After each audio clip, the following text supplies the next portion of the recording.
The hour. Welcome in to the Rick and Bubba Show's kickoff hour. We start a brand new week together, and we thank you so much for being with us. Have a lot to celebrate today. One, Michael Helms' birthday. Edgar's Bakery scheduled to deliver cake with breakfast, as they are the official birthday cake provider of the Rick and Bubba Show, and they always do such a great job. We've got that and a whole lot more today, so don't be missing any of the show because you'd never know. Let's bring everybody in. Over to my left, it is Greg Burgess, and to my right, it is Michael Helms. What's up, guys? How are y'all? All right. Everybody fired up? As fired up as you can be at this time of the day. Birthday. How about it's my birthday? It is your birthday. How about that? It is your birthday. Remember when you was a kid, birthdays were a big deal? Yeah. Remember that? Yeah. I mean, you'd count them down. Oh, Here comes yeah. my birthday. Yeah. Got Now a it's party. Now it's like, yeah. The team, we don't have practice today. We took a day off, and they think I've done that on purpose because I don't like to celebrate these type of things about myself. Yeah. And so they've threatened to call the show. I think they've got something planned for later on today and then tomorrow. But yeah. Happy birthday, Helms. Happy birthday. I know you get to this age. You're 46. Yeah, 46. Man, calm down. 46. He's like, yeah, whatever. Hey, what do you want for your birthday? No drama. That's what I always tell Terry. I don't want any. Hey, kids, no drama. I don't want nothing, just no drama. I think if I think if no one said anything to me, I would never even acknowledge it. Yeah. Yeah. Like I'd never think about it. They're really, I mean, once you become an adult, they're really, some people overdo it, but it used to be a huge big deal. Like I say, I used to think that I was sharp because my birthday was during the summer and I didn't have to go to school on my birthday, and Rick's was during school. And I don't know why that mattered, but I thought I had something on him, which and I convinced him it was a big deal. Uh-huh. You got to go to school on your birthday unless it hits on the weekend. I never had to go to school on mine. Mm. And we'd always have all the friends over in the middle of the summer, get out and play a big baseball game in the backyard, eat cake, ice cream. Oh, come on. Yeah, I told. That's when it was fun. I just won't sleep today. Yeah, sleep today. Yeah, that's all I want. I Well, want to be able to leave nice, here and go home, take a nap. Cool breezy day for a good old nap. I'm talking about get down in your underwear too, underneath the sheets. I'm doing and that. everything. Yesterday was ugly, but a good day. Boy, it was. It sure was. Where throughout most of the southeast and other parts of the country, it was just nasty. Well, Nasty, cold rain. Stupid I am. I saw the weather report. Yeah. So Saturday was nice. Yeah. So I said, I'm washing all the vehicles. No, you did not. Yeah. And then I just drove to the store yesterday and came back, and it looks like I've never even touched it. Right in the middle. I said, that was smart. Yeah. I just have to got motivated. Yeah. Tell you what, cleaning all the vehicles. Cleaning Getting them up. shiny. They're going to look good.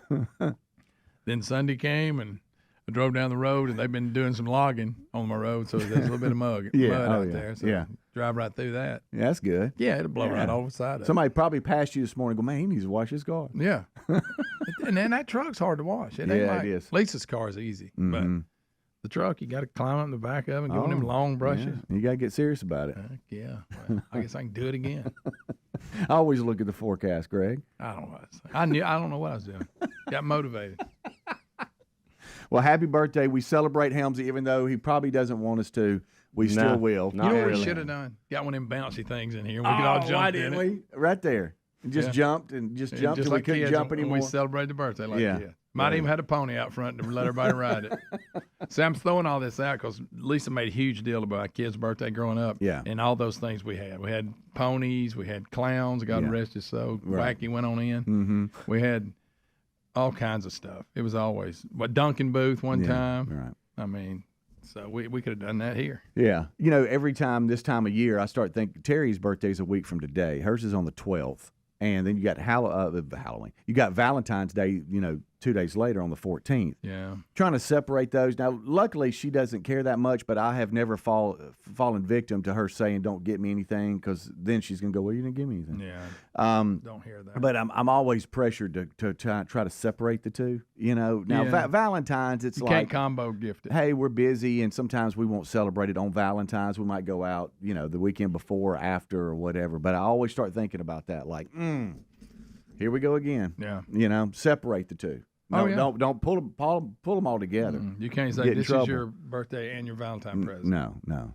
See, I it's not that close. See, I got Valentine's and anniversary the first week of March. Right. So,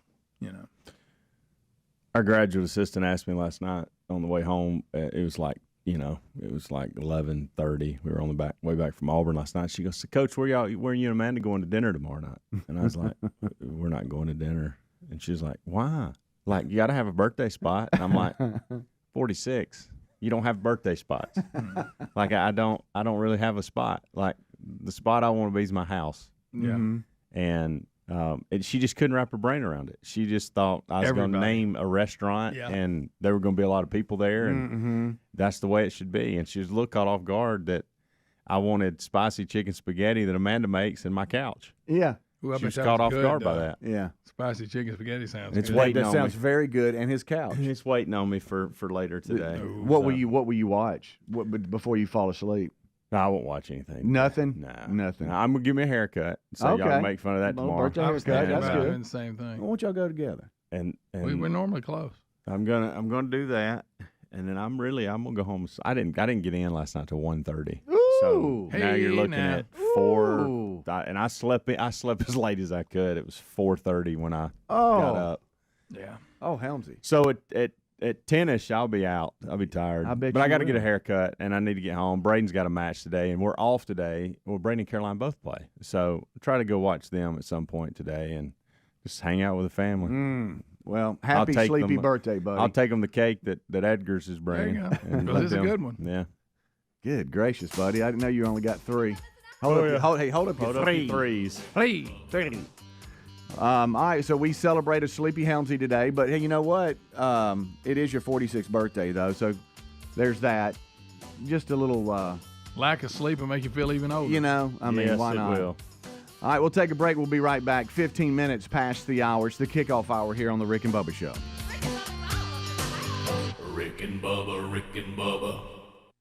Winter weather has a way of making you crave comfort food, so HelloFresh is here to help you do the chili season right. Check out their largest menu yet that has something for everyone, including meals that are quicker than restaurant delivery and 25% cheaper than takeout. Join today and get free breakfast for the life with the code BUBBA at HelloFresh.com/Bubba. That's one free breakfast item per box with active subscription with the code BUBBA at HelloFresh.com/Bubba, or find a link at rickandbubba.com under the sponsors button. If you owe back taxes, Happy New Year. The party's over. The IRS is mailing millions of pay-up letters. You need Tax Network USA. They have brilliant war room strategies to solve your IRS problems quickly, like a preferred direct line to the IRS. Tax Network USA just learned of a special limited-time offer, an IRS offer. See if you qualify for this limited-time offer by going to tnusa.com/Bubba or call 1-800-245-6000 or go to rickandbubba.com. Check the sponsors button for the website and number. Helix Sleep does it again with an innovative kids mattress made to flip. Why? Well, the firmer side is great for younger kids when they need more spinal support to aid proper development of their growing bodies. You simply flip it over when they're a little older, around 8 to 12 years old, when they want the softer side for sleep. Handcrafted and assembled right here in the USA, Helix is offering 20% off all mattress orders, including the kids mattress.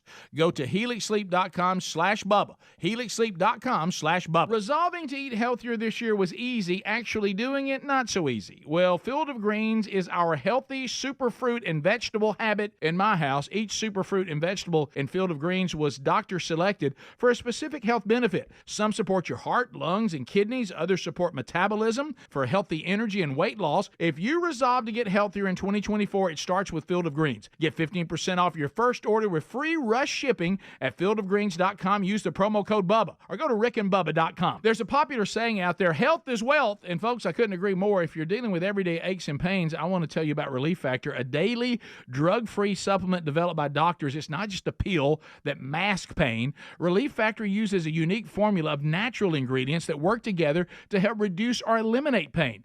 Try their 3-week quick start kit for only $19.95. Go to relieffactor.com or call 1-800-4-RELIEF. You can also find the link at rickandbubba.com under the sponsors. Love is in in the air. And some things just go better together, like whatever you're listening to and Raycon's everyday earbuds. And like any serious love story, your Raycon earbuds are here for a good time and a long time with 8 hours of playtime and a 32-hour battery life. They offer tons of useful features. Most importantly, you get amazing quality audio at half the price of other premium audio brands. Get 15% off plus free shipping at buyraycon.com/Bubba. Buyraycon.com/Bubba or find the link at rickandbubba.com. I was afraid to cut the cord, but once I did, I couldn't believe it took so long to do it.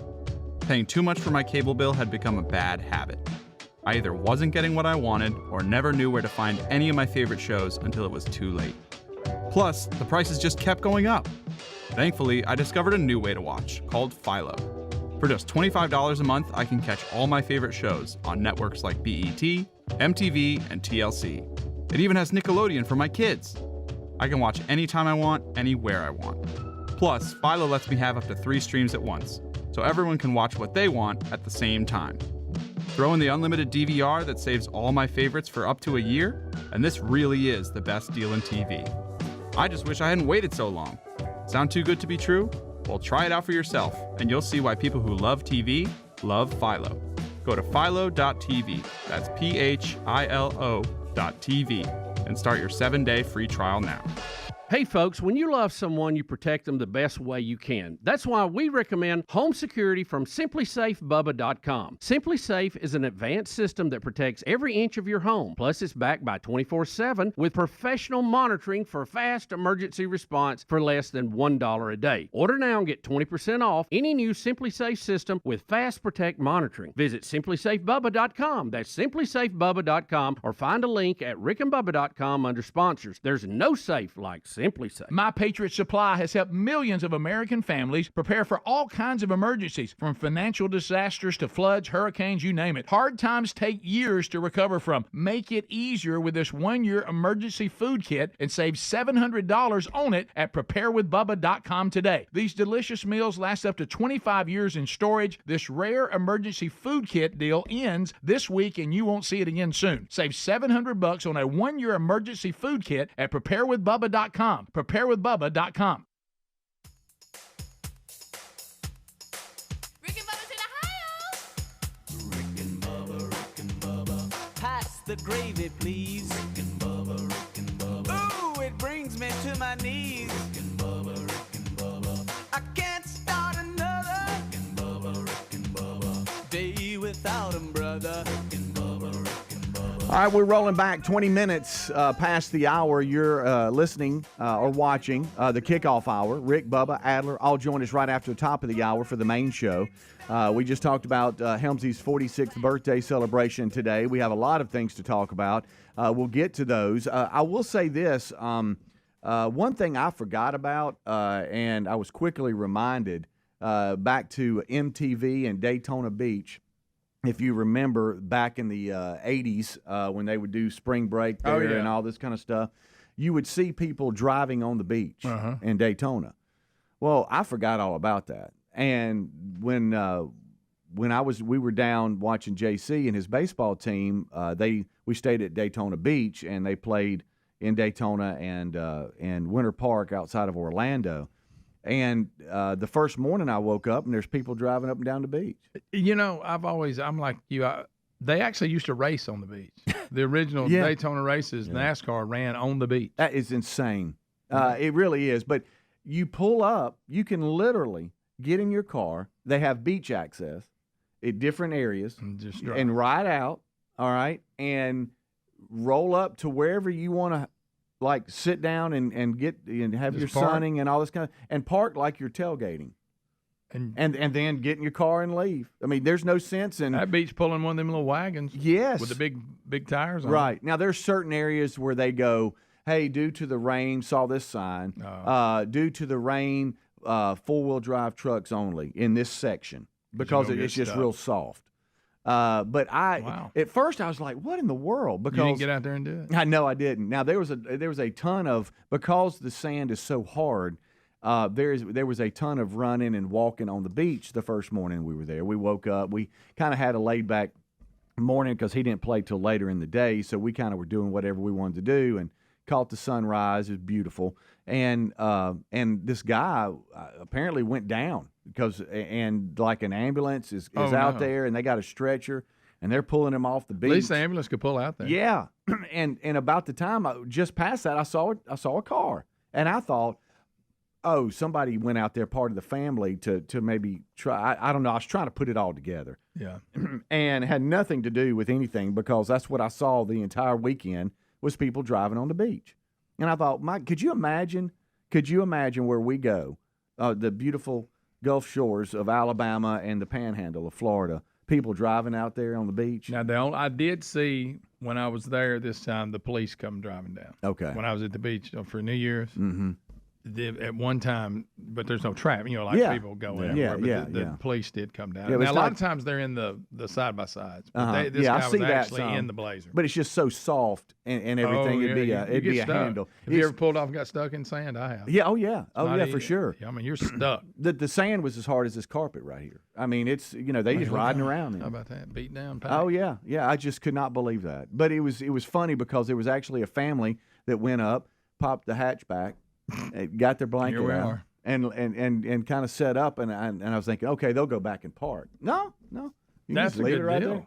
That's not bad. Because you know how it is, you got one of them carts, or you don't have that, and you got to pick everything up, like make 4 trips, like a pack mule, carrying a bunch of chairs. Yes, but then I realized, talking to one of the dads with the team, we were just sitting there, and he goes, yeah, you remember MTV? And I said, oh my they used to have gosh, stages up. And all that on their spring break. Sure.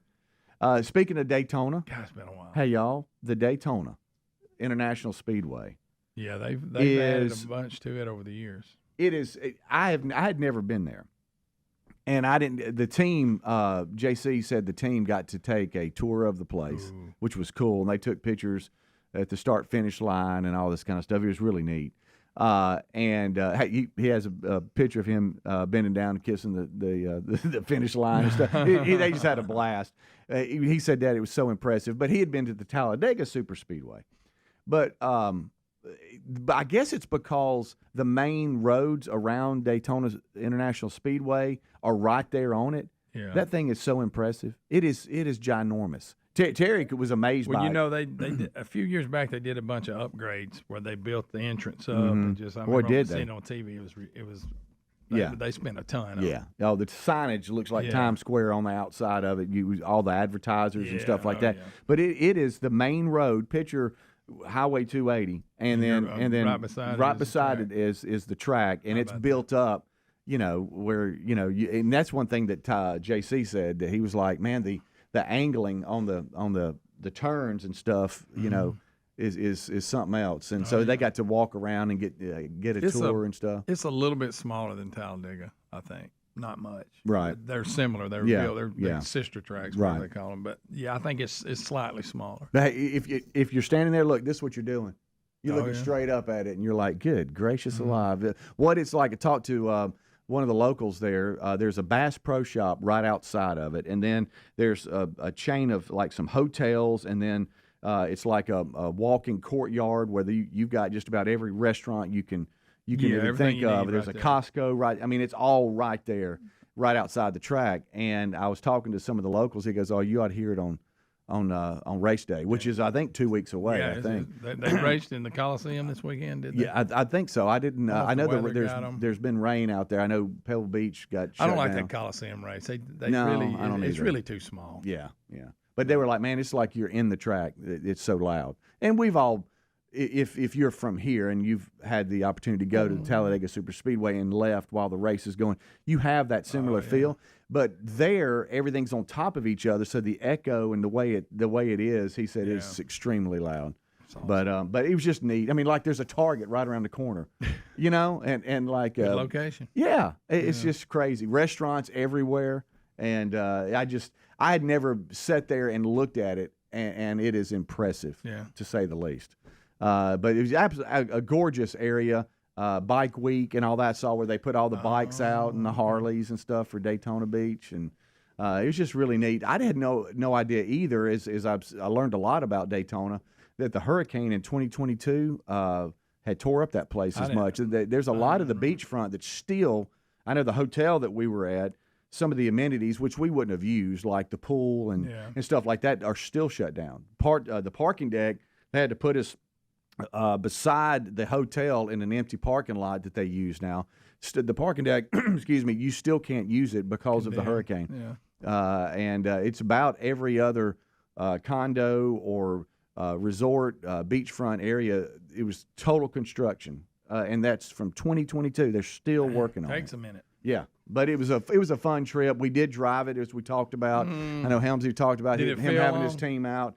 On the way down, we it's an 8-hour drive. It's like 8 hours and 2 minutes. Yeah, tried to beat that 2 minutes there to get under 8 hours. But on the way down, I think we stopped 3 times, and it just felt so long. The swamp deer that come out in Florida on the side of the interstate. We've all seen deer on the side of the interstate. Especially South Alabama. Well, when you get around Tallahassee, it got dark, and you get in that area, they are feet from the interstate and don't care, don't give a lick. They're just eating. They're so comfortable. There were so many deer. Don't step out. Oh, no, dude, please don't step out. The whole time I'm driving, I'm like, please don't step out. Please don't step out, because there's nowhere to go. But it was a great trip down, no weather, but on the way back, we got on the interstate and headed north, and just south of Jacksonville, Florida, it started raining, and it didn't stop the entire way. Entire way. Then we got on 10 through Tallahassee, and then you break off and go through Dothan and all this kind of stuff. It wasn't just kind of raining; it was sideways raining. So much more miserable. Yeah, it was. It was. Terry did fall asleep for a while. It was the most enjoyable part of the trip. I love her to death, but she couldn't tell me how fast I could drive. Yeah, if you're asleep, you can't be a backseat driver if you're asleep. I got it.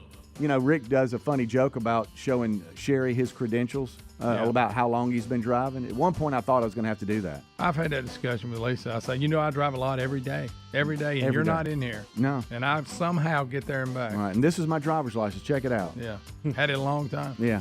We'll take a break. We'll be right back. 29 minutes past the hour. Rick and Bubba, Rick and Bubba.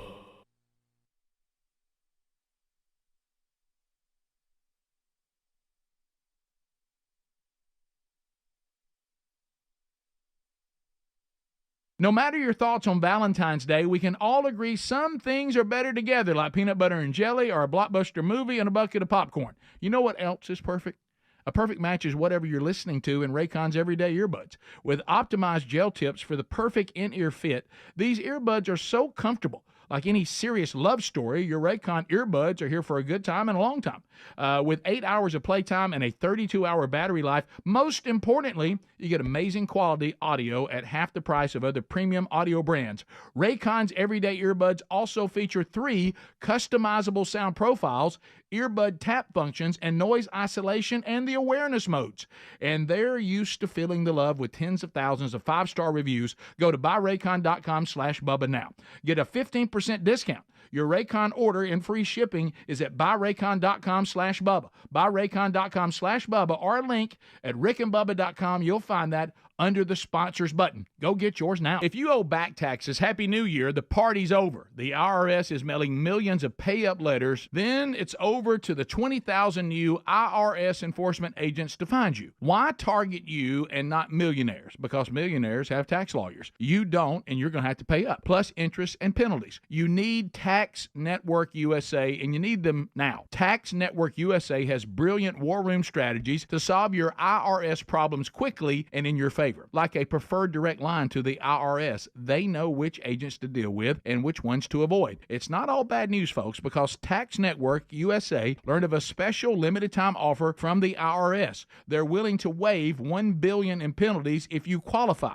Schedule your free confidential consultation to see if you qualify for this limited time IRS penalty canceling offer. Call 1-800-245-6000 or go to tnusa.com/Bubba. Go to rickandbubba.com, check the sponsors button for the website and number. Have you tried the innovative Helix sleep mattress yet? Well, nothing beats a great night's sleep, the kind you get with Helix. So we love them, and Helix has over 12,000 5-star reviews with customized mattresses that fit your sleep needs because they know everyone is unique. They even have big and tall mattresses and mattresses for the kids.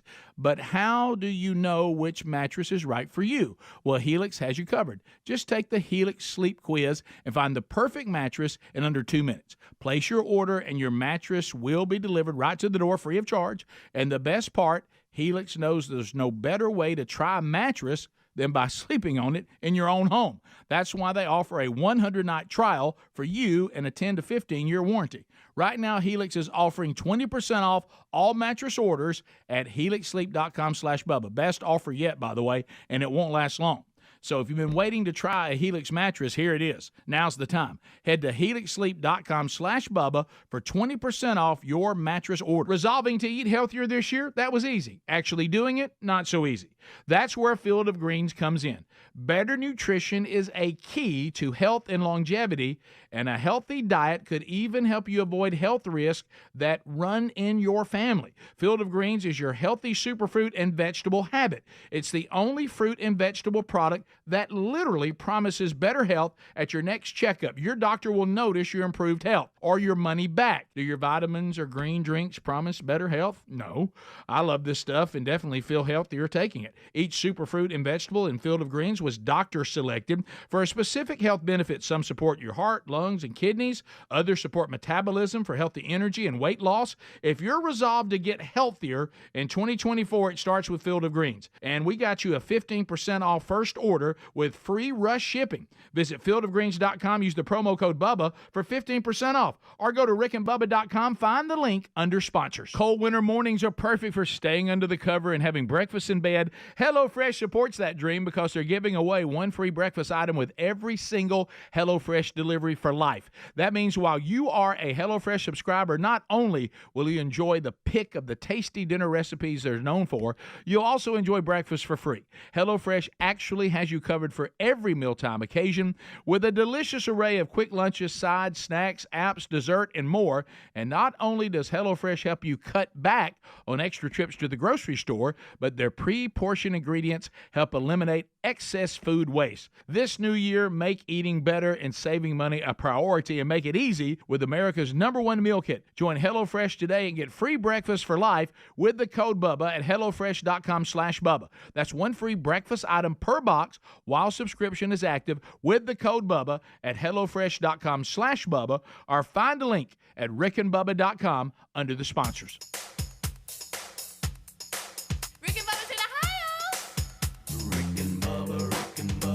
Pass the gravy, please. Ooh, it brings me to my knees. It is 25 minutes until top of the hour. Thank you so much for tuning in to the Rick and Bubba Show. The number 866-WE-BE-BIG. We are sitting back, kind of enjoying the day, celebrating Helmsy's 46th birthday. Edgar's Bakery scheduled to bring us a birthday cake with breakfast today, so looking forward to that.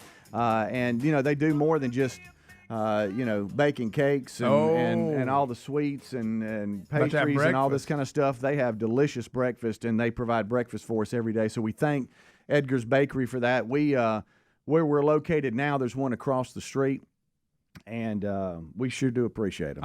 If I go in there and I look at all they have spread out, and I can't make my mind up what I want. Yeah. Because it's all so good and it smells just like heaven in there. Oh my goodness, does it? Had a client lunch there not too long ago, and they have great lunch too. They do. It ain't don't just think, it ain't just pastry. No. Don't just think that. Thumbprint cookie.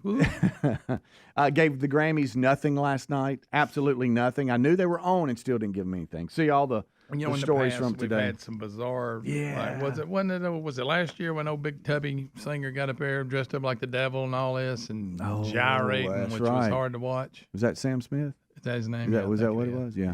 I saw where was it Tracy Chapman and Luke got up and sang together. Why did they? And I don't care. I mean, it's a good song, by the way. Mm-hmm. But why? I saw a headline. They named it, and I never really heard it this way: a lesbian anthem. Oh, okay. Thank you for that, Greg. I'm thinking, I've listened to the song. I don't ready for that. See how it's a lesbian anthem. Oh, that's twice. I mean, that's fine if you. I mean, I don't care if you play a lesbian anthem or not. 3. But I never heard the song. Never thought. That's the name of the song. No, they were saying that song. It says set to perform with Luke Combs, the lesbian anthem. 4. Give me whatever the name of the song. Mm-hmm. Fast Car. Right. Because wasn't that about her and her? I thought her dad was like drinking or something. I don't know. It's a cool song. I liked her version. I like Luke Combs' version. I didn't know it was a lesbian anthem. That's fine. I'm missing it. What qualifies it to be that? I don't know. You don't have to say it again because you've said it 5 times. No. I was reading a headline. Right. That's what the headline referred to it as. Well, we're there. It's whatever. Hey. You got a fast car. I'm just saying, I think it's a stretch if you're trying to claim that as some. Right. I don't know. Well, maybe we'll break that down during the main show because there were some moments that we can discuss. I didn't see any of them. Just looking at show prep and stories from the Grammys, there's Taylor Swift moments. Celine Dion apparently was there. Let me tell you how old I am. And then there was that duo that we talked about. They got them singing it together. They ran the list of people. I heard on the commercial, and I didn't know who hardly anybody was. So I guess that means I'm just old and out of touch, or the types of music that I like. They give those awards off air. You ever seen them? They give this were presented earlier, the hard rock and stuff like that. Yeah, we actually have a former intern that was a Grammy nominee. For singing or playing or I don't know the producing. details. It might stop by today. Who is that? Bubba let me know tonight. I think Doug Battle. Must have been before my time. And so anyway, so that be looking for that cool. today. Yeah, that might be pretty neat. I googled what makes Fast Car a lesbian anthem. That's 6. And I can't. I don't understand. I don't either. I didn't know. I mean, maybe she is, but just because she sings a song doesn't mean that it's an anthem for anything. I thought it was a pretty cool song. Okay, wait a minute, I got it. Both versions. But did you see there was a headline that said it was announcing them performing, and they said we'll perform the lesbian anthem. I've got it. Okay, 7. Now I've got an article that says how Tracy Chapman's Fast Car became a lesbian anthem. Oh, okay. Hey, so I'm going to dive into that and see what I can find. Okay. Didn't know this. Yeah. Do you think Luke Combs knew this when he dove into this song and redid it? Well, the weird part, remember, he had to refer to himself as a checkout girl during it. Yeah, that is weird. I like his version, but that part always made me feel weird.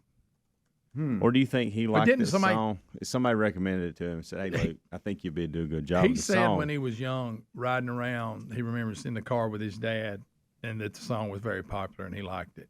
And, Okay, so he had no idea it was a lesbian. Oh, I don't know. That's what I'm asking. Oh, yeah. Do you think he was like? I bet when he was This listening came to out. it, This he came didn't out, think it. and he went. So this is the After song they I went recorded with. it? I mean, me and my dad heard a bunch of songs in the car. This is what I went with. And, or maybe he's fired up about it. But I just was reading the headline the other day, and I thought, well, I didn't really. I mean, whatever, but I didn't really know that. But I like his version of the song. Like I say, it is weird when he calls himself a checkout girl. That's weird. But yeah, but he did a really good performance. Yeah. I'll give him that. We were listening to many things on the way back home yesterday on our 8-hour drive in the rain, and Luke Combs' Fast Car did come on. It's a good song. And when he says "girl" in it, check out That's "girl," it is weird. Didn't we have a caller when we were talking about this one time before when they claimed that he had to have a lesbian to give him a song so he could have a hit? Remember, some critics were trying to say that like he's never had any hits. Didn't they say that she said she only agreed to let him record it if he didn't change any of the lyrics? I think so. Yeah. Now that may be completely made up too. By the way, he may have thought, "Hey, I'm gonna do this because this is how she wrote it," and that's Yeah, hard to believe it was her first single, and man, it did really well. But it says here it's about a woman whose life isn't working out as she hoped. She's with a guy who's unemployed, lazy, and unsupportive. She works at a convenience store to pay the bills where he's drinking at the bar, and it goes on to talk about different things. I don't know how that's the anthem that y'all are describing. I have no idea how it turned into that, but that's kind of the storyline behind the song. I like the song when she did it, but I really like Luke Combs' version a lot. Yeah. That's good. I kind of like him. Yeah. Do you know what she followed Fast Car with? Give me one reason to stay here. I know that was a big hit. I don't know if that was after Fast. Yeah. Talking About a Revolution. I don't know. Which went to 75, and Baby Kind of Hold You, which reached 48. Give Me One Reason. Give Me One Reason was in 95. She returned to the charts then. That had to be like number one or close. Yeah. She was, let's see, it says here the next couple of albums, she did okay, but Give Me One Reason is probably the most popular behind Fast Car. Oh, yeah, no doubt. Yeah. So there you go. So we'll talk about that as we just have, but kind of break it down more. Now it makes me wonder what other songs out there are anthems for other things that we don't know about. Yeah, because I had no idea that this was supposedly that anthem. Right. Yeah. Finally stopped saying it. Thank you, because we're at 10. I was reading the headline. Well, when you get to double digits, it's enough. That's right. I think we proved it. I think we know what anthem it is. Probably don't have to say it every time. I'm just saying. So there's that, and other moments that again we didn't see, but are just in the headlines today. And Greg he'll read a headline. Sure there'll be something bizarre they did. We can't, God forbid. Let's just get up here and sing one. Yeah.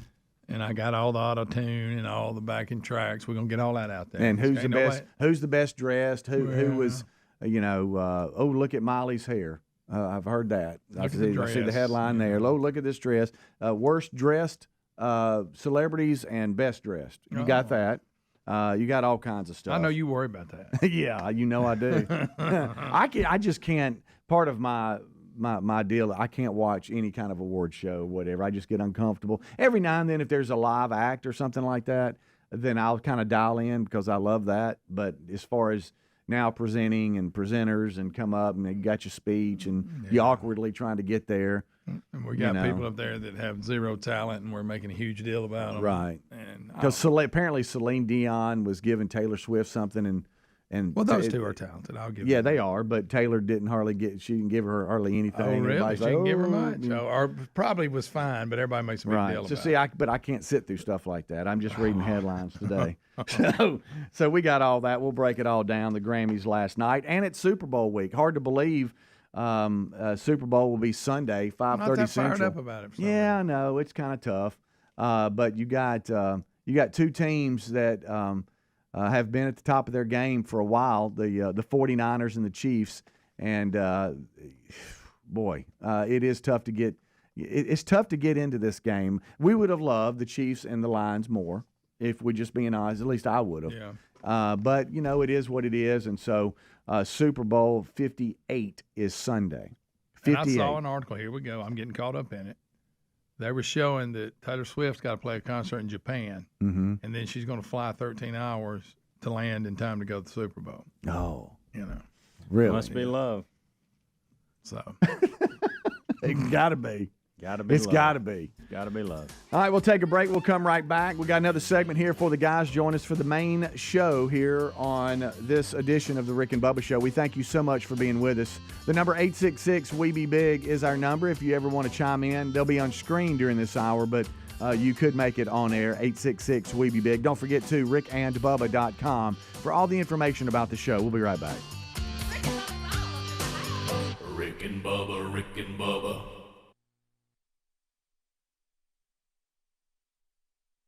Hey there, folks. Let's talk about something that's on the minds of many of you listening today, dealing with overwhelming credit card debt. Now, if you're feeling like it's a financial uphill battle, we've got some good news for you. If you're facing $10,000, $20,000, or even $30,000 in credit card debt, medical bills, or other unsecured debt, there are programs available that can consolidate those debts into one single reduced monthly payment you can afford if you qualify. Accredited Debt Relief is on a mission to help you become debt-free in just 24 to 48 months. They've already helped over 300,000 qualified consumers, hardworking Americans just like you, pay off more than $3 billion in debt, earning them an A+ rating from the Better Business Bureau. The consolidation specialists at Accredited Debt Relief tailor the program to fit your specific budget and financial situation. They understand one size does not fit all. Call Accredited Debt Relief now for your free, no obligation savings estimate and let them help you take control of your financial destiny. Call 800-511-1200. That's 800-511-1200. Program or services not available in all states. Do you hear that? Asthma triggers are everywhere, from dust mites, pet dander, and pollen, to smog and smoke. An asthma attack can strike anywhere, anytime. Be prepared with quick-acting Primatene Mist. Clinically proven to open airways quickly. It's the #1 FDA-approved asthma inhaler available over the counter. Primatene Mist. Breathe easy again. Use as directed. Sponsored by Armstrong Pharmaceuticals. Total by Verizon is wireless that goes all in for you. That means unlimited 5G data powered by Verizon, priced by us at $25 a line for 4 lines on the unlimited plan. And as always, no contracts. Sounds pretty hard to beat, but all in is all in. So we added international calling to fill the year with more, hey girl, because it can't be total unless it's all in. Find a store and exclusive deals at totalbyverizon.com. Monthly rate when you activate with autopay discount beginning the month after you enroll plus taxes and fees. fees. Additional restrictions apply. See website for data management practices and full terms. $5,000. That's the average amount of money people in the U.S. are now spending on gas in a year. $5,000. That's crazy. If you drive, you have to download Upside, the free app that gives you cash back every time you get gas. That's right. You can earn real cash back with Upside just by buying the gas you're already buying. You can literally start earning cash back today. I use Upside every time I fill up, and I've already made around $300. You're putting gas in your car anyway. Why not get real cash back? If you like free money, download Upside. I'm saving the cash I earn from using Upside to help pay for a vacation later this year. Download the free Upside app now to earn cash back every time you buy gas. Use promo code WORK to get an extra 25 cents per gallon on your first tank. You can cash out anytime right to your bank, PayPal, or a gift card for Amazon and other brands. Just download the free Upside app and use promo code WORK for a 25 cents per gallon bonus on your first tank. That's code WORK for a 25 cents per gallon bonus. There's a popular saying out there, health is wealth, and folks, I couldn't agree more. Some of you may be living with everyday pain. Now, this can affect so many parts of your daily life. I mean, it can affect the mood, your sleep. What about missing out on activities? Our friends at Relief Factor offer a natural way to relieve that pain. It's 100% drug-free. Developed by doctors, Relief Factor uses a unique formula of natural ingredients to help reduce or eliminate everyday aches and pains. Now, unlike pills that just mask the pain for a short time, Relief Factor helps support your body's natural response to inflammation, so you feel better all day, every day. Over 1 million people have tried Relief Factor, and here on our team, several of us have tried it. So let's get you a special deal, and let's see if we can help you too. Go right now and see if Relief Factor can work with you with their 3-week quick start kit that's only $19.95. Now, this is a great price to try it out for 3 weeks. You'll know in 3 weeks. You will feel the difference and know it works. You can also find the link at rickandbubba.com under the sponsors. Have you tried the Innovative's Helix Sleep Mattress yet? Well, nothing beats a great night's sleep, the kind you get with Helix. So we love them, and Helix has over 12,000 5-star reviews with customized mattresses that fit your sleep needs because they know everyone is unique. They even have big and tall mattresses and mattresses for the kids. But how do you know which mattress is right for you? Well, Helix has you covered. Just take the Helix Sleep Quiz and find the perfect mattress in under 2 minutes. Place your order and your mattress will be delivered right to the door free of charge. And the best part, Helix knows there's no better way to try a mattress than by sleeping on it in your own home. That's why they offer a 100-night trial for you and a 10 to 15-year warranty. Right now, Helix is offering 20% off all mattress orders at helixsleep.com/Bubba. Best offer yet, by the way, and it won't last long. So if you've been waiting to try a Helix mattress, here it is. Now's the time. Head to helixsleep.com/Bubba for 20% off your mattress order.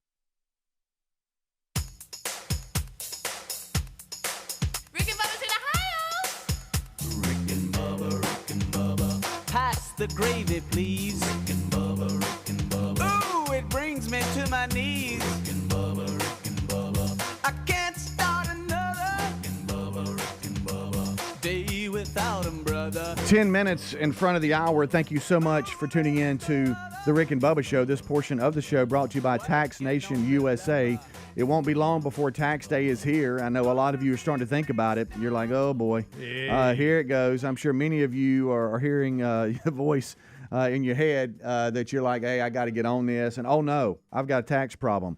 Let Tax Nation USA help you. Tax Nation USA. You can go to their website, tnusa.com/Bubba. And if you need them, they've got you. You need a Tax Network USA that is there for you and can help help you through the handles of the IRS. They have a preferred direct line to the IRS. They know the agents to deal with and what to avoid, what not to avoid. If you've got tax issues, then let them help you, come alongside you. You can give them a call at 1-800-245-6000. Again, that's 1-800-245-6000. Or visit them at TN, that stands for Tax Nation, TNUSA.com/Bubba. There's also a link at rickandbubba.com under the sponsors button. One of the things that Terry and I were given a mission to accomplish was when we were in Daytona. Terry her mom's oldest sister, Aunt V. I brought her up to y'all. It stands for Virginia. You had to help them move. Aunt V. I remember that. She is the sweetest lady. She was just so kind, and she ended up passing away what's the V stand in Virginia. Virginia. And she ended up passing away in 2022. Her husband Robert had passed away. They lived in Daytona, and they had a burial plot and everything. And he was buried at the cemetery and a beautiful cemetery and funeral home there in Daytona. And she relocated up to the Birmingham area, so Linda, Terry's mom, could help take care of her. Yeah. And she ended up going into an assisted living area, and she just became Didn't so you set weak up and sick. A security system for them? Yeah. Okay. We were heavily involved and loved going by and seeing that. her, but she ended up passing away, and so her wishes, and she had everything in order, was to be buried by her husband in Daytona, and so that was accomplished. But the family had not been able to get down to that actual plot and see it, and so Terry's mom asked if we could go Put by you on a journey and take a picture and pay our respects. We actually took some flowers down there that her mom had purchased to set it up, and look nice. And so now understand, picture a cemetery that is on two. It's so big. Huge. It's on two sides of the road, and you got to find a certain plot in it and that no one's ever been to. And it's just hills and just acreage as stark. long as you could see. So our plan was, first of all, Terry goes online to see if they had a directory where, because a lot of these cemeteries, they're, section 4, row 6 or something like that. Yeah. But there was nothing online. So we said, all right, well, here's what we're going to do. We're going to pull up to the office there at the cemetery. I think you're there to buy a plot. And we're going to walk in and we're going to give the names of the two and then let them pull it up and tell us where to go. So we do. And nice elderly man who was so kind, meant well. He was just glad to see somebody. He looks it up. Robert in Virginia? Okay, yeah. Let's do. Okay. That's, and of course this didn't mean anything to us. That's in section 4, and that's row L. blah blah blah. I tell you what. Here's what you want to do. Steps out and then starts pointing. Because you got the little roads that go through the cemetery. You want to go here. You want to go and here. They all look the same. Yeah, go here now. Bend right. And now don't take that first left. You gotta go. And You're going to come to a fork. Right. And Terry's like, okay. So, and he's showing her the map. And Terry's like, okay, but what now? You're supposed to remember where are we? Yeah. Because it doesn't say you are here. It doesn't Where? say you're here. He goes, I tell you what, just follow me. Oh. And she's like, okay. So he had like a nice golf cart, multi-row golf cart. And I thought we were going to jump in with him. He's like, no, just follow us out. So we follow him out. And so you uncomfortably had to step out. Yeah. And now the wind's blowing. All right. So go back to Friday. Yeah. The wind was blowing and everything. And he's got him a piece of paper. And the wind's just, it's howling. And he's walking along and we're trying to help him. He goes, oh, here it is, right here. So we go and we look. And it does say Robert in Virginia. And it does have their last name. But that's not them. What? And what are the odds? And he's getting in his golf cart. See y'all later. Have a good day. I'm glad this worked out. Hey, mission accomplished. Right. And I'm like, sir. Hey, how? This isn't them. The years this don't is the match right up. name, but the wrong people. And he's like, huh? And he's holding his little piece of paper, and he had scribbled a bunch of stuff. He was out. going to drop the mic and He's walk like, off. right. He's like, well, I guess I got to go back to the office. And I say, what is the likelihood of a husband and a wife having the first Who names called it? You or Terry? And the last name? I did. I was looking. I said, Terry, come over here real quick. He goes, no, this doesn't match up. Because I knew she passed away in 2022, and it didn't have this Virginia passing away in 2022. I got you. And so, he's like, well, let me be right. I said, well, do you want us to follow you back? No, just stay right here. Stay right here. He don't want you around him. So it'd been a minute. And Sure. it's just it was absolutely beautiful cemetery. He was too blocked. He didn't know what to do. No. And then before I know it, here comes a golf cart. And let me tell you something. He drove that golf cart like he meant business. Oh, he found it. He is It on means 2 I got wheels. it. I got it. And about halfway down, it's blowing in the wind. Got it. Found them. And he said, hey, they're across the street. And he said there were two. There's this couple that has the exact same first and last names, and that's what threw us off. But follow me. So I guess if you got one that's got that many people, that could happen. Right. You know. So we go across the street. That's like playing Frogger to get across the street, but we make it. And we follow him. We winding around, and it is absolutely gorgeous. Show me how he was doing that paper again. he was holding. Well, he was shaking a little bit, and the wind didn't help any. And he's trying to find it. He's looking down at the bottom of his glasses too. Yeah, hey, so kind, and he didn't have to do that. He could have said, "Go out but there." You made his day. He finally had something to do. Right. Ain't a lot happening there, I'm sure. So daily. we go to the section, okay, that they're supposed to be at. Yeah. And he's like, okay, row 7. So let's help me count to row 7. And it's right here. So now we're spread out, and I'm just looking, okay, and we're reading, and wow, there's some really. Anyway, some folks that were buried in the early 1800s there, and so it's unbelievable. It's unreal. And so he's like, they're supposed to be on row 7, and I'm like, please don't say this. Don't say it. Well, I got to go back. No, and I'm like, no! He had to go back and cross the road and everything. And so he said, I got to go back. I thought it was right here, and it wasn't, all this kind of stuff. So he comes back, and sure enough, they were right around where we were walking. We just couldn't see it. So we found it. And it was almost like there was just a cheer, like we found it. I found that video. And so did you get a picture for the family? We did. We cleaned up and tidied up, and we put the flowers there. And did Powell hang around? Or he going? No, he went on. He said, I shook his hand. I said, thank you for so much for helping. You don't understand, because it meant so much to Linda for us to do that. And we took videos of what it looked like in the surrounding area. Almost like to put the her there. Search. Yeah, we should have. That would have been quite the go adventure. look. Yeah. For a while there, I'm like, good night. And there was a discussion on which day do we do this. Because on the first day, JC and them didn't play till 3 p.m. And so we're like, let's go ahead and knock this out now, because we don't know how long it's going to take. Because the next day they got like a doubleheader that starts at noon. How far out of the way was it? It wasn't that bad. It was right there close to the Daytona International Speedway, actually. But I'm glad we did it when we did, because it took a little over an hour and some change to actually find it. Because it's a process. The double name thing. If it hadn't been for that, it was done quick. Now y'all understand how many graves are in the cemetery, y'all. It is as far as you can see. Golly. What is the likelihood? I know. Of there being a Robert and Virginia with their last name? I know. Oh, it's crazy. But we found it, and all is good. Mission accomplished. Mission accomplished, and everybody was happy. We'll take a break. We'll be right back. Rick and Bubba, Rick and Bubba.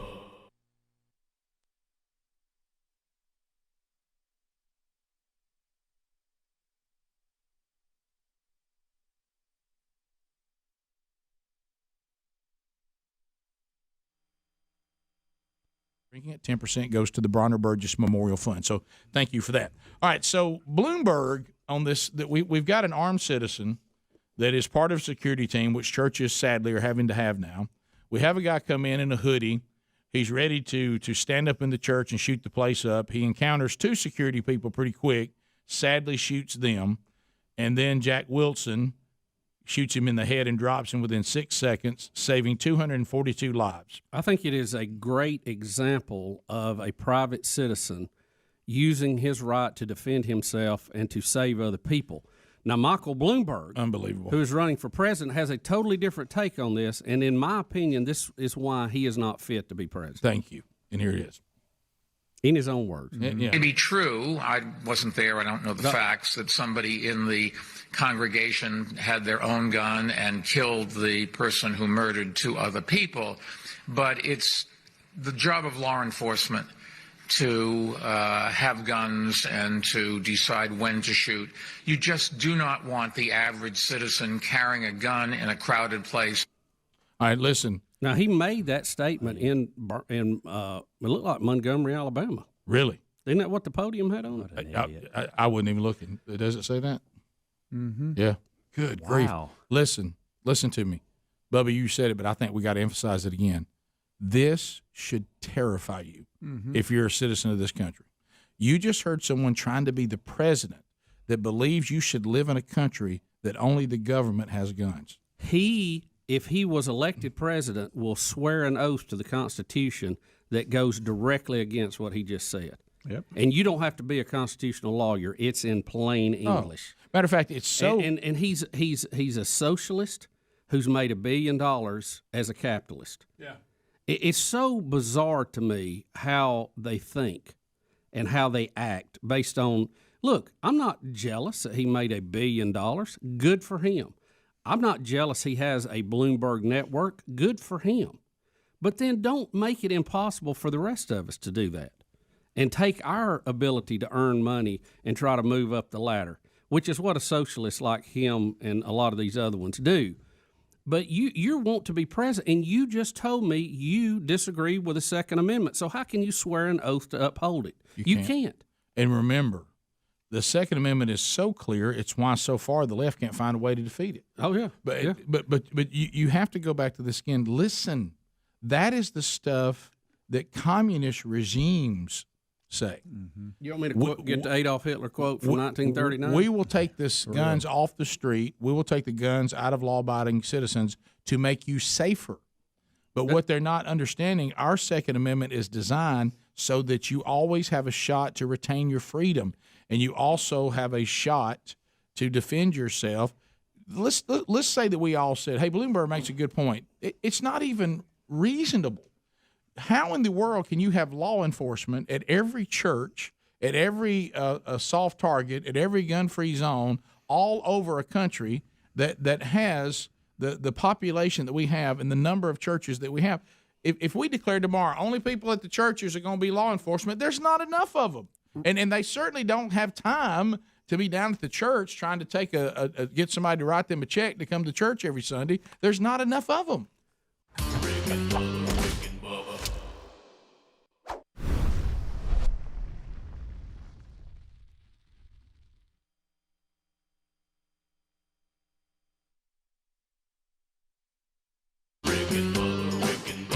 This is the Rick and Bubba Show. Watch more at blazetv.com/Rick and Bubba.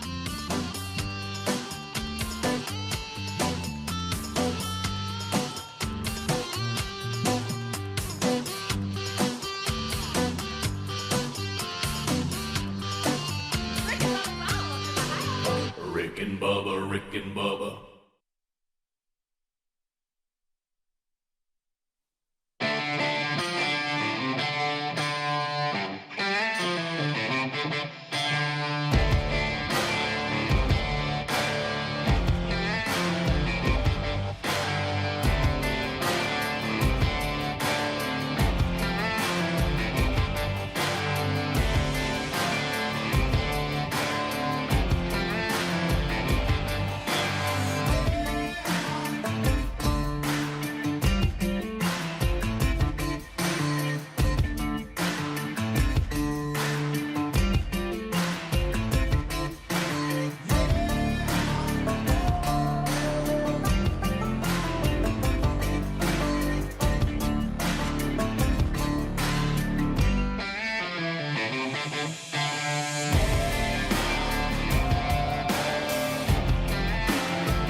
Minutes past the hour, the Rick and Bubba Show. Thank you for being with us.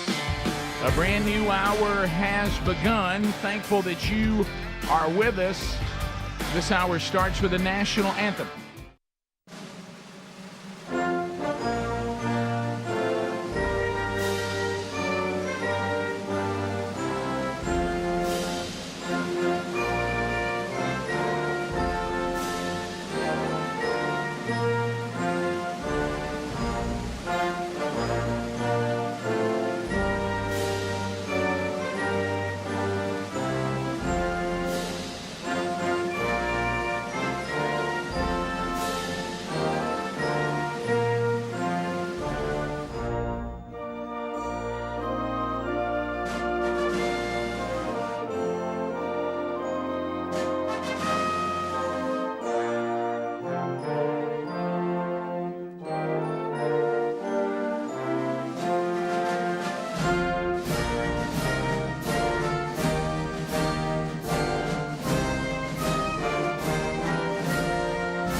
we go. A brand new hour on a brand new day on a brand new week. Yep, here we go. Rick and Bubba Show celebrating our 30th anniversary and rolling to the final year of the Rick and Bubba Show. And we are thankful that you are here. Speedy, the real Greg Burgess, and the birthday boy, Helmsy, gave you a kickoff hour. That's already done. So if you missed it, it's available in the daily archive that you can find either on our YouTube channel or our podcast channel. Eddie Van Adler runs the YouTube channel. He's now settled in to enhance that experience for all of you out there that is your source for Rick and Bubba. Hello to you and welcome. You can watch us on our YouTube channel live, or you can catch the daily archive. Also, if you're a Blaze TV subscriber, you get a best of hour as well. So all of that's available to you by going to rickandbubba.com. If you're ever wondering how you can catch the show live and or archive, all of that is there. We be missing one, the silver-tongued one, the man with a golden voice, Professional Lunch Eaters Man of the Year, the inventor of pizza and a cup, Shakespeare's worst nightmare, and the master of the King's English. Ladies and gentlemen, put your hands together for Bill Bubba Bussey!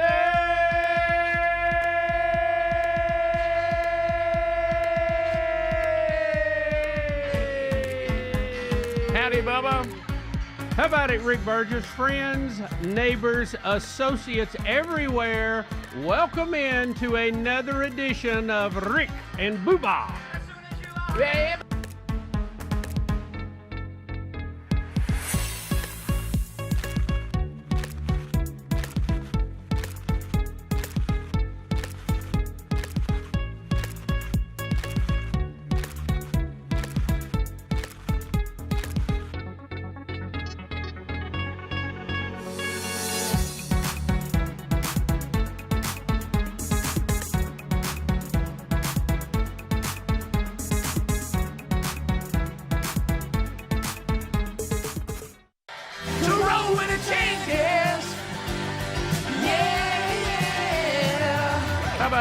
Speedwagon.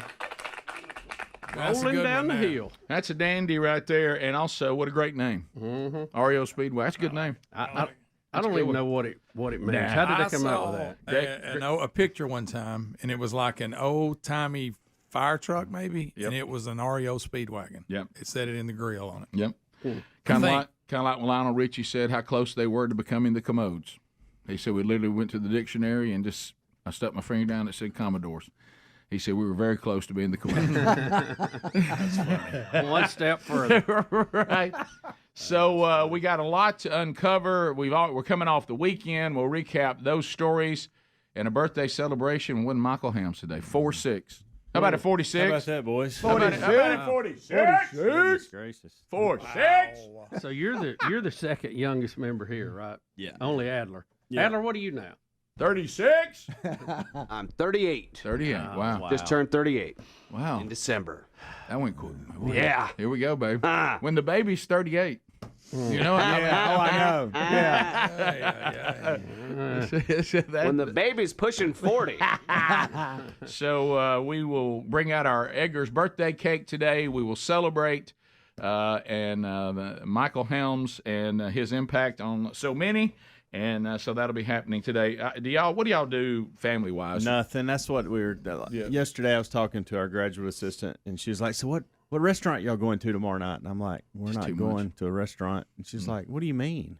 And I'm like, I'm going to get some extra sleep, and we're going to have Amanda has made some spicy chicken spaghetti at my request. Ooh, that sounds good. And the older two have a match today, so we have a rare off day, so I think I'll go watch them, and that'll be the day.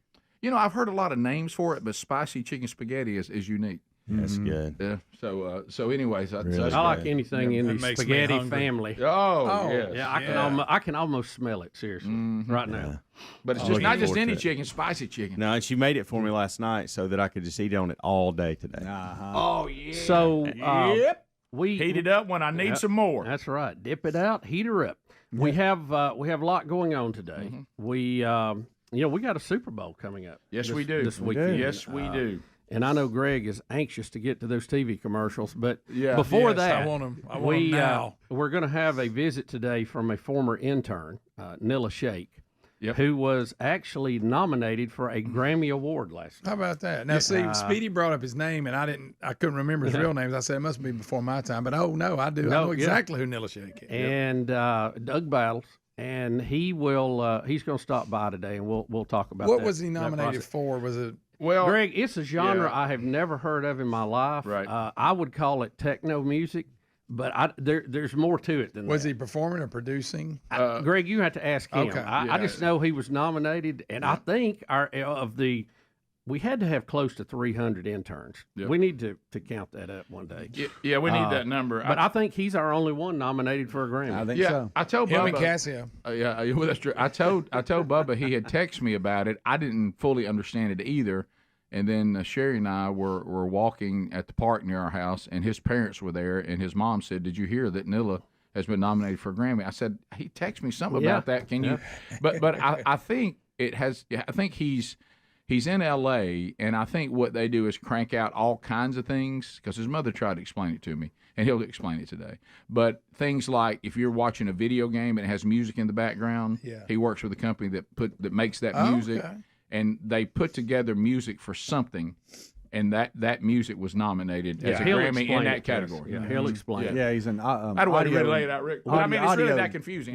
We also had a big pickleball grand slam last night. I don't know if any of y'all were watching that deal. Is that the one with Macro and Sharapova? Yeah. It was kind of funny. I watched a little bit of it. I'll give you my take on it. It's so funny because McEnroe during podcasts and interviews will dog. He will completely dog pickleball.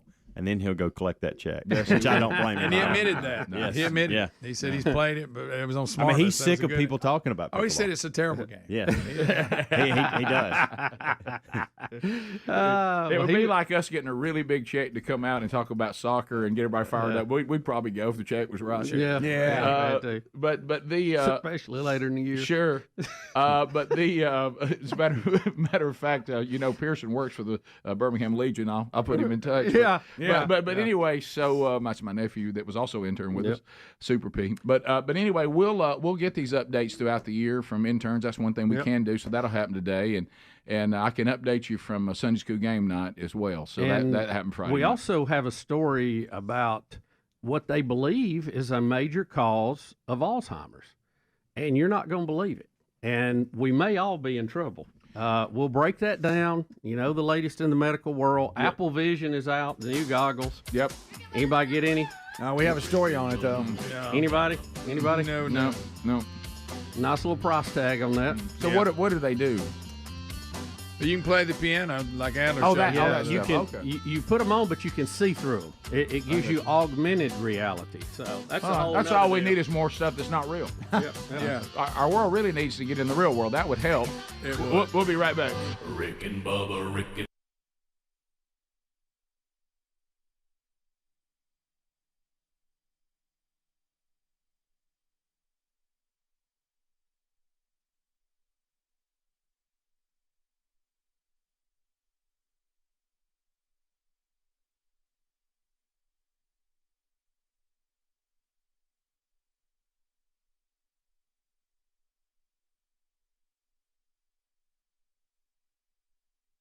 Old black smoke cherry. How about that? That's a little kicker. Blackberry smoke. I'm sorry, I'm putting two bands together. Blackberry smoke. There they are. Well, they merged. A lot of people didn't know those two bands, their names are too close together. It is. If I was one of them, I'd change mine. Nah. Blackberry smoke and black smoke. What is it? Blackberry smoke. Black smoke rising. What is it? Black stone cherry. Black stone cherry, and then black smoke. Blackberry smoke. Blackberry smoke. I got you. Okay. You lost blackberry smoke? Yeah, I've been gone a long time, Greg. Greg, I even forgot what I did for a living for a while. Oh, wow. So anyway, it's somebody started saying, Rick, got to go back to work, and I said, no, what is it I do? Yeah. And they said, well, you're the co-host of America's favorite radio show. The reason why we're doing that today is it's a running joke at home, and I brought it to the office today. It is when Sherry and I, my wife and I, see each other for the first time every day. We'll usually, unless we're running somewhere, we'll usually just kind of say, well, how was your day? And so she'll say, well, what did you do today? I said, well, I started by doing America's favorite radio show. Right. And then I'll roll through the and rest that's of a the darn day. good start. And so she laughs at that every time. I don't know why she's laughing. I really was. I was hoping she would say, well, yeah, I agree with that. Yeah. Well, my goodness, we've got to jump right in. I know that while we all were away, and you heard a little bit of it mentioned if you were with the kickoff hour and the boys today, but if not, this Iran situation has escalated a little bit. Now, it's always interesting when you're dealing with the Middle East because the propaganda they throw out, we all remember when Iraq said that the Americans weren't even there. You remember that, and of course, while they were parachuting, and taking over Baghdad. So you can't the news from the Middle East. You can't put any weight on it at all. It's almost like watching CNN. But anyway, so Rick, I had to flip over there last night. I knew you did, and I saw Cuomo. Yeah, and it's like talking to a millennial. Right. So well, hey, they intentionally missed our people. It was a sign. It was a sign to de-escalate. This is where the off-ramp is. This is the off-ramp to get out of this. No, my goodness. Yeah, that kind of thinking is why we're having missiles shot at us. Goofball. Bingo. Boy, Bubba, you still got the energy you had from yesterday. Well, does anybody remember yesterday? Yeah. Does anybody remember the bus yesterday? Yeah. On Second Amendment? Everybody remember the old bus on I thought it'd be Greg in the new year first. It was Bubba. Well, here's the problem. Listen, here's the problem. And Bubba knows this, and he probably thought about this a couple times yesterday. If Greg looks over here and sees Bubba giving him that kind of room, like thinking, I got Bubba drafting with me, Greg can become even more dangerous. Oh, yeah. You know it? True. I almost threw it in there with it. I know for a minute, I thought, well, gosh, this is good. You know what I did? I put Greg's mic down just because I thought he said, well, Bubba needs me in here with him. Well, I know need some help. I know this is kind of crazy, but I love our country. Yeah. And I kind of believe in the Constitution. I mean, I know that's a radical idea nowadays. You know what you're going to say next on today's story?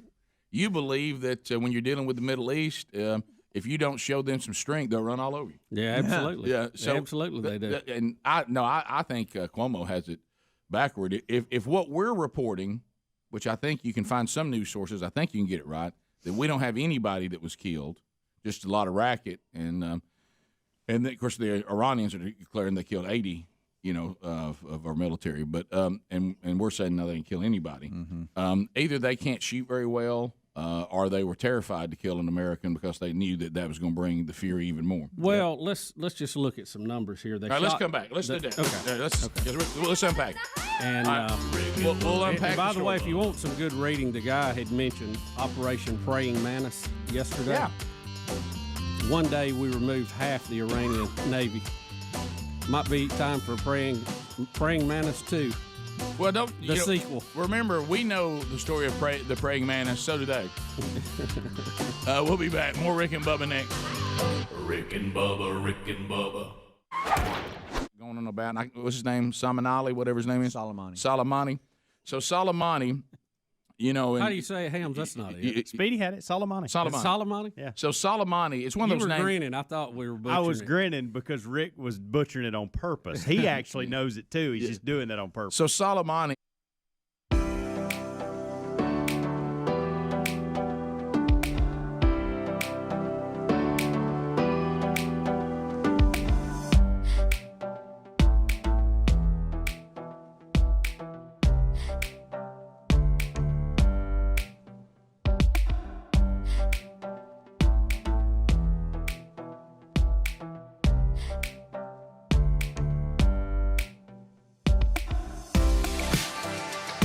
The Rick and Bubba Show, we're back celebrating 30 years, and in the final year, Lord willing, finishing up 31. If we can get to the end, and I'll still be here.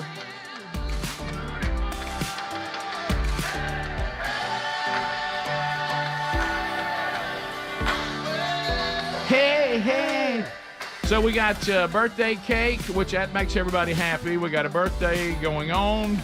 And we've got Speedy back from going to see baseball. Of course, with everything we've been talking about for this year, anytime Speedy you were gone, everybody thought, well, there goes Speedy. He's out. He just slammed door. He's gone. Yeah, timing was good, wasn't it? That's good timing. Yeah. Well, we went ahead and announced on Thursday, and it really wasn't the best day for it, but we needed to because we had to get out ahead of it. But anyway. Nice, good call on your part. Yeah, let me tell you something. You remember what I talked about at church, how it is on just a normal Sunday? That escalated this past Sunday. Yeah. Matter of fact, I was unable to even go to the bathroom. Had to let the service start. Then I said, second song, I'm going to the bathroom and come back because I couldn't go. Oh. I never could get there. So anyway, we'll continue to update you on all that and hit weekend stories as well. And so I know, Bubba, we talked about, we got Nella Shade, we got an intern update coming up today. But you ran quite a bit. Should I lock in on Alzheimer's? I mean, I hate to be that's where I'm on lock, but I really don't have it pulled up. Thanks for right bringing that one up. And this one, I mean, it's this one is gonna get very close to home. Yeah.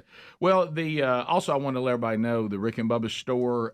They're saying that obviously with everything that we've been talking about, I think they said in a 24-hour period they had over 1,000 orders. So they're going to process all those, but you probably are not going to get your stuff as quick as you normally would. Probably take about 2 weeks. But with that, but they're on it. They're taking care of it. So just FYI on that.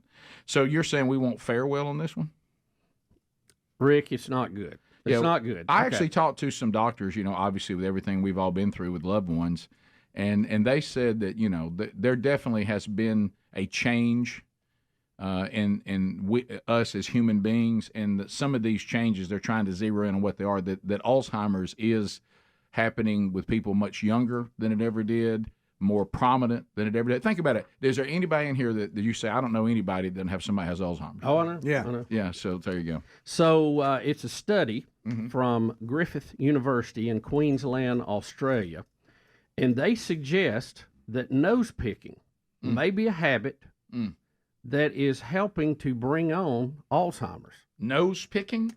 The Alzheimer's disease is the most common form of dementia. That's what they've come up with. And it is thought that both environmental and genetics play a part of the development. The research suggests that pathogens may also contribute to the development of Alzheimer's, but the pathways by which they enter the brain have until recently been unclear. They have discovered and I don't know how you would actually set up this test to study nose picking. That define nose picking. That's got to be defined. That it enters the brain via the nose, and via the nerves that run in your nose, leading to the development of the beta plaques that have been already discovered that get in your brain arteries and cause Alzheimer's. The authors suggest that nose picking damages the nasal mucus, making it easier for bacteria to reach the nerves and enter the brain. So you're talking about chronic nose pickers, not just the occasional. Well, sometimes. How deep you got to go to be considered a true pick? Yeah. And how, I don't know how you classify your numbers. I mean, if your nose is running, you get one of these. Yeah. Or you got to dig for gold. Everybody and their brothers had to pick gold every now and then. Yeah, picking a winner? You talking about picking a winner? Yeah. I'm talking about when you got to close one eye and reach well, and you can't control your mouth. Yeah. Well, you look at just like at this time of year when you're in the winter.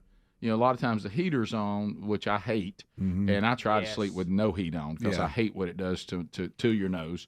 And so you've been breathing that heat, and you get up, and now your nose has got all this dryness in it, and there's things you got to. I mean, if you don't, everybody's going to look at you and go, hey, you got one hanging. Yeah. Is that just saying we should use a tissue every time? Is that basically what it's saying? I don't know what they're saying to do. They're saying that the nerve that's in your nose, and I can't say this, it looks like olfactory. Okay. Oh, yeah. Olfactory. Yeah. Everybody knows that. Yeah. Olfactory. That nerve leads directly from the nasal cavity to the brain. Bacteria can enter this nerve and therefore bypass the blood-brain barrier. How did they get to this? Yeah. that usually stops any bacteria from reaching the brain. Greg, this study paid for by all the people that have been forcing processed food down us for decades. Yeah. So it's not us, it's nose picking. What about Navage? Yeah, it ain't us. What if we get Navage out and run it through there? Right. You know that thing you hook up to your face? You know, I just can't by myself do that. I understand why that's a good product, and I understand that it probably is. Don't you hate the graphic good of to it? do. Yeah, but I just can't do that. I have to do a version of that every now and then. I feel like I'm being waterboarded. Well, that's the thing where you shoot water up one side of your nose. Yeah. I start confessing things. And you got the neti pot, and you got the Navage. I refer to it as waterboarding. I said, I got to go waterboard myself. There you go. Clear out everything. Yeah. I understand that keeping all that clean is better. You're on bacteria and getting sick and all that. I understand why you would do that. It's just, boy, it's tough. I squeeze the bulb with a salt packet of water through the nose every morning. Buddy, I don't know if that's Thank you, buddy. Let me ask you this. Are you using tap water? No. I buy the purified water in a gallon because I don't want an amoeba in my brain. Yeah, and see, I've used tap water a lot of times. Don't use tap water. I know you're not supposed got a filter to. on Yeah, saline spray good too. I'm reading an article right now, guys, that says, don't worry, picking your nose doesn't cause Alzheimer's. So now there's all kinds of backlash on this study that just came out. Evidently, the test was involved with mice, and the study in mice found that the bacterium called Chlamydia pneumoniae. I wasn't going to go that bridge. Ron Burgundy, calm down. Nose. I thought we were talking about picking our nose. Good night. I'm just trying to read the story. What do we pick? It can infect parts of the brain when seeded. They seeded it in the animal's nose, and it could go to the brain. Okay. So Rick, with that, they're like, well, maybe that could. I'm actually thankful that I was terrified of this study. That doesn't. I'm good.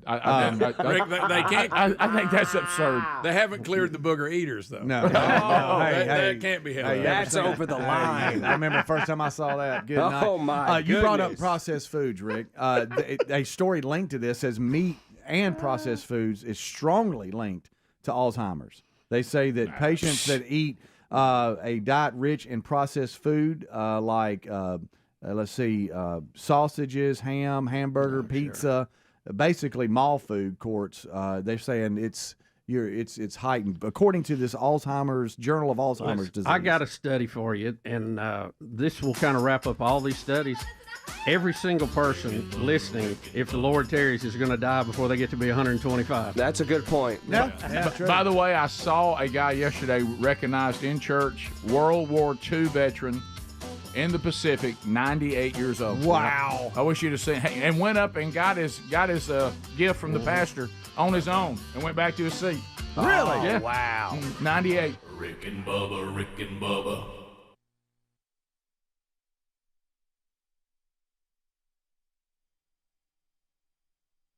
You know, the propaganda that the Middle Eastern countries put out on these people. You know, and she is an Iranian American, and she's going. We'll play it here in a minute, saying, "Look, let me give you the deal on this guy and on what's going on in our country and all this." Just like the young lady that was in here in the golden ticket seats that day, just like David Nasser when we talking about what his family went through.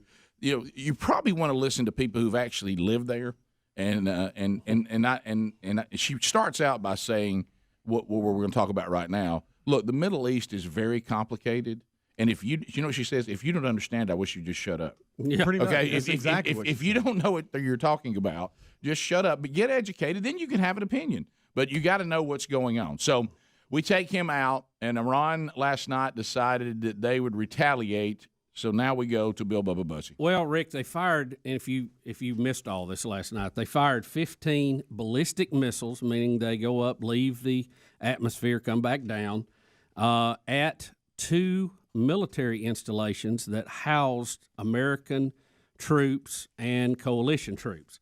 Now, according to all the reports today, of the 15 they shot, 4 failed. 1 went to another place. The majority of them went to the main air base there in Iraq.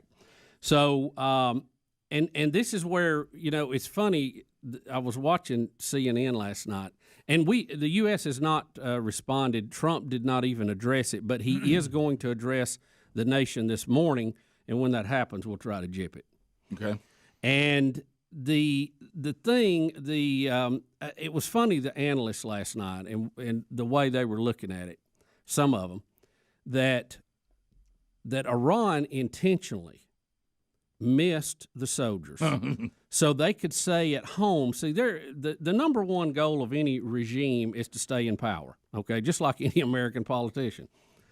And they needed this to say, look, we took on America, we fired at them, blah, blah, blah. But on the flip side, they didn't kill anybody, so they didn't cross the, quote, red line that they knew Trump would respond to. Of course, they were acting like these were some great precision weapon. If 4 of them failed out of 15, they're not that accurate. Okay, I think we can put that aside. Right. So you're getting mixed messages from the Iranians. Now, CNN will tell you that the U.S. is giving mixed messages.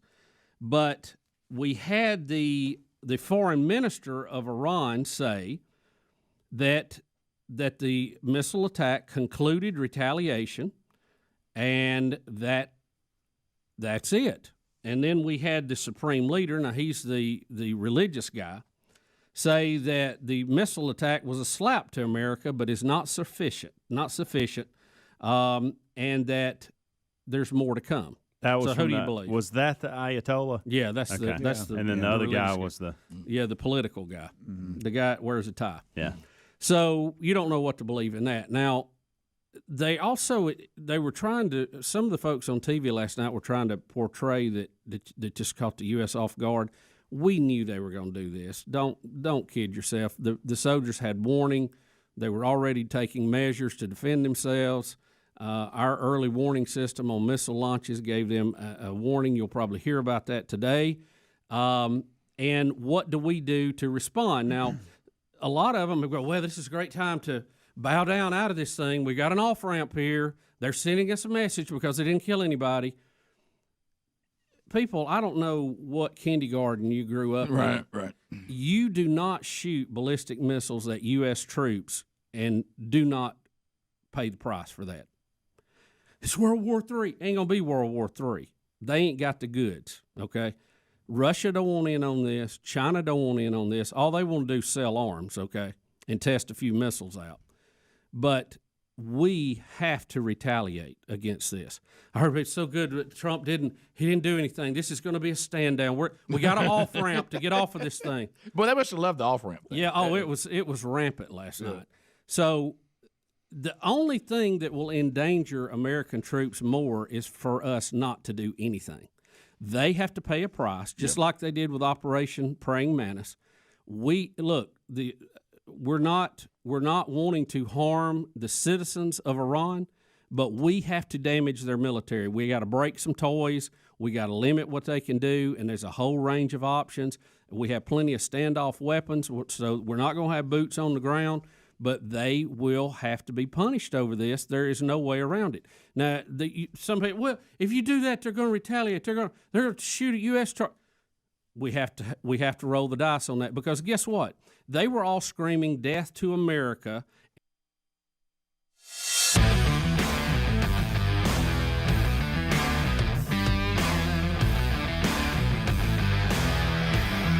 "35 minutes past the hour. Rick and Bubba, thanks for being with us. An active week.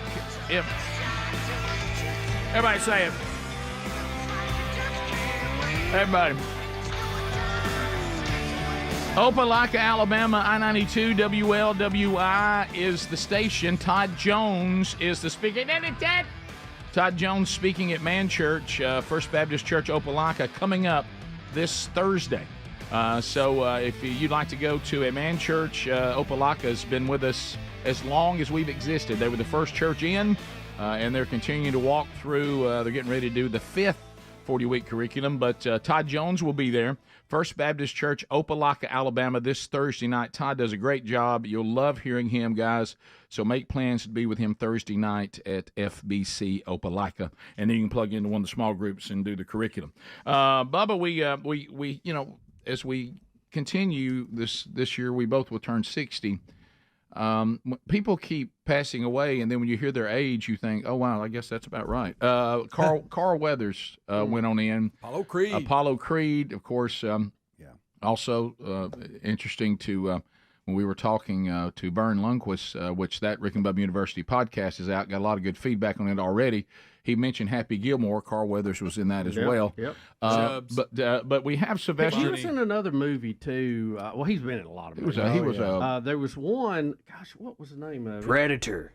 Predator. Big role in Predator. Yeah. Big role in Predator. But there was one where he was like a Action Jackson. Action Jackson. Action Jackson. Yeah. That was it. That was it. Yeah. He Yeah. was in that with one of Prince's girls, wasn't it? I think Vanity. you're right. I think you're maybe. right. I think you're right. He was also in the PGA Superstore commercials with the in their commercials. Well, everybody loved Carl Weathers. I mean, he's a former NFL player, played for the Raiders. I mean, what a great, and he had what a great all, career. And obviously so athletic as Apollo Creed. I mean, he sold it. I mean, he looked like a show enough boxer. Well, you're gonna hear Sylvester Stallone talk about the day he walked in to audition and giving a tribute to him. So here's Sly talking about Carl Weathers. Here we go. Hello, everyone. Today is an incredibly sad day for me. I mean, I'm so torn up, I can't even tell you. I'm just trying to hold it in because Carl Weathers was such an integral part of my life, my success, everything about it. I give him incredible credit and kudos because when he walked into that room and I saw him for the first time, I saw greatness, but I didn't realize how great. I never could have accomplished what we did with Rocky without him. He was absolutely brilliant. His voice, his size, his power, his athletic ability, but more importantly, his heart, his soul. It's a horrible loss. And I'm standing here in front of this painting because it was probably the last moment we were ever in the ring together, and I'll never forget it. He was magic. And I was so fortunate to be part of his life. So, Apollo, keep punching. So there it is. You okay in there, Andrew? Yeah. I'm good. So, 76. But the minute he I was heard, also in one of the Star Wars movies. Oh, The yeah. Mandalorian. Yeah, he was. Spin-off of that. was that one of his latest. Was that the Disney thing they did? I think so. Yeah. Okay, on their app or something. I don't remember. But anyway, he 76. So that when I saw the age, I thought, well, that's not really that old. No, I mean, unfortunately, I'm talking it is old. Had he but been sick, or is this because a lot of times we don't know? all it said was he died quietly at home. Yeah.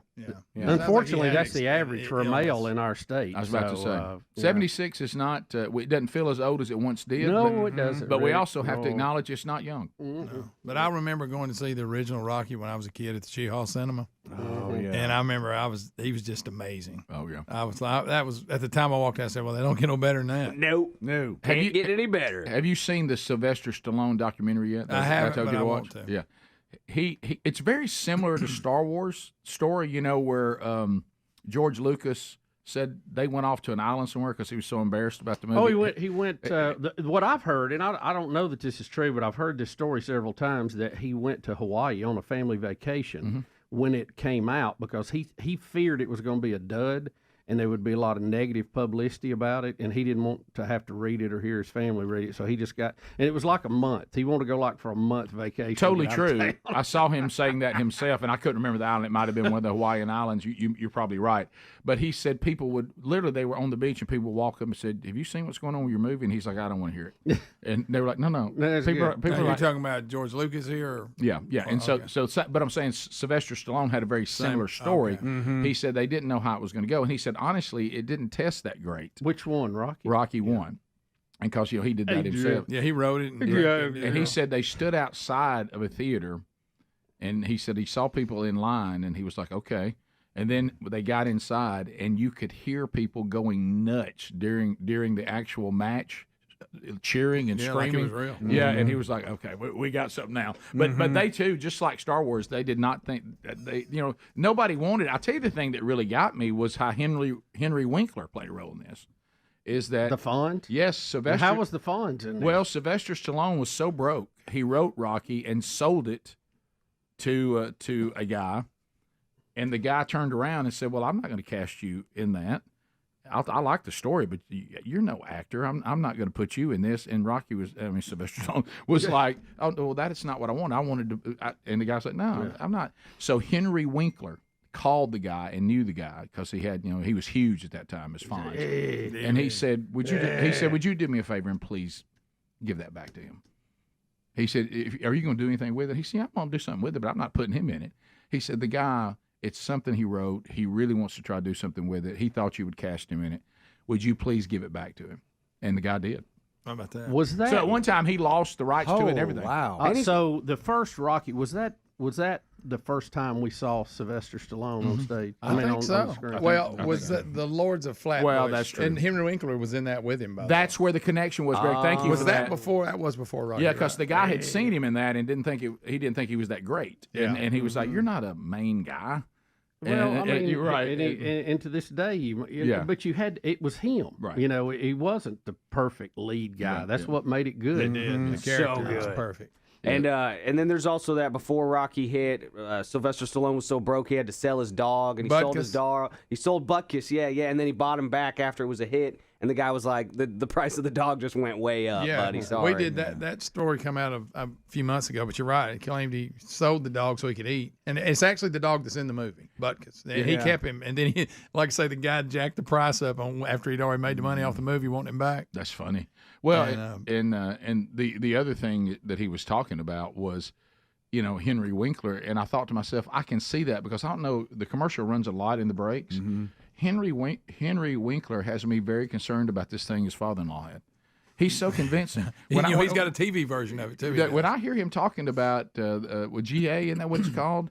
It's something to do with the degeneration of your eye. And he makes me very concerned about it because I can tell he loved his father-in-law. Oh, yeah. And his father-in-law lost his sight. Yeah, it runs all the time. Yeah, and when I hear Henry Winkler talking about it, I want to do something for his father-in-law, and I don't know what to do, but he makes me want to. Yeah. So picture him calling you going, you need to give the script back to this friend of mine. I probably would have done it too. Yeah. Henry Winkler is very, very convincing. He is, and he can talk you into things. He can. I mean, when I hear him talking about something, he makes me care about it. He used to talk Richie C and all kind of stuff. Right, Rick, do you remember him and Michael Keaton in Night Shift? Golly. That was funny. When he is the straight guy and who's quirky, and Michael Keaton is bizarre. I think Michael and he regretted ever meeting him.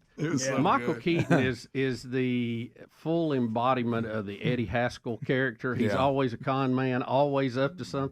He plays that role better than anybody. Let me tell you that moment when Henry Winkler is at the end of his wits with him, and he's come up with the idea that they eventually do, and he's sitting on the subway and he's getting ready to leave, and the last thing that Michael Keaton does goes, "Love broker," and you see Henry Winkler going, and he's just sitting there with that look on his face as the train takes off. It's a good movie. So it ended up working out for him, but a lot of trouble. Yeah. A lot of trouble. We'll be back. 15 minutes to the top. So Carl Weathers dead at 76. He was involved in a lot of things, but he'll always be Apollo Creed. Yeah. And as Sylvester Stallone clearly laid out, he was key in the success of the Rocky series. You talking about the Count of Monte Fisto? Yes, I am. We'll be back. Rick and Bubba, Rick and Bubba.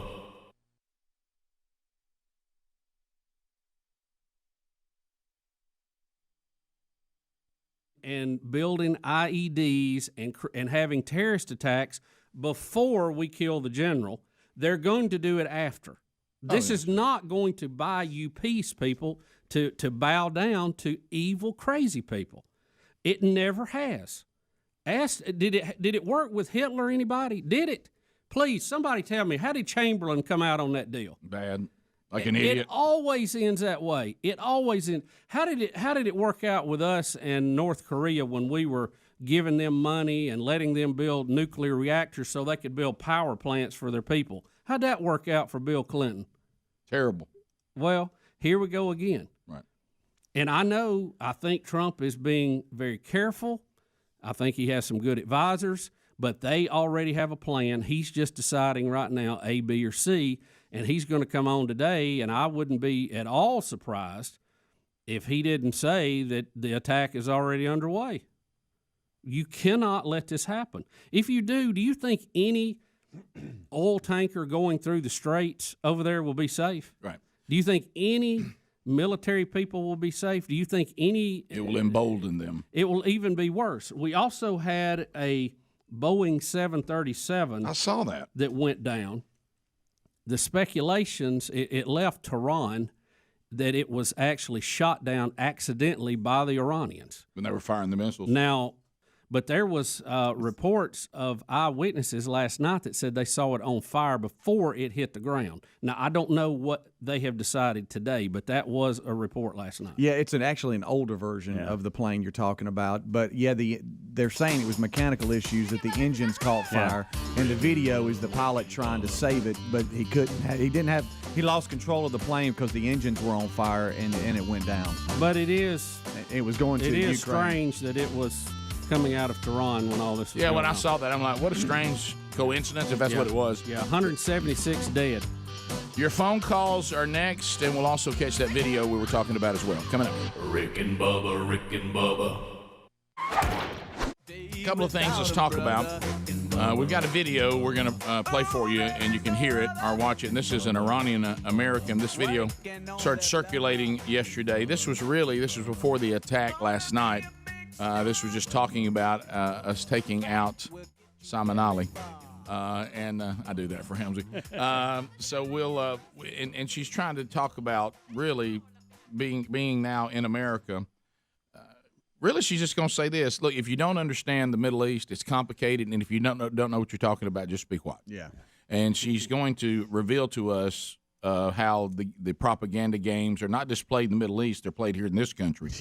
Concerning our enemies, and so this was, I don't know who this is, just it's out there on YouTube or whatever. It is, and I sent it over to the guys for show notes, but it's the truth from an Iranian. All right, here we go.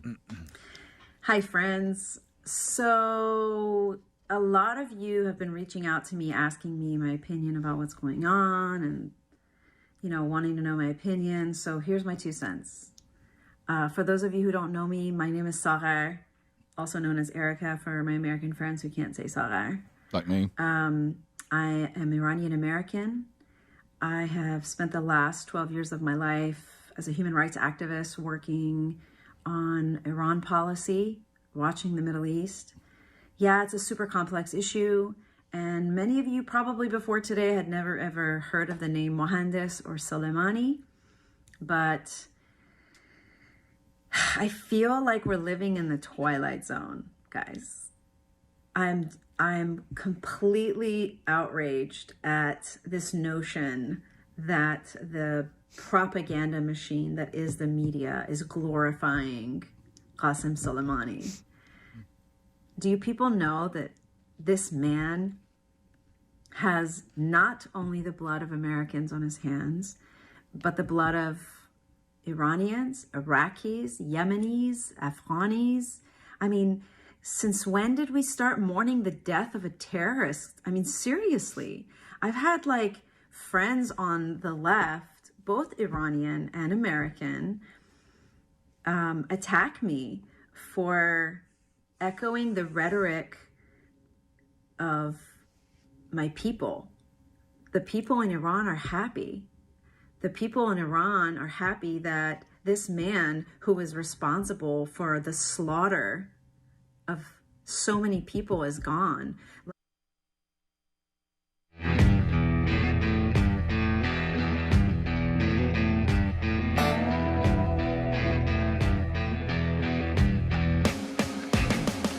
Ten minutes now to the top of the hour, the Rick and Bubba Show. We got intern updates coming up a little bit later on. We'll talk to Grammy-nominated Nilla Sheikh. That's coming up. Weekend stories still to come. We'll get one of those now because we're about to say happy birthday to Michael Helms. Edgar's Bakery brought a birthday cake. 46 years old today, Coach Helms. And the birthday cake looks delicious. Bubba's been smelling it. You couldn't help but smell it when you walk by. Edgar's does such a great job. How about that? They're staying cocky today, aren't they? There it is. Wow. Look at them. How about you, Edgar's? I'll take a corner of that. So there it is. Included the Adidas logo and everything. We're in Adidas school. Okay, good. I know that or not. Good. You scared me for a minute. I wanted to make sure that was the correct one to put on there. Oh, yeah. So there it is. Jack State, Helms Coach, happy birthday. Happy birthday to you. Stay cocky. Happy birthday to you. Stay cocky. Happy birthday, Coach Hale. Stay cocky for you. We just there it is. Go Gamecocks. That looks good. That looks good, doesn't it? That's awesome. Yeah. So speaking of the Gamecocks, it has been a whirlwind of a few days. So Friday. And I'm going to use this time not for us to talk about 46 and celebrating the birthday because y'all know how much I love that. 46. I want to thank some people for equals 10 over the last few days. Friday we had a home match, and I look up, we're getting ready, and guess who showed up? One Bill Bubba Bussey. I couldn't believe it because I thought he was going hunting, and I couldn't believe it either. When I heard he was there, and I was like, well, I thought I you went were to get a job application, so I thought I'd stay for the finish. I was about to say, did you get your gravesite? Did you talk the sites? Yeah, I didn't know if you were there looking for a job or just visiting the gravesite. All of the above. Yeah. That Amanda was like, yeah, he was here. He had to check on some things with the gravesites and then the plots, and then he thought, well, we'll do a twofer and stay for some tennis. But our GA, Valeria, she said, is that Bubba? Wow, he's becoming our biggest fan. And I said, yeah. I said, I did not realize he was coming today. He asked me about the match. And then, and there was it was actually a really good crowd on Friday, so thank everyone that came out. Kind of caught me off guard. Mac Daddy and Mom showed up, which was always a pleasure. I think he was. Daddy. I know there was some nervousness with me when I look up and Mac Daddy's holding court with the athletic director and Bubba and the associate ADs. Was he holding court? He had to be. Hell yeah, oh yeah, and so it was great to see everybody and a good day. Then that night. Amanda and I had to do something we never do, and that's get dressed up and go to a red tie event. Oh, I saw that. Looks swanky. This is always one of those things where I dread it. 4-6 in a suit. I absolutely red tie. Dread it until I get there. 10 and then, in a red tie. Then I have fun. Tie.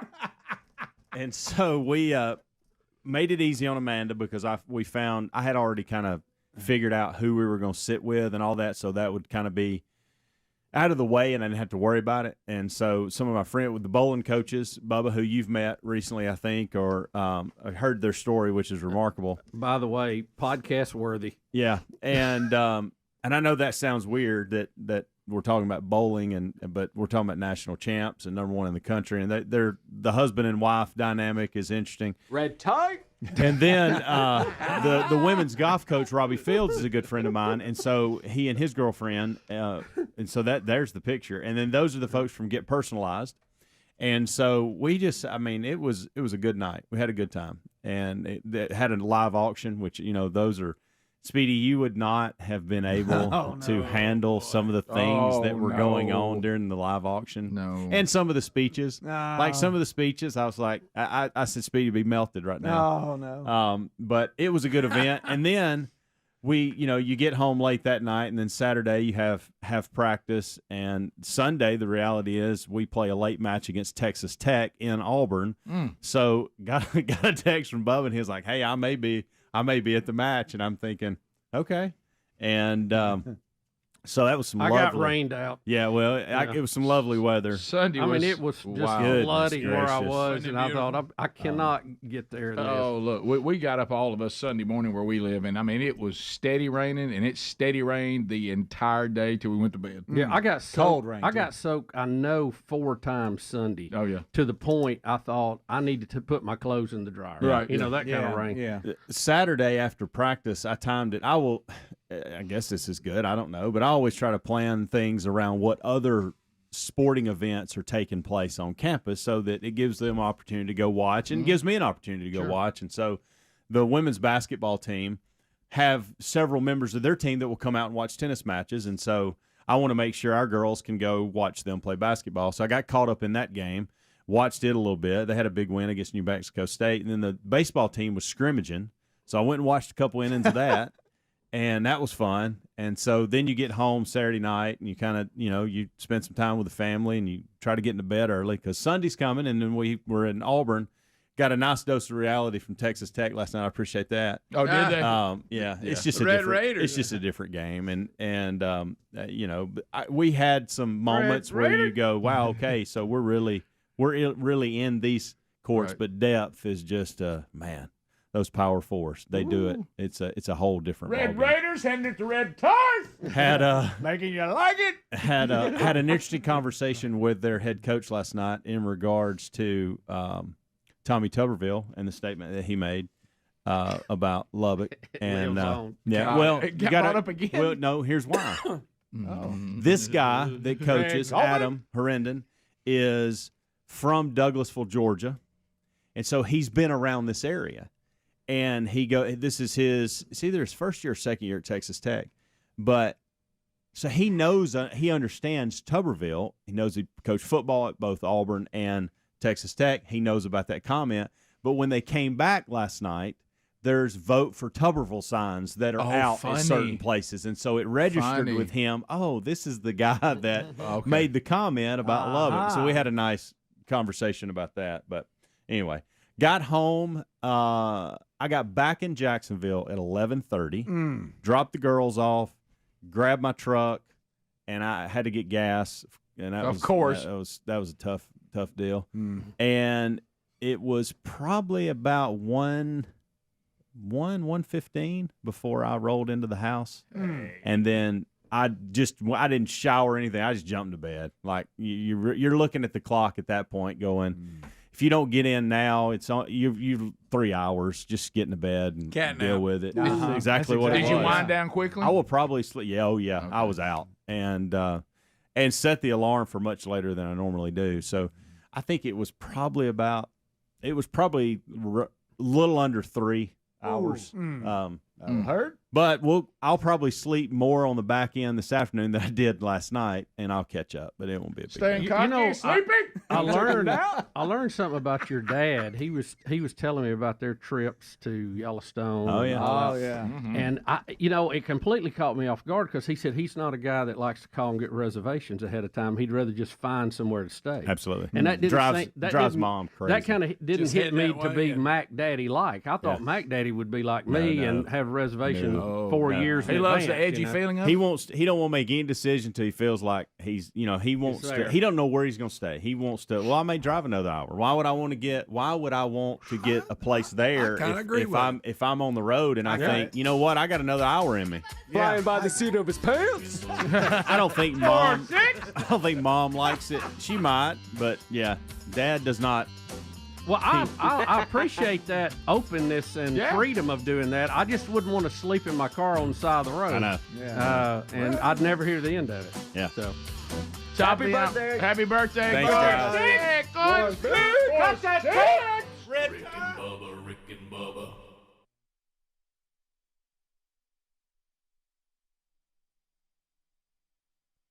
Where was your outrage last month when the regime slaughtered 1,600 kids for peaceful protests? Where's your outrage for the thousands of political prisoners that are in Iran right now? Where was your outrage when the Hashtashabi took over the American embassy and vandalized it and killed an American contractor? I don't understand. So I'm sorry if I'm ranting, but who cares? My opinion doesn't really matter. But for the, in the interest of those that have reached out, here's the deal. I'm an Iran watcher. I'm an Iraq watcher. I'm a Syria watcher. I'm an Afghanistan watcher. And for the people on the ground, they don't hate America. They don't hate Donald Trump. In fact, there's a lot of trending hashtags right now from Iran on Twitter. Thank you, Trump.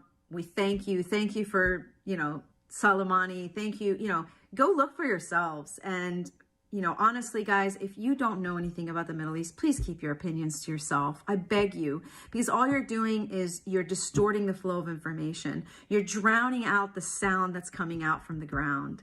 And people in Iran are happy. And they are giving out, in the Middle East, it's cultural practice to, when something wonderful happens, when there's a marriage or when there's a celebration, you give out cookies, you make cakes. And you should see the videos that are coming out. People are baking cakes. People are giving out cookies in public in the streets because they're happy. You know, I mean, I don't know. Do we live in a closed society that we don't know that most people in the Middle East are not free? Specifically in Iran, it's an Islamic state. There's no freedom of religion. There's no freedom of speech. There's no freedom of peaceful, protest. And for anyone who disagrees with the regime, they're arrested, they're jailed, they're tortured, and yeah, there's a lot of video coming out right now about, the funeral of Qasem Soleimani. It's so much propaganda, you guys. The regime has been saying death to America for 40 years. They forced us in school to say death to America. I was 7 years old. I didn't know what I was saying. And the people that are like saying that right now, they're called the Basiji. They're like, they're getting paid. They're the ones that get paid to kill people on the street. So yeah, they're going to say death to America, but that's not the people. The majority of the people in the Middle East don't hate America. They don't hate Donald Trump. And I'm probably going to lose a lot of friends for saying this, but thank you, Mr. Trump, for making a very hard decision and for having the moral courage to do something that probably a lot of world leaders wouldn't have had. Anyway, that's my 2 cents. I love you guys. If you want to, how about that? She's saying, look, I live there. I know what's going on. You got to be able to discern what the people who have no choice. Soleimani's death is celebrated by the people that he slaughtered and that had to live in fear of him. And they're thankful that Donald Trump and the Trump administration in the United States took him out. At O'Reilly Auto Parts, better prices every day. You know why I like Q&A?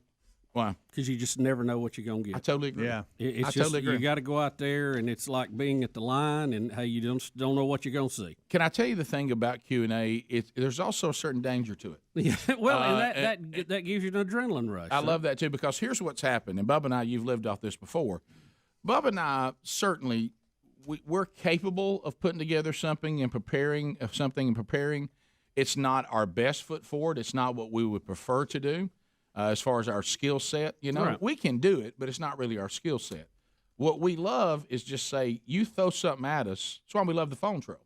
And then now we know what we want. Now we know what we want to talk about. Right. But the bad thing about a phone troll or a Q&A is if the questions are not any good. Well, or you just don't know. But you know what? That also tells you by the quality of the questions you're getting. Yep. How into the show they are, or how long they have listened. Yeah, you're right. Or a lot of that. It's a great interaction. Okay, I'll admit it. When I heard they were having a panel and I wasn't on it, I'm like, man, I love Q&A. So I've got to do the 2 prepared messages. And when I say I'm doing a prepared message, that means what that means. Yeah. I have someone. That means it's not Q&A. No, I got a guy last night. That's about it. I got a listener of ours last night. He said, and if you had been there, you would have just started crying, laughing, especially now. He said, hey, I'm going to come hear you in Pensacola. And I said, man, that's great. I'm looking forward to being down there. He said, let me ask you this before I come. I heard you speak in Pensacola in 2017. Is this going to be the same message? Mm-mm. I said, 2017?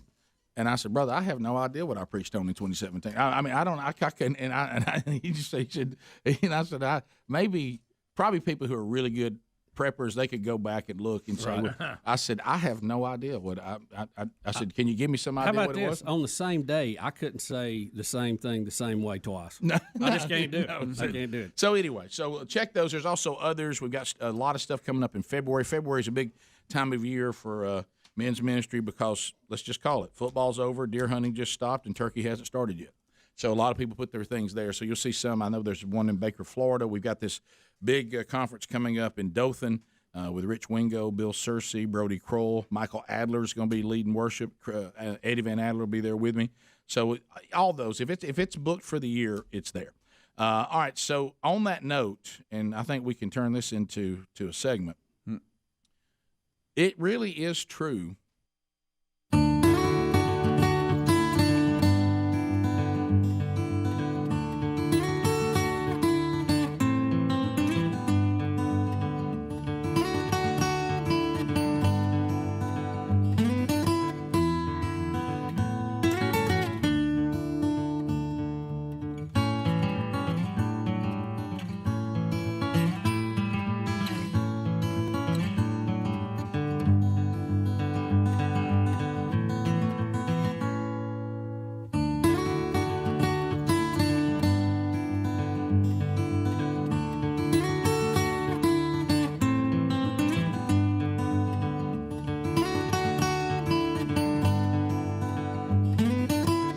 we go. A brand new hour on a brand new day on a brand new week.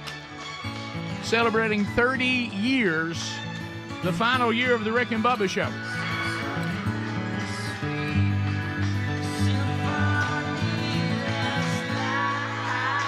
Speedy, the real Greg Burgess, Helmsy, Eddie Van Adler, all here for a brand new hour. And say hello to Bill Bubba Bussey. Rick, glad to be here, and thank all of you for joining us. It is the little party we call Rick and Bubba, The Last Dance. The Last Dance, or Bubba, as we call it, The Last Lunch. Yep. Buffet is closing. Yes, so everybody, but it is a long runway, and we're going to have a blast this year. And thanks for all the wonderful emails and contacts and pictures that we're finding, and it's just keep those coming. So much to celebrate. So as we start the hour, we do have an intern update coming up on the program today. We'll get some of your phone calls coming up this hour too, as we celebrate the 30 years. Bubba, Friday night, I know you ended up going to watch tennis. We were trying to get Mom's car out of it was repaired, and we were trying to get that. And my sister was getting out of the hospital. Thank you so much for your prayers. My sister did get home over the weekend. She's doing great, so thank you for that. So there's a lot going on, and there was, and I knew it was coming. You know, with it being Sunday school, some of the Sunday school couples and playing game night. I knew, how you know there's your wife's trying to have a conversation with you, and you're kind of avoiding it because you know that it's not going to be pleasant. And so she was like, hey, we need to be there at 7. Okay, all right, ooh, a little late. And she says we're eating before that. They're not doing dinner. Oh wow, okay. So if you're getting this car and bringing it home, just know we need to eat before we go. And we're doing Cornish hens or something and all that. And I thought, okay, well that's where it's going to happen when we sit down for the Cornish hens. That's when it's coming. So we sit down, and I said, hey, this is delicious. Thank you, baby. This is wonderful. I sure am excited about spending some time together tonight with other couples. It's so much better than deer hunting. I can't wait. And she said, spreading it on pretty thick. And she said, we're playing games tonight. Yeah, baby, I know. Can't wait. Hey, Rick, can't wait. Can't wait. Counting the minutes. Talking about couple games? Yeah. So excited last night I couldn't even sleep. And she said, just try to just be fun and talk with everybody. It really doesn't matter who wins these games. And I literally had the Cornish hen, and I was trying to find a way, because they're kind of messy. They're delicious, but they're messy. And I was trying to pull one of the little legs off of it at the time, and I just dropped the leg, and I said, hey, it does matter who wins. And it always has mattered who wins. Always. In every situation, it matters. Now, winning at all cost can be problematic, and you need to have the right attitude about it. But I cannot live under a banner that winning doesn't matter. She goes, so you're focused on trying to win catchphrase? Is that one of the games we're playing? You want to be the best you can be, Rick. I said I've never played catchphrase, but I intend to win it. Right. And how does that work? I'm not familiar. Catchphrase is fantastic. I really like this. I don't even know if I'm saying the right name. So there's this thing you're handed, like a little computer, okay? And you hit the timer, and then it tells you the category. Say the category is sports, okay? And then the team, we divided up. It worked out good that it was the men against the women. Sort of good, but now Sherry's been moved into an opponent of mine versus being on my team. I couldn't figure out which one was worse. According to the Rick and Bubba softball team, she says being your opponent is actually worse. When you made me cry when we were dating. Well, and I said, well, you chose to play for the Chamber of Commerce. That's true. You weren't on our team. Yeah, you made that. And she said, I didn't know you would. Yeah, this is it. All right, so let me get my pointer. Yeah. All right, so like right here's the timer. Here's team 1. Here's team 2. The word will come right here. Okay, and so it now comes in kind of like password, and say we're all on a team, and so we don't know how much time we have to get it. We have no idea. No, it changes. And the time changes. Yeah, and so what we do is we start passing it around, and we're trying to get the word before the buzzer goes off.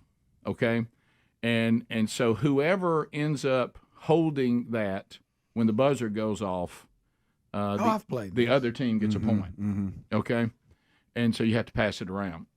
So, but your team is trying to guess it. But when you guess it, you're able, you're passing it, and you want it to be the other team to have it. It's like a hot potato before the buzzer goes right. on. And so she said, I don't really want to experience what I experienced when we were dating and you made me cry in the Rick and Bubba softball game. And I said, baby, that was just part of it. We were just funning around. Yeah. This is not serious. Yeah. And she said, you were saying to the woman that you claimed to love that I was an easy out and that if I hit the ball to you that you would just be a hero and everybody would love to watch you get me out. I said, well, baby, the audience loved that. Yeah. And she goes, well, I didn't. I wasn't really prepared for that. And it was really kind of mean. And I said, well, I went on to put you on our team, so you could run bases for me and Bubba, and that was helpful. Right. But so anyway, I showed up and probably a little quick. I wanted to know where the games were and where we were playing. I wanted to see the field. Mm-hmm. And we'll scout it out. Right. And Sherry kind of said, Pre-game. Why don't you eat some of the snacks here and let's interact here. Where are we playing? How many games are we playing? What games are we playing? Well, I thought we'd play catchphrase and last word. Okay, not familiar with those games, but can I look at the stuff? And they were. Let me get a sheet with rules on it. Yeah. And so we played the first round. And do you think it was good or bad that we decided it would be the women against the men, husbands against wives? I don't know that that's good. Because I that think way, they get along with all your of teammates better. All of you could go home with a bad bride home. See, that's. Well, we started out, and I wasn't prepared. We had a legend with us, and he's a legendary coach. He actually coached my oldest son in 7th grade, and he's a legendary coach of wrestling, the great Coach Gaydosh. Oh. And he's a multi-state champion and loves to talk about wrestling. And he's a little older, and so the first time that the thing's coming around, he began to tell us he had a lazy eye and couldn't see it. and now, he's a legendary coach, so I find myself not wanting to say the phrase, Coach, you're killing us. You know what I mean? And I thought. Could he read that little display? That ain't much of a display for somebody with a bad eye. That was the problem. And put it in front of the good one. But he's such a gamer, he adapted to it. Oh. And he's just such a winner that he overcame it. And the women in the first round, you played a 7, and they waxed us like 6-1. And were y'all sandbagging or were y'all confused? No, we didn't have our act together. I didn't fully understand the game. We had a lazy eye over here. I don't know what Rich Bartlesky was doing. He played a little ball, even played at the highest level at one point, and he and I kind of made eye contact, and we were like, this is unacceptable. And something. So did you kind of have everybody up like whisper at each other like, hey, we got to do something? I said, we're playing best out of 3, man. We can't get 2 down.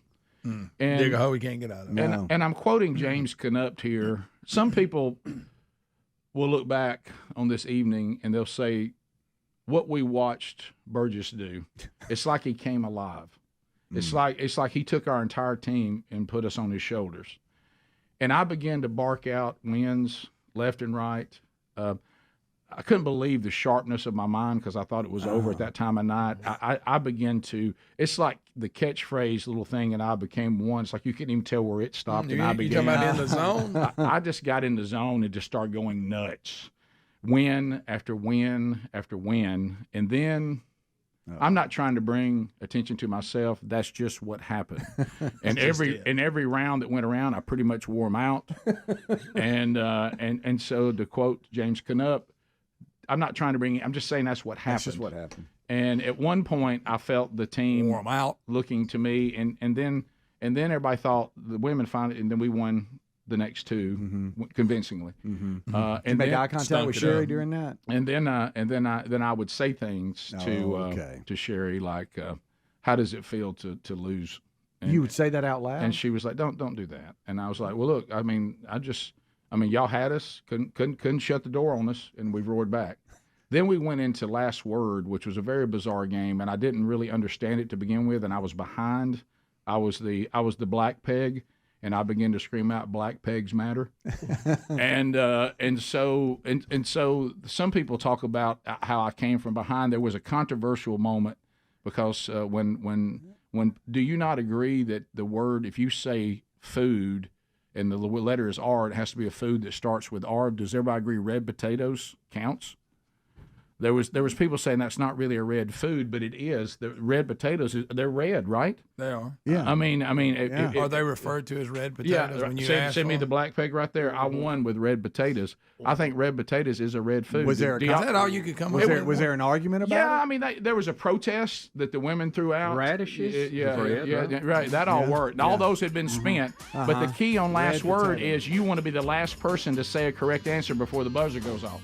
It's not about being the first one. It's not about how many you get. So I held back on red potatoes and was guessing because it's not the same amount of time every time.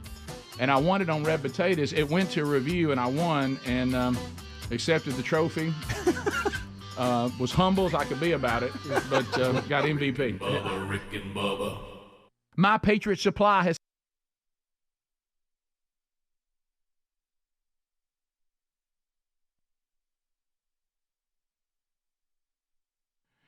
All right, so one of the things that we have to talk about, not only are we getting older, which is obvious, this means that the parents that are still with us, think how old they are now. And a lot of the issues you find is you start losing loved ones in conversations and board games, like I was just talking about, because they can't hear.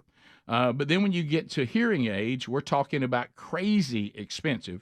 When you look and see the cost of food and gas and rent, a lot of times people who need hearing aids, they just simply can't afford them.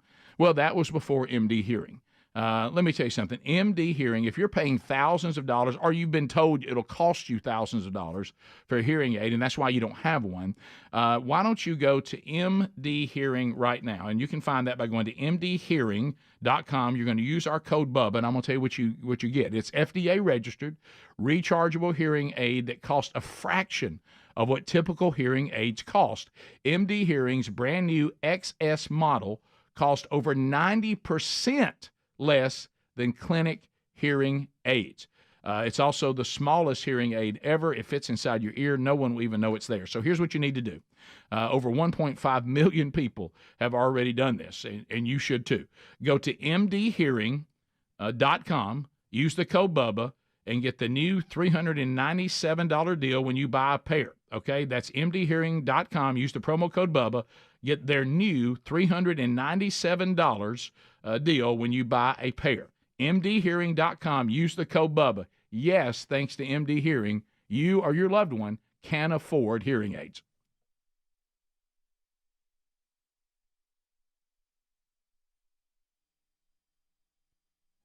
And it is real, and it is next weekend, okay, that our friend Scott Dawson is going to be hosting in Pigeon Forge / Gatlinburg, Tennessee. Mm-hmm. Scott Dawson, is there anybody more conservative? Is there anybody more Caucasian than Scott Dawson? Probably not. Okay. Probably not. Point, Rick. And he will be hosting Kanye West. You're going to go to a place where there's pancake houses and saltwater taffy. Yeah. Okay. A lot of pancake houses. And Kanye is going to come out of L.A. with his choir, with his musicians. Ready to jam. And land a plane in Knoxville. And our friend Scott Dawson and his ministry are going to bring Kanye and the ensemble to Pigeon Forge, Tennessee. Hello, Sunday service. Sunday service is coming to Tennessee. Yep. And Scott Dawson is bringing it. So now you cannot get a ticket to that if you tried until today. So good news. Yeah, good news. Yep. So this really is a fascinating story to watch. The way it has unfolded is just unbelievable. Yeah. I can't wait to hear how it all happened after the fact. I will tell you this, as Scott Dawson's friend, I'm having so much fun with this. I'm having a blast with this. You got him worried today. No, I'm having so much fun with it.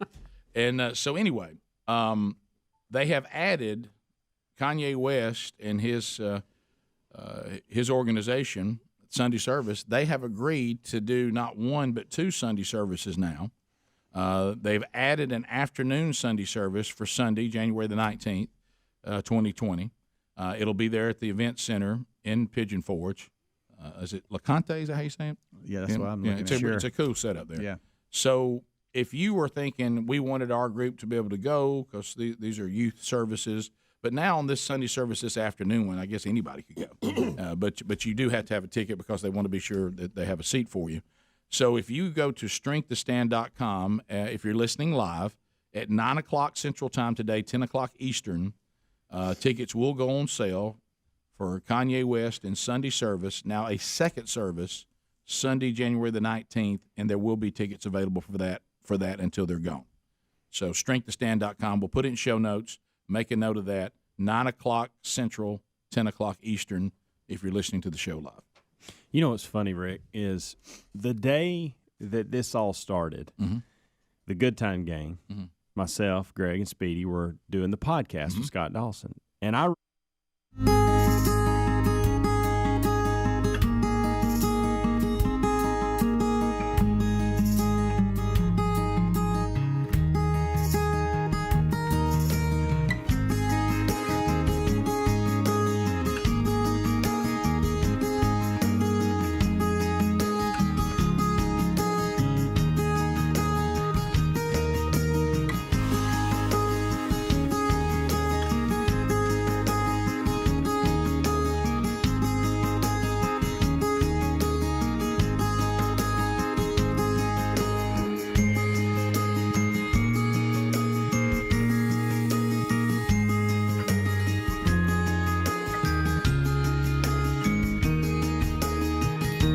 So that was the Canuck speech, and I just kind of used it Friday. Sherry did say on the way home she thought me picking up a piece of woodwork down in the basement where we played at this house and used it as a trophy and gave it an acceptance speech as MVP in the game. She thought that was a little over the top and made some of the wives cry. But other than that, I thought it was really great. I just never saw you doing that, Rick. Repotatoes. We are the champions, my friends. Had all the men sing that too, so that was good. Hey, don't forget about HelixSleep.com/Bubba right now. Their President's Day sale is going on. Valentine's Day coming up. It all works together for you. These are mattresses that are customized to the way you sleep. And they're going to ask you some questions. They're going to ask you how you sleep. Do you sleep on your back, your stomach, your side? They want to know that. You want a soft mattress? You want a medium mattress? You want a firm mattress? Does it need to be in their big and tall brand? Is it for a child? All these things. And then they send it directly to your door. And you get to sleep on it for 100 nights to make sure that you love it. And if you don't love it, then they'll fully refund you. No questions asked. So you have everything to gain, and the only thing you're losing right now is sleep. So get a mattress that's customized for you and save 20% during the President's Day sale by going to HelixSleep.com/Bubba. That's HelixSleep.com/Bubba. Also a link at RickandBubba.com under the sponsors button. The 30th anniversary is going on, the final year of the Rick and Bubba show, and a lot of you have asked, how about trying to get us some of the intern updates? Bubba's also called... on which I agree. Can we get a number, a real number on how many interns we've had? There's no telling how many. It's got to be hundreds. I think it was 250 a while back. Right. Seemed like we counted them one day. Yeah, and there's so many now. now. I'm going to round it to 300 now. Yeah, there's so many now, and us aging that when someone tells me they intern with us, I just take their word for it. Oh yeah, sure. Sure, absolutely. What was your name again? Oh, no, give me the nickname. That's the only hope I have. But anyway, so I got a text a while back from former intern Nilla Shake. Bubba, you just got one too, and I ended up seeing your parents. As a matter of fact, we were all walking down at the park and ran into them, and they were telling us about what just happened last night. Or I guess I don't know when they did all the different awards, but the Grammys last night, that you have found yourself being nominated for a Grammy. That's right. Well, a lot's happened since I was last. Welcome back, Nilla Shake. Nilla Shake. Do you still have his little sounder, Rick? I don't. I look for it. We have so much in here. I know. So much. And we have to clean it out over time. I got my driver's license since my last appearance on the show. Oh, that's right. That's right. Yeah. You wasn't driving. That's right. I remember that. Yeah, my mom used to drop me off here. So, or not here, but at the other place. I ended up being part of a project that was nominated last night.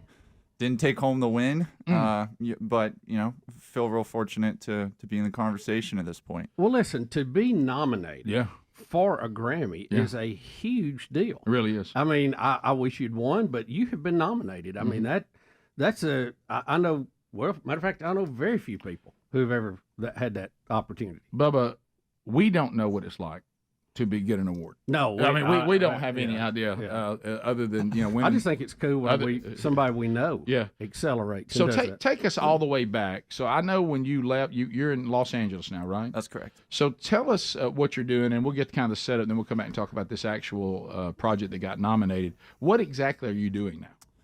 That's a great question. I'm juggling quite a few things, wearing a couple hats at the moment. But in terms of the Grammys, I'm an immersive audio engineer. So all right, so we don't know what that is. Immersive audio. We don't know what that is. What is immersive audio? So audio engineer. Started out, recording music, doing my own stuff, even going back to when I was on the show. Yeah, you did some things back then that were kind of advanced for interns. Yeah, so that progressed and moved out to Los Angeles a few years back, looking for opportunity in the music world. And at the time, Apple had just announced a partnership with Dolby, and they were going to be doing what's called spatial audio for their streamers. And so anyway, I self-taught myself the production side of that because not a lot of people knew it at the time. And so I knew these guys who had won Grammys, who were, and I felt like it leveled the playing field between me and them.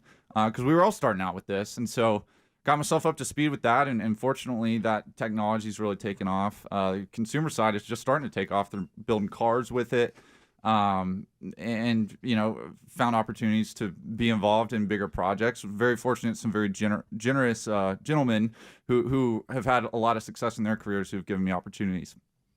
I still don't know. Doug, let me put this another way. Right. Immersive audio is spatial audio. You're taking different channels and delaying it and phasing it and putting it together to give people an audio experience that they normally wouldn't have, right? Is that close? That's pretty close. So if we took this room, be my interpreter, please. All right, let's take a break. Just stop. My mind is blown.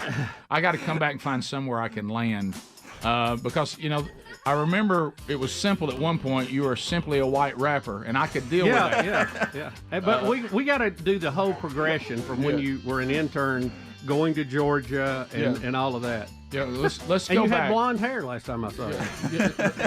Let's go back and try to just see if we can't chronologically walk through this. My mind is blown. We'll be back. More Rick and Bubba next with Nilla Shake. Rick and Bubba, Rick and Bubba.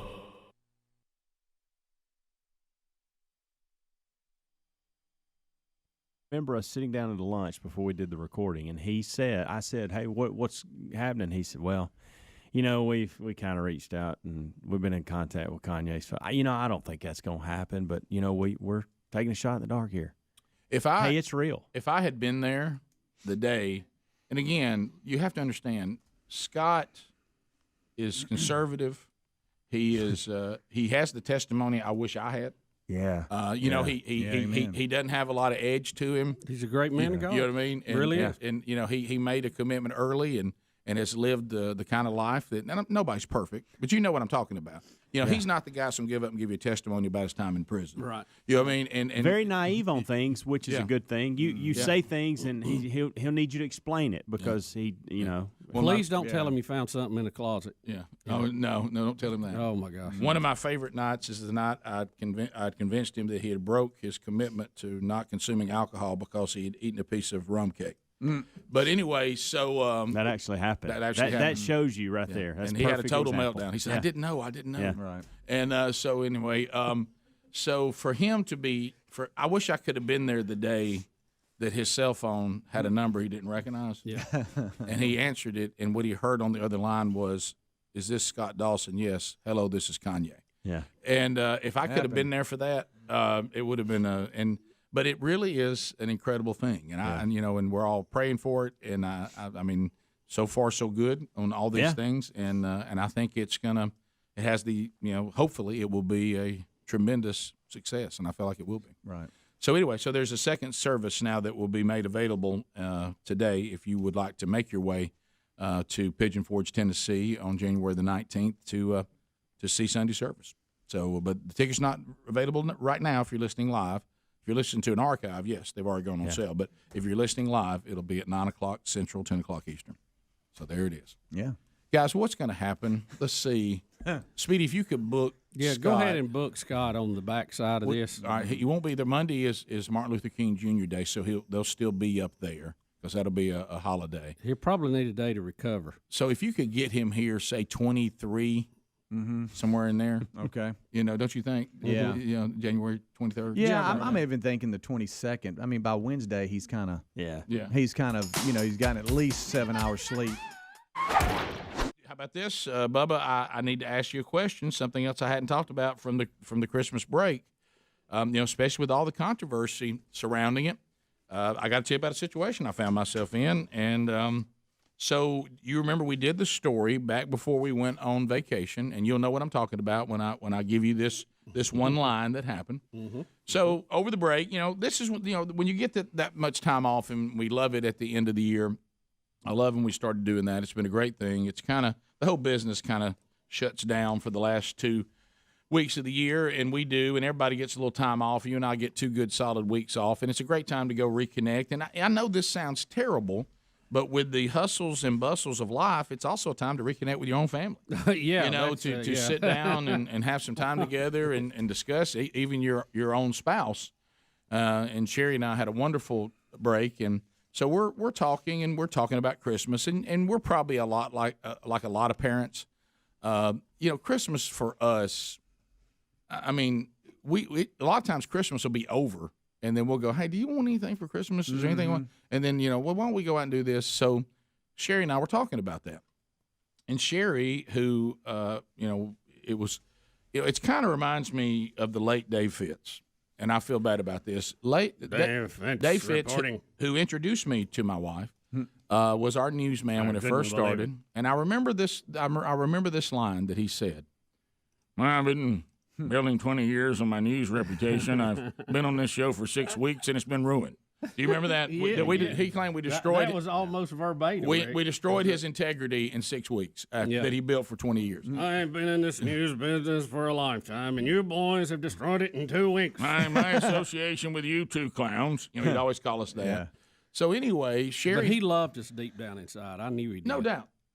And later on, especially. What does that have to do with the news? But anyway, so he finally got over that little recording incident that he used to do in the conference room. You're right. It was just all in good fun. Who knew you could use too much fart spray? I know. Right. Who knew? I'm here from trying to do the community calendar, and undoubtedly I'm interviewing something. There's a smell from somewhere.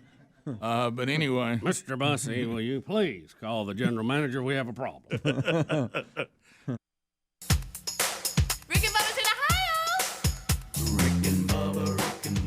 All right, so we're back. Rick and Bubba Show, 30-year anniversary and the final year of the show. And so we're doing a lot of trying to look back and memories, and you're going to see us posting a lot of old pictures. And we love hearing from you, your emails, and all your comments over the weekend. Just a lot of fun, and we're working through those. And thank you for all that. Very, very kind.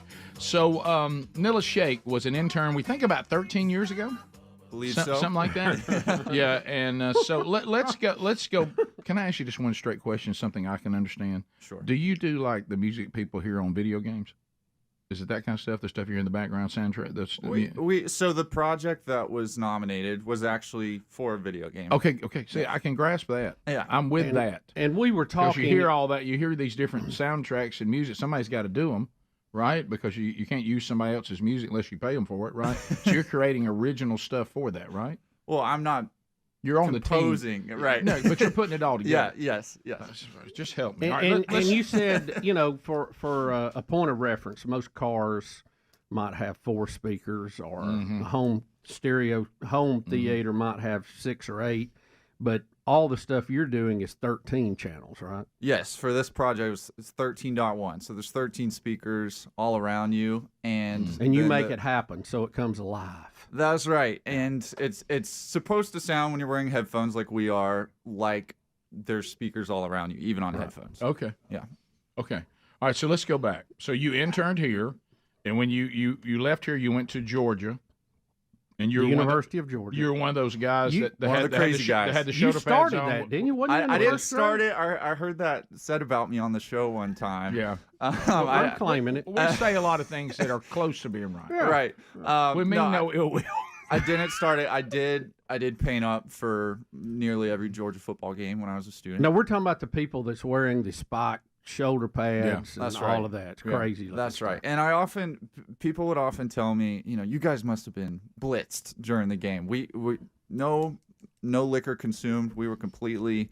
That was just a way to let out some energy. I wasn't a big partier in college, so I let it out on Saturdays. Painted up like Darth Maul from Star Wars. You did, and I think when people brought up the alcohol issue, which you did not participate in, I think they were just trying to understand it. I think so. Because I think once you told them you weren't doing that, it might have even seemed stranger. I think so. Yeah, right. Yeah, I think so. And so, it was a good time. It was I was as close to being a celebrity as I've been to since being on the Rick and Bubba show as an intern. Yeah, I saw you on like every single Georgia game. I'm like, well, there's Nilla again, and so my mom was so proud. She was Oh, posting pictures on Instagram. She's very proud. I don't know that. Other folks outside of the Georgia community really understood what that was. But it was really cool because the players started, I don't know if you guys have seen, but they wear shoulder pads when they make a turnover, like when they force a turnover. And that was actually a tribute to the fans. How about that? Greg loves that. Yeah.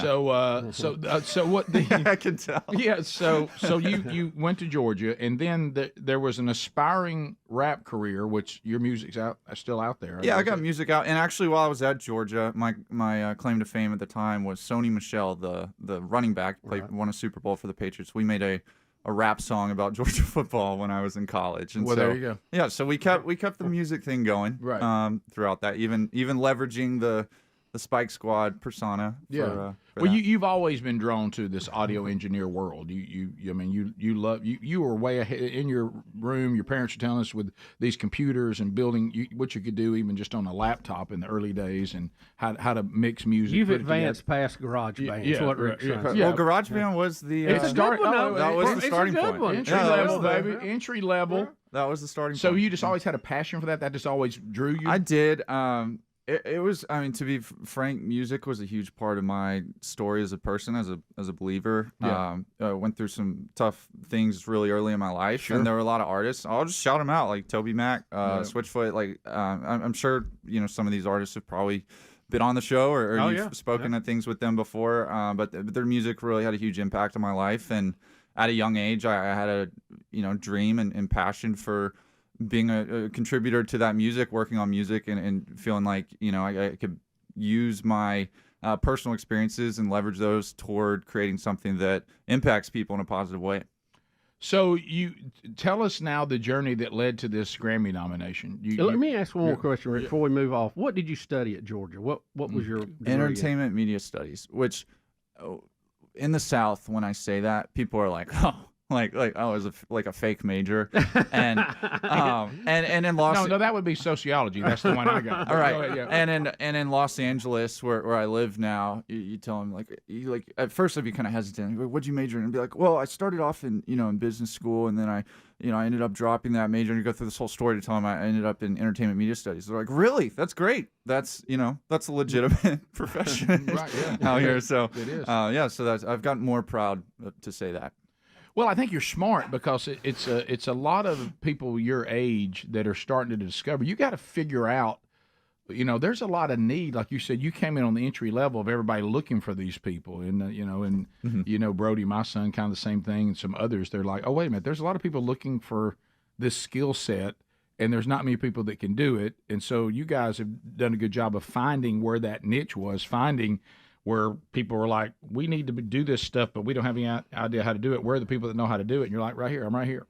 And, so you guys are really valuable right now, and you're not struggling for work. I mean, it's out there. Yeah, no, there's lots of work, and I mean, going back, I remember when podcasting was kind of taking off and feeling like, well, I know how to record music, and it's not that different, and just kind of finding where the need is, and leveraging the skills that God's blessed me with to to meet those needs. And so, what's it like living in LA? Ooh. The cost? I can only imagine. Yeah, the cost is it's tough. It's tough. It's tricky. Do you have roommates? How do you survive? Yeah, I had four roommates. So, but we live in a house. We have a pool. Yep. We it's great, but yeah, lots of roommates. Gas is really the tough one, you know.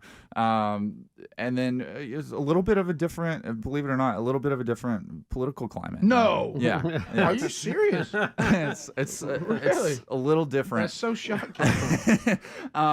Yeah, but no, it's great. I mean, of course, the weather's beautiful, and for me, it's the opportunity and except for today, I think it's flooding there today. Well, yeah. You know, my family came out and visited one time. First off, the only time they visited was when Georgia was playing in the national championship. Oh, okay. So it was kind of like a twofer. I gave them an excuse to come out for that. And then it rained the entire time. It hadn't rained. I'd been there for 2 years. It hadn't rained the entire time I'd been there. Rains for 7 days straight, and then they leave, and they're like, "You've been lying to us." It was fake news. Fake news. Fake news. Yeah, the LA weather is fake news. How do you maneuver, all kidding aside, being someone who's, you know, more conservative than most people in LA, and Right. I wouldn't think that you run into a lot of devout followers of Jesus either. So first off, Rick, I appreciate you not assuming that I've gone off the rails. A lot of people in Alabama just assume when they hear, I think when they like talking to my parents and they hear that I went to LA, you know, not married yet, and they're like, "Oh no, like you know." We're sorry for your loss. Right. So I appreciate you not making that assumption. Right. Yeah. So it's actually, believe it or not, there's a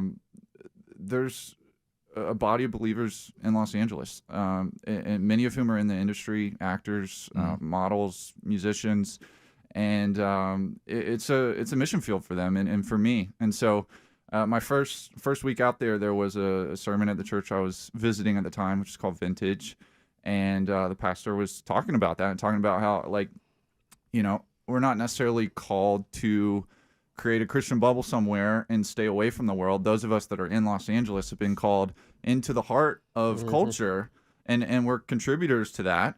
And there's challenges with that when you're working on a project and the environment that you're in, or maybe even the content of the project. So a lot of us face dilemmas.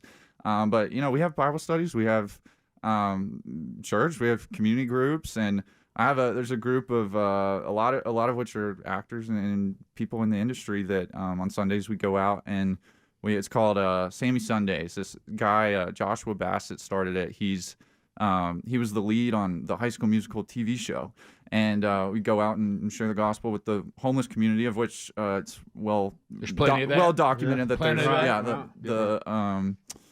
you know, it's plentiful. So we go out and serve them and share the gospel with them and spend some time together afterwards. So it's you know, I always tell people here that, you know, it's not a godless place, but there's certainly a lot of opportunity to shine a light when you're in the heart of American culture, and if you watch the Grammys last night or keep up with anything, you know, you see that opportunity.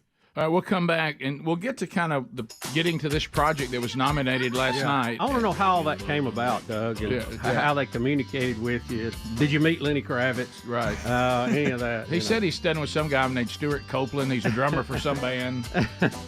So we'll come back and we'll talk about that too. 15 minutes to the top of the hour, an update, intern update. Nilla Shake, our focus when the Rick and Bubba show continues. Rick and Bubba, Rick and Bubba.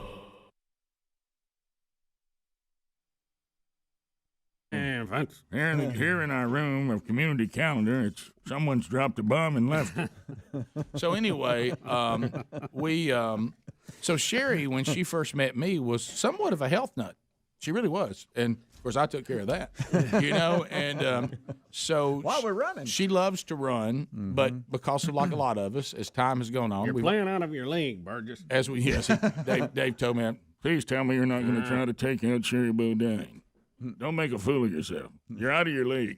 Don't corrupt my news person. I asked my wife that the other day because people say this to Bubba and to me all the time about our wives. Oh, you outkicked your coverage and whatever. And one day I looked at my wife after a guy met us and said, I'll tell you, outkicked your coverage. I said, baby, does anybody ever say that to you? She looked at me and she said, no, honey, they don't. I'm so sorry. I'm never so have said sorry. that. They actually say that I've got a place in heaven. But anyway, so Building up treasure. So Sherry started having a knee issue and got to where she couldn't run, and she's been doing some rehab and all that, try to get back where she don't say the K word, where she could run.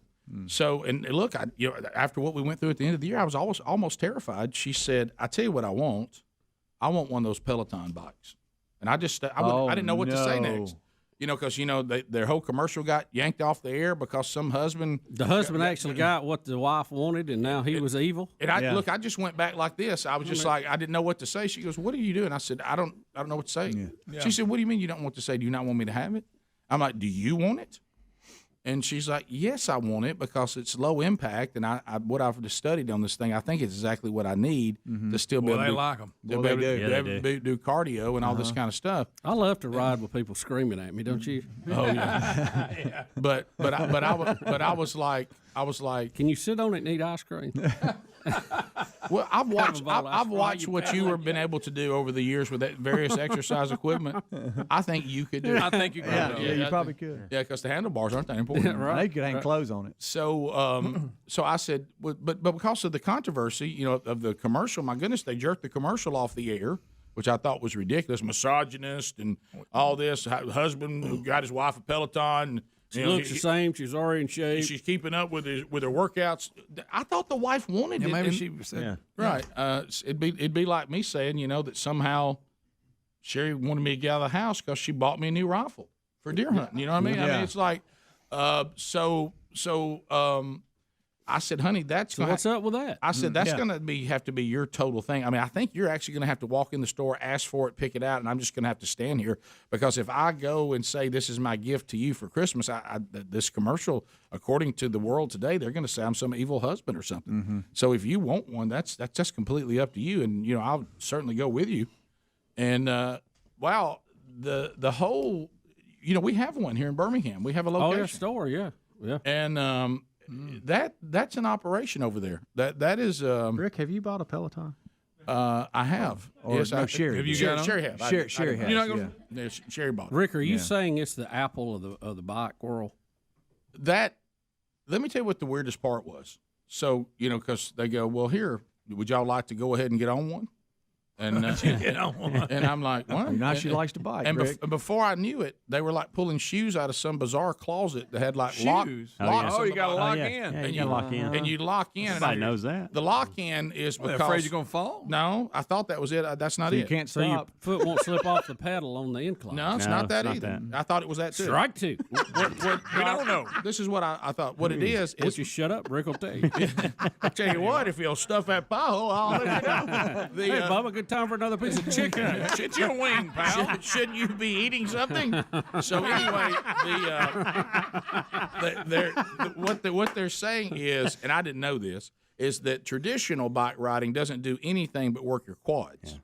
Yeah. The connecting to the pedal. That now, when you do the pull up, it's also working your hamstring. So your legs getting. I don't worked on like both the word hamstring. Yeah. Mm-hmm. And sore. There it is. Look, Rick, they've got actually footage of Rick. There I am. You see that picture? Yeah. But let me tell you what was. Rick, what are you doing on that bike? That's Sherry's bike. Let me tell you what was weird. There I am. Let me tell you what was weird. 24. So they're trying to show you how it works. So I get over on one, and Sherry gets over on one.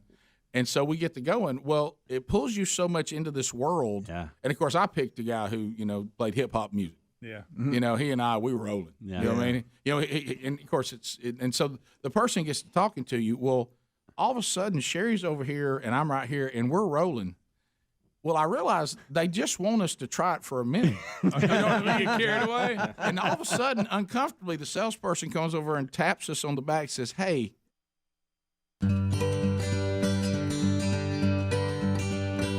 10 minutes to the top of the hour, the Rick and Bubba Show. Relief Factor, I'm telling you, love this product. Many of you do too. Over 1 million people have already tried the product. 70% of those said, you know what, I'm getting results too, and I want more. This could be the all-natural solution to the aches and pains of aging, of overexertion, just life So if you'd like to get the Quick Start Kit, it's $19.95. The reason why it's 3 weeks is that's about how long it takes for you to. If you're not seeing any results in about 3 weeks, unfortunately, you're not going to be in the 70%. But I see it. The omega-3s. Look at all the research we keep hearing about that. Turmeric is also part of it, and these are 4 botanicals, and they all have shown for a long time that they can be beneficial when the body has that inflammatory response. And we know that if you don't have your health, then you really can never have true wealth. I mean, health has got to be there. It's so hard to accomplish or do anything. So health is something we got to work on, and this is something that if it's debilitating pain, hopefully this will be an all-natural solution for you like it is for so many, whether it's neck and back and joint, muscle, and the over-the-counter stuff is they're not designed to be used every day. The side effects are not worth it. The opioids and the addictive properties there, destroying lives every day, it seems. So ReliefFactor.com, I sure hope it's the answer for you like it has been for me. And you can find it by going to rickandbubba.com under the link $19.95 for 3 weeks, and hopefully you'll be part of the 70% of people that try it and say, this is working for me. I hope it works for you.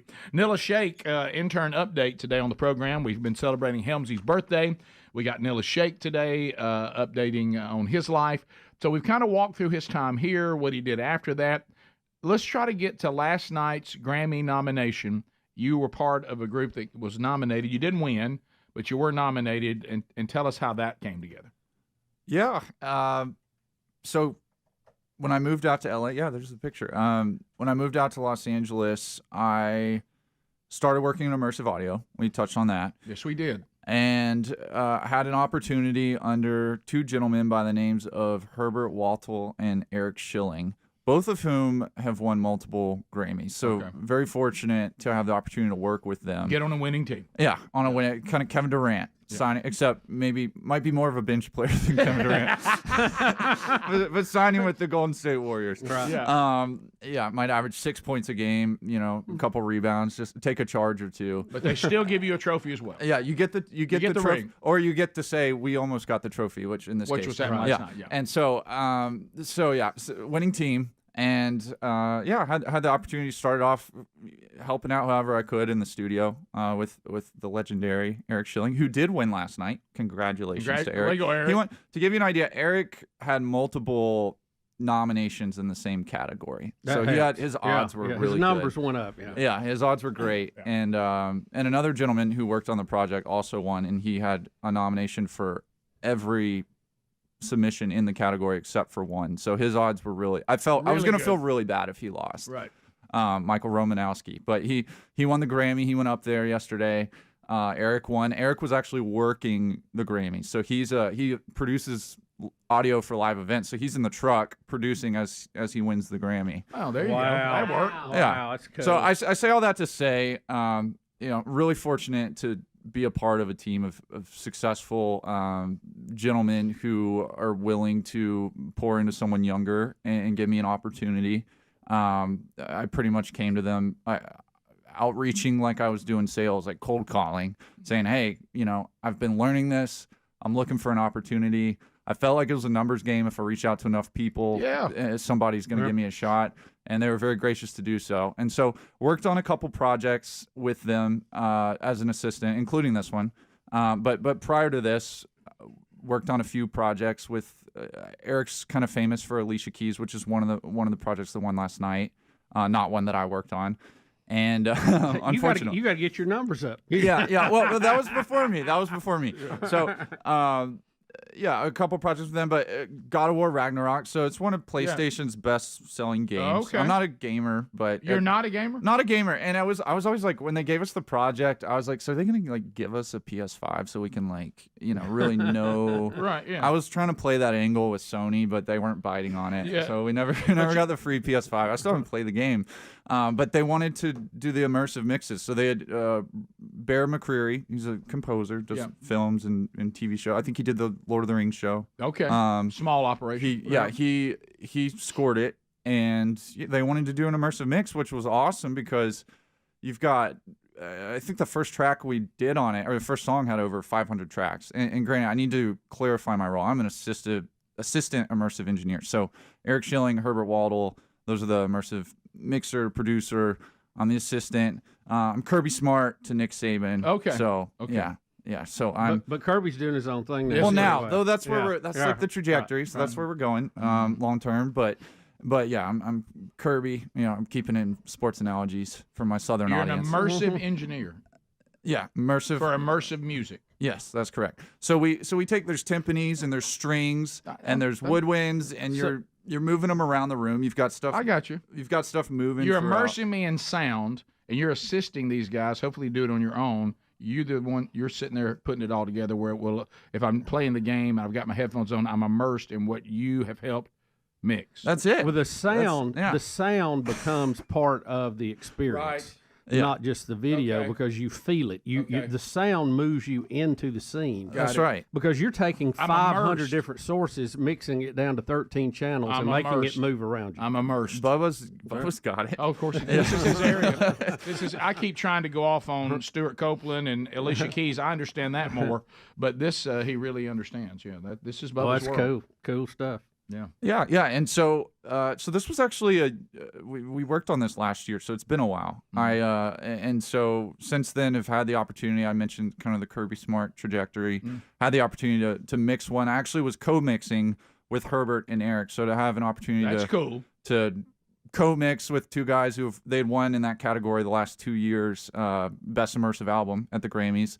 And for Stuart Copeland's album with Ricky Cage, which is that's big. It's a world version of the greatest hits for the Police, and so they took the Police's greatest hits and they took orchestras, African choirs, musicians all over the world, recorded it, and then it was our job to and these were legitimately 500 tracks. It was kind of a huge task to take on for me for my first album doing this as the mixer, and something I was able to do earlier this year, and we'll see next year, but it'll be submitted for the Grammys next year. Wow. I've never paid attention to the immersive music category, but I will now. I will now. Yeah. So can we say, it's not about us, but can we say that we have a former intern that was Grammy nominated?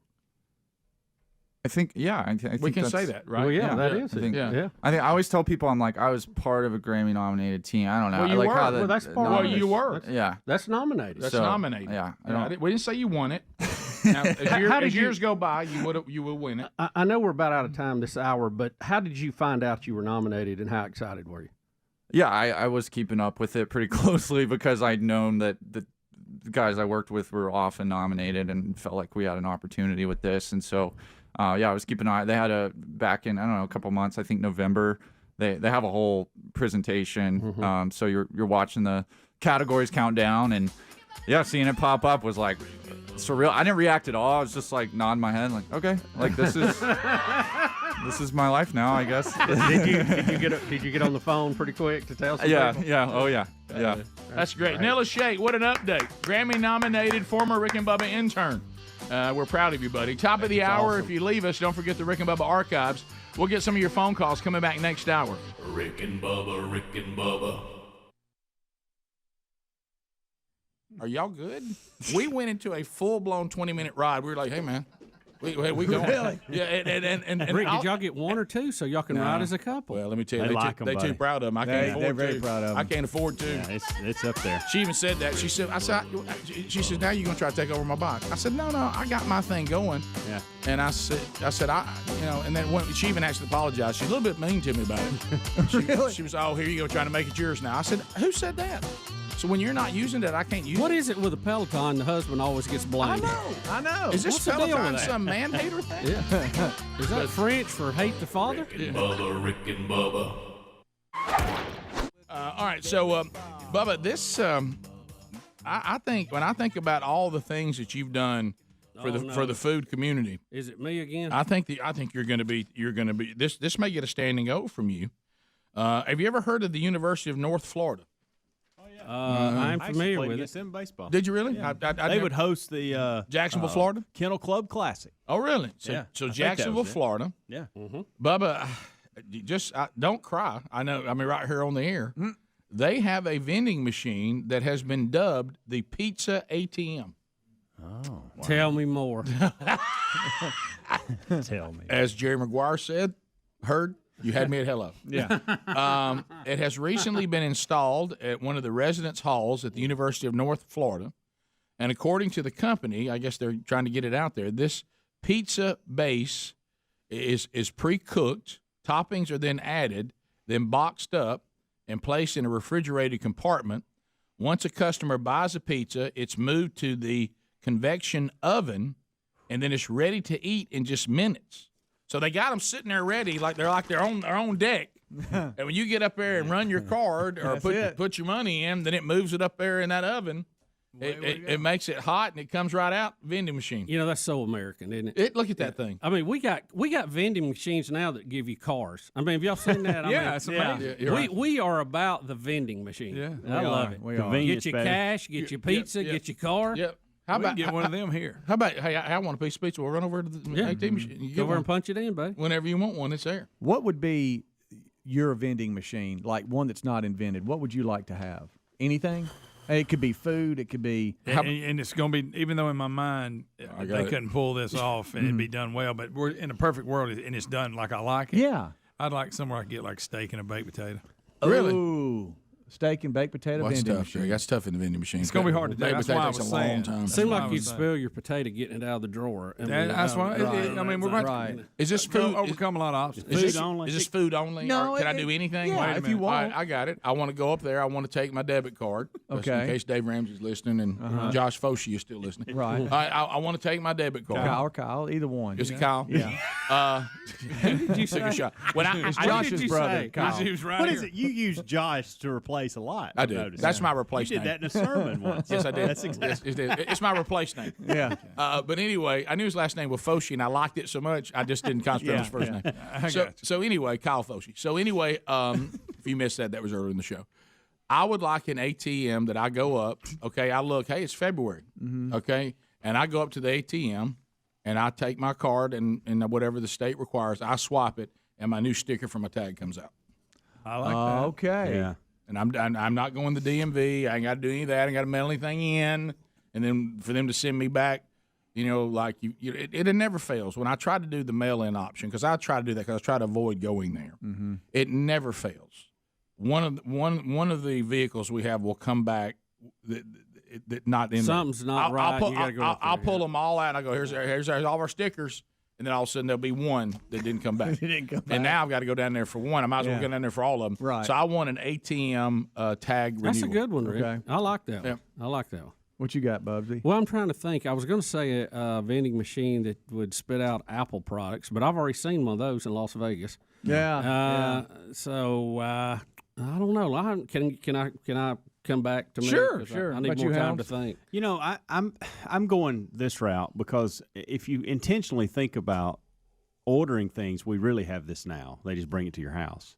So for me, I think about the things that I'm just out and about and need, and it all goes back to, man, I need a meal here. Or I don't really need a lot because I'm a pretty good planner. So there's really nothing that, unless it's food, that I'm going. You know, that's like you said, that's a convenience thing with the tag. And yes, but that happens once a year.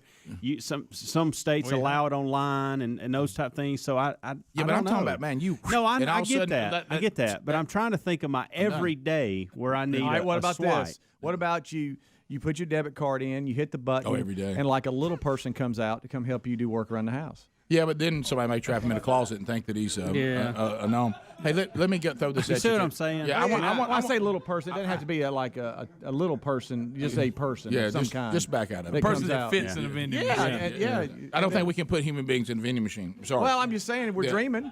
Well, yeah, maybe I there's didn't a think place we could put a car in one, but they do. Yeah. Hey, you can get That's odd. You can get a complaint. Well, But they're I'm not trying in to the make machine. my life more They convenient. live somewhere else. You can't think of And anything. right now, I can't, other than if I could have somebody drive my kids around. Yeah. But I'm not Can doing you swap that. a car in a vending machine? I mean, and do if somebody Probably could, if somebody Uber. could do carpool, I could swap and do Uber. carpool. What about Then we got it. Hey, but- send Uber's butt over to car. well, I think that's illegal though. Is it? You can't have somebody picking up your kids. Well, Yeah. you give them the number, they'll pick them up. I don't know. Well, maybe the school won't let it. Well, if you got the number. Nah, they don't. Yeah, I don't- They get to their age. All right, they Rick, don't care. here.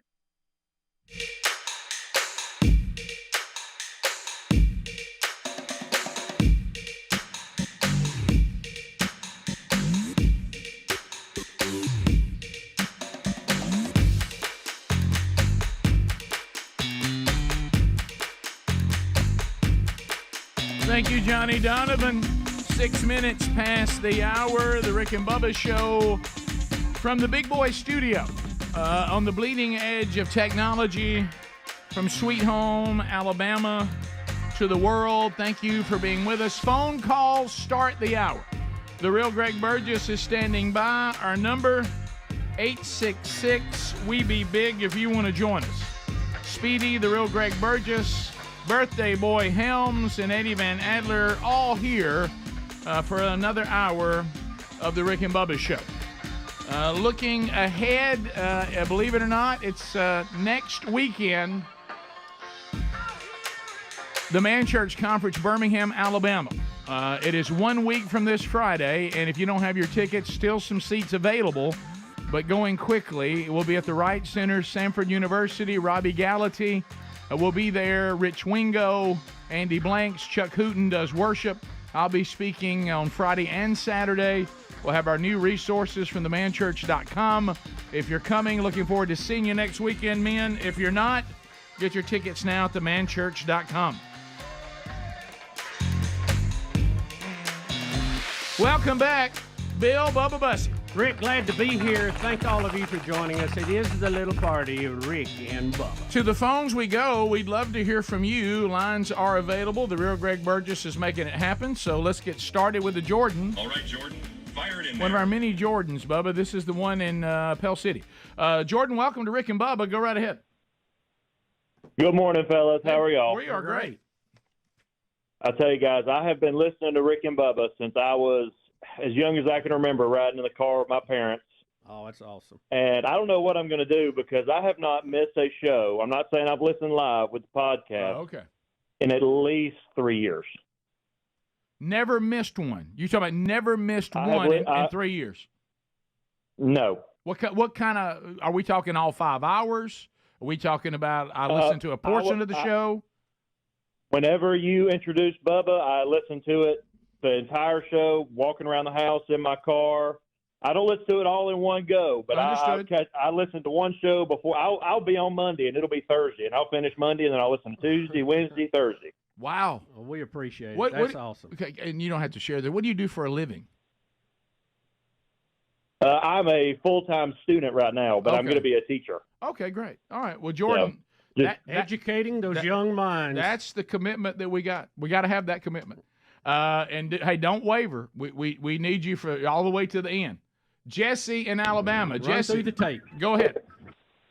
Hey, good morning, guys. Hey, buddy. Been listening to the show my whole life. Thank you. And my first kid's due in March, and I figured, there was a time I thought he'd be able to listen to the show like I did growing up. Of course, that's over. But you guys were talking about picking your. You guys were talking about picking your nose this morning. Old guy I used to work with said there's two types of people in this world: people that pick their nose and liars. So. That's true. Yeah. Everybody picks a little. You're right. Thank you so much for that, buddy. Yeah, very nice. Mac Dothan, News Talk 103.9. Mac, go ahead. Well, I just asked Greg because he's answering phones. I said, hey, I know Rick said last Thursday that the whole end to the show is going to be a celebration. I asked him, I said, does that mean you and I get to take a drink? And also the guy that just called, my first son, he's due on June the 18th, and he stole my line. I was going to say Corset's over. Course, that might be the name. We should do that. Maybe that's the name of the CD. Course, that's over. Robert in Coleman. Robert, welcome to Rick and Bubba. Listen to ZZK. Go ahead. Hey, I heard you say earlier that you and Bubba had no experience winning awards when it came to the Grammy. Are you discrediting your prestigious Sunday School Game Night Award? It was actually the top of a toilet seat. They had it sitting over there, and they handed it to me, and I gave my speech. I guess you're right. I mean, for as far as that, I did get one award. Yeah. Hey, winning's winning. Yeah, winning's winning. Yeah, Didn't we get something for marketing? But we've never gotten. We did. We got a marketing award, but nothing in our industry. Never. Probably never will. No. I mean, why start now? That's not going to happen. Of course, that's over. That's over. Chris, Florence, WLAY. Chris, go ahead. Big Guns, happy birthday, Coach Helms, by the way. Thank you, sir. I got a question, guys. Should I adopt the Gunnersville Treaty? One morning, before you guys announced the announcement. I had a prank pulled on me, and I caught it. My wife put those things that you throw down on the ground and pop, and she put them in my wallet for me to sit down in. Is it time for me to adopt the Gunnersville Treaty at my house? Once you pay her back, then after that I would. You got to get her back, and then after that I'd call a treaty. Yeah. Yeah, because it's not worth it. You can't live like that. Yeah, do like the communists do: bomb somewhere and then ask for a treaty. Right, exactly right. Chuck, Birmingham, Alabama, listening to ZZK. Chuck, go ahead. Morning, fellas. Howdy. Hey, question real quick. So all these years listening to best ofs and all that, and I'll say right up front, I don't think I've heard them all, but I've never heard a rerun of Vicky Quest or heard any kind of update of old Vicky. So what's going on with that? What's up with Vicky? Well, I think Vicky went on in. Is that right? But as far do we know that? Yeah, I think we got an update on that, and that feels right. But as far as the reason why it never made a best of CD, because it is so long, and then something happened on the recording audio. too. The audio got messed up. So that's one of those moments that kind of can't even play it back on best of shows because the recording on it has noise in it, or two voices talking at the same time. I tried it one time, and it was so annoying. I didn't. It was during one of my best of weeks because it, to your point, is long. I'm talking about hours long because it's a soap opera. It's the life of trying to go over there and get her back here. Greg said when he was a troubleman, he said, I just stopped working. He said he just sat there in his truck because he had to hear this. Yeah. Now, I did ask the uncomfortable question, I think, last week, and it was very uncomfortable. But I think I did ask, did she ever go blind before she passed? I don't think so. I know but we did get updated question. Years ago I know that she passed away, but I don't think she did. The whole thing just got really weird. Yeah, but to your point, Rick, I think when the dubbing took place of that, there was something else bleeding in, and it's two pieces of audio. You can't even have. I mean, if Nella Shake had done it, it would have been fine. You can't even have a Vicky, and it would have been immersive. Right. Let's go to Tom in Pell City, ZZK. Tom, go ahead. I'm going to miss doing that, fellas. I got to admit. You can keep on doing that anytime you see us. Yeah. Oh, yeah, I will. 2 things real quick, Rick. My niece works with your son, Brody. Oh, cool. Her name's Haley McGoy. Okay. But anyway, also catchphrase. Man, we play that every time we get together. And then after the games, you think, God, why didn't I think about that, man? I would have got the point after that for sure. Once you get the dish, you're just like, it's so pressure just to try to get the word right. Yeah. And you mess it up and you mess up and you're like, geez. And then everybody else makes fun of you when you miss it. Well, look, the people that we play with, they were brutal. I think if a word comes up that I don't know what it is and I've never heard of it, but they said, too bad, I guess y'all just lose. Mm-hmm. But I mean, things would come up. I didn't know what it was. Yeah. And one time it was an alcoholic drink. Of course, being a Baptist, I said, I don't know what this is. No idea. It was some kind of wine. We continue. Let's go to Mike in South Carolina. Mike, go ahead. Hey, good morning, fellas. How y'all doing? We're good.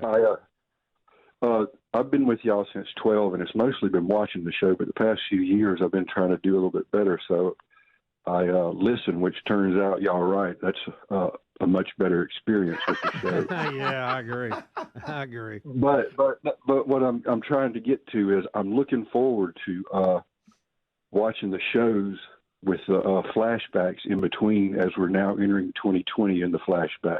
Oh, wow. So we're in the pandemic now in the flashbacks. Wow. I had somebody else mention that. I had somebody tell me that they always listen, but when they heard we had the big announcement coming up, they wanted to see it, and they went, oh, wow, I've never watched it before. Watching the show is completely... Yeah. And I said, what do you mean? And they almost looked traumatized. I said, did it bother you? They said, yeah, a little bit. It really did. Sorry about that. It is to us, too. Yeah. All right, we come back. We'll continue stories, and we'll continue your phone calls coming up, too. We got some good stuff to cover as we go forward on the program today. Don't forget the website, and the store asks you to be patient. Probably about 2 weeks on deliveries now, but the Rick and Bubba swag there at rickandbubba.com. Rick and Bubba. I think it would be good because I always lose these, and I'm always needing a pair of sunglasses. That's good. I like to have, because that's something you need. You got to have it. I like that. What about if you hit you hit look at B3. What if you hit a button? You said what kind of haircut you wanted. You were sitting in a seat, and it comes out and two little arms come out and cut your hair. What? No. What if you just had a hole and you just stuck your head in it and it cut it? And they're not playing the game the way If I'm an the ATM, one that came up with I love the but you're not playing it right. If ATM, I like sunglasses too, but again, I kept it simple. You can. I did too. Where is the ATM? Because there's plenty of sunglass place around. Yeah, but there's something about out. Yeah. You know, It really and maybe a better selection. You go into some convenience store. It's that old things over there. It's got spider webs on it. Nobody goes over there. There's plenty of sunglass huts around. Then you got to shake down at the register to give to everything. Oh, you know. You want to round it up? Or the 12 clubs you have to join. I don't want a club. I want to check out. Speedy wants somebody with scissors coming out of the ATM machine to cut his hair. Yeah, that's it. If we're dreaming, if we're dreaming, well, that explains. That comes from a ball person. I think that's already been invented. Look at Helmsley's hair. Well, I do. I'll get a reservation online. I walk in. I see my name's on the board, and it tells me you got 2 minutes to your haircut. And so I can just I won't go until 2 minutes. When you By the way, I stick saw your some people head the other in, day in one of those walk-ins. If you're gonna have a walk-in, you can't just have one person in there. Man, that's a foul. There were a lot of people sitting in the chair, and she kept going, "I'm sorry." Yeah. Hey, look, if you're gonna walk in place, you can't. Well, I think by design they supposed to have more that they didn't show up. You're probably because I'm seeing a lot more of that. Lately. Rick, on the People don't want to haircut, work. on the haircut machine, you stick your head in the hole, and it makes a sound like the things that cut the trees. And it's cut that quick. Like one big blade just went around. Right. And if you hear it, you think the person's head's getting cut off. All of a sudden they come out, there's like a perfect haircut. You're like, wow, it's amazing. Show me, show me, put your head in it. Huh? Put your head in it. How would it look? That machine. So you get in here like this, and like this, and you come in here, and it's like, come out, it's like. Speedy, I thought you would invent an ATM you could actually use. Right. Yeah, that's not doing you any good. Like my ATM is like you put your debit card in, it gives you more money that you're asking for, and it's not your money. Wow. And you don't have to give it back. They call that a credit card. Oh, we're stealing. Rick and Bubba. All right, so we were talking about stuff last hour. If you missed it, we have talked about the attack on our forces and our base there in Iraq from Iran. We've covered all that. The president will be speaking to that coming up at the end of the live show today.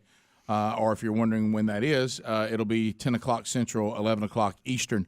If something happens before that, we'll let you know. But so we were discussing these different, as time moves on, these different services. And I wanted to get specific about one because I was watching it.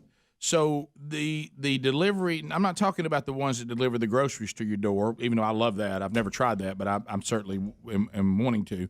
But, hey, I got home. I can't find anything to eat. I haven't got anything to fix. Are you playing? I want somebody to bring food to my door like we did with pizza deliveries to begin with. Now you can get just about anything delivered to your door. And Uber Eats, I think, were the first ones to start doing it. And now there must be, 5 of them We're now? dashing. We're dashing. We're doing all that. And I don't know which one's better than the other, if it matters or whatever.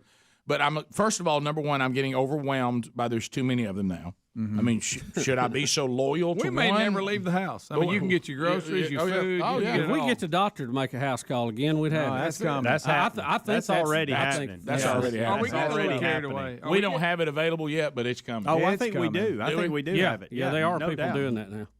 Yeah. Now you better go with some money. Now, Speedy's never going to use them. No. Well, that's a joke. But they don't deal with insurance. You pay them in cash. Like in other words, that's what you. You're not going to be using them. Well, but in your pay for insurance. But every listen month. to this though: for people that don't have insurance, these cash. If you say cash, because I went through this when I was on Samaritans. They have a cash option that is much cheaper because they don't want to have to deal with insurance companies. You're right. Here I go. So it's not as expensive as it sounds. Do you remember my food truck kind of idea that was more medical, like, hey, a doctor that's in a food truck and rides around? I got emails after that some hospitals in certain markets already do that. That's going on too. Yeah. You've already got a dock in the box that's open 24/7. Yeah, but it rolls right to your parking lot. Those open the door. But the thing is, and I won't get into the whole insurance thing, but I really think there is a mix of all this out there, and I know some people are moving that way, and that is I only have insurance for catastrophic. That's it. Yeah. Right. And it's much cheaper a month because that's the stuff that ruins your life. Yeah. The day-to-day stuff, the doctor's big appointments, stuff, you already.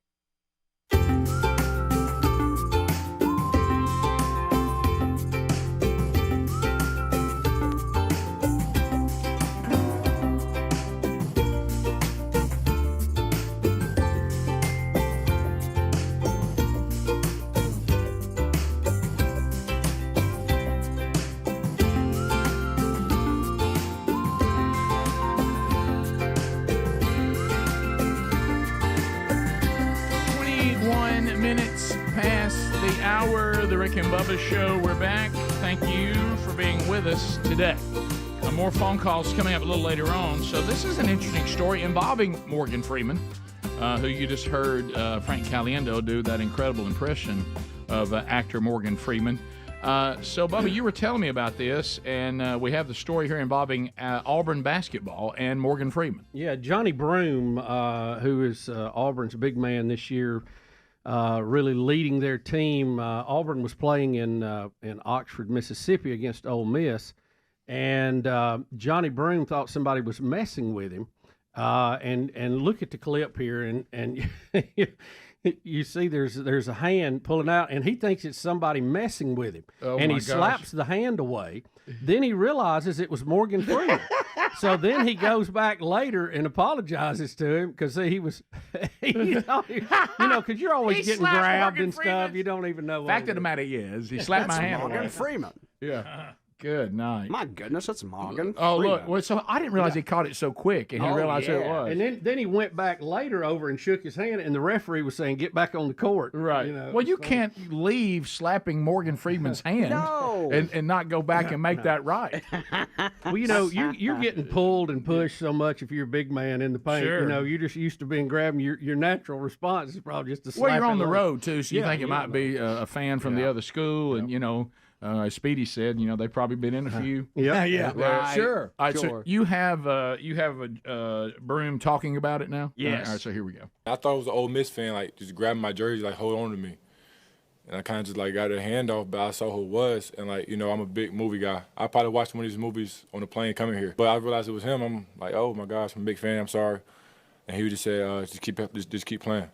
And, I came back out there again. And I was like, I'm sorry again. He's like, you're all good. Just keep playing. Very good guy. Love him.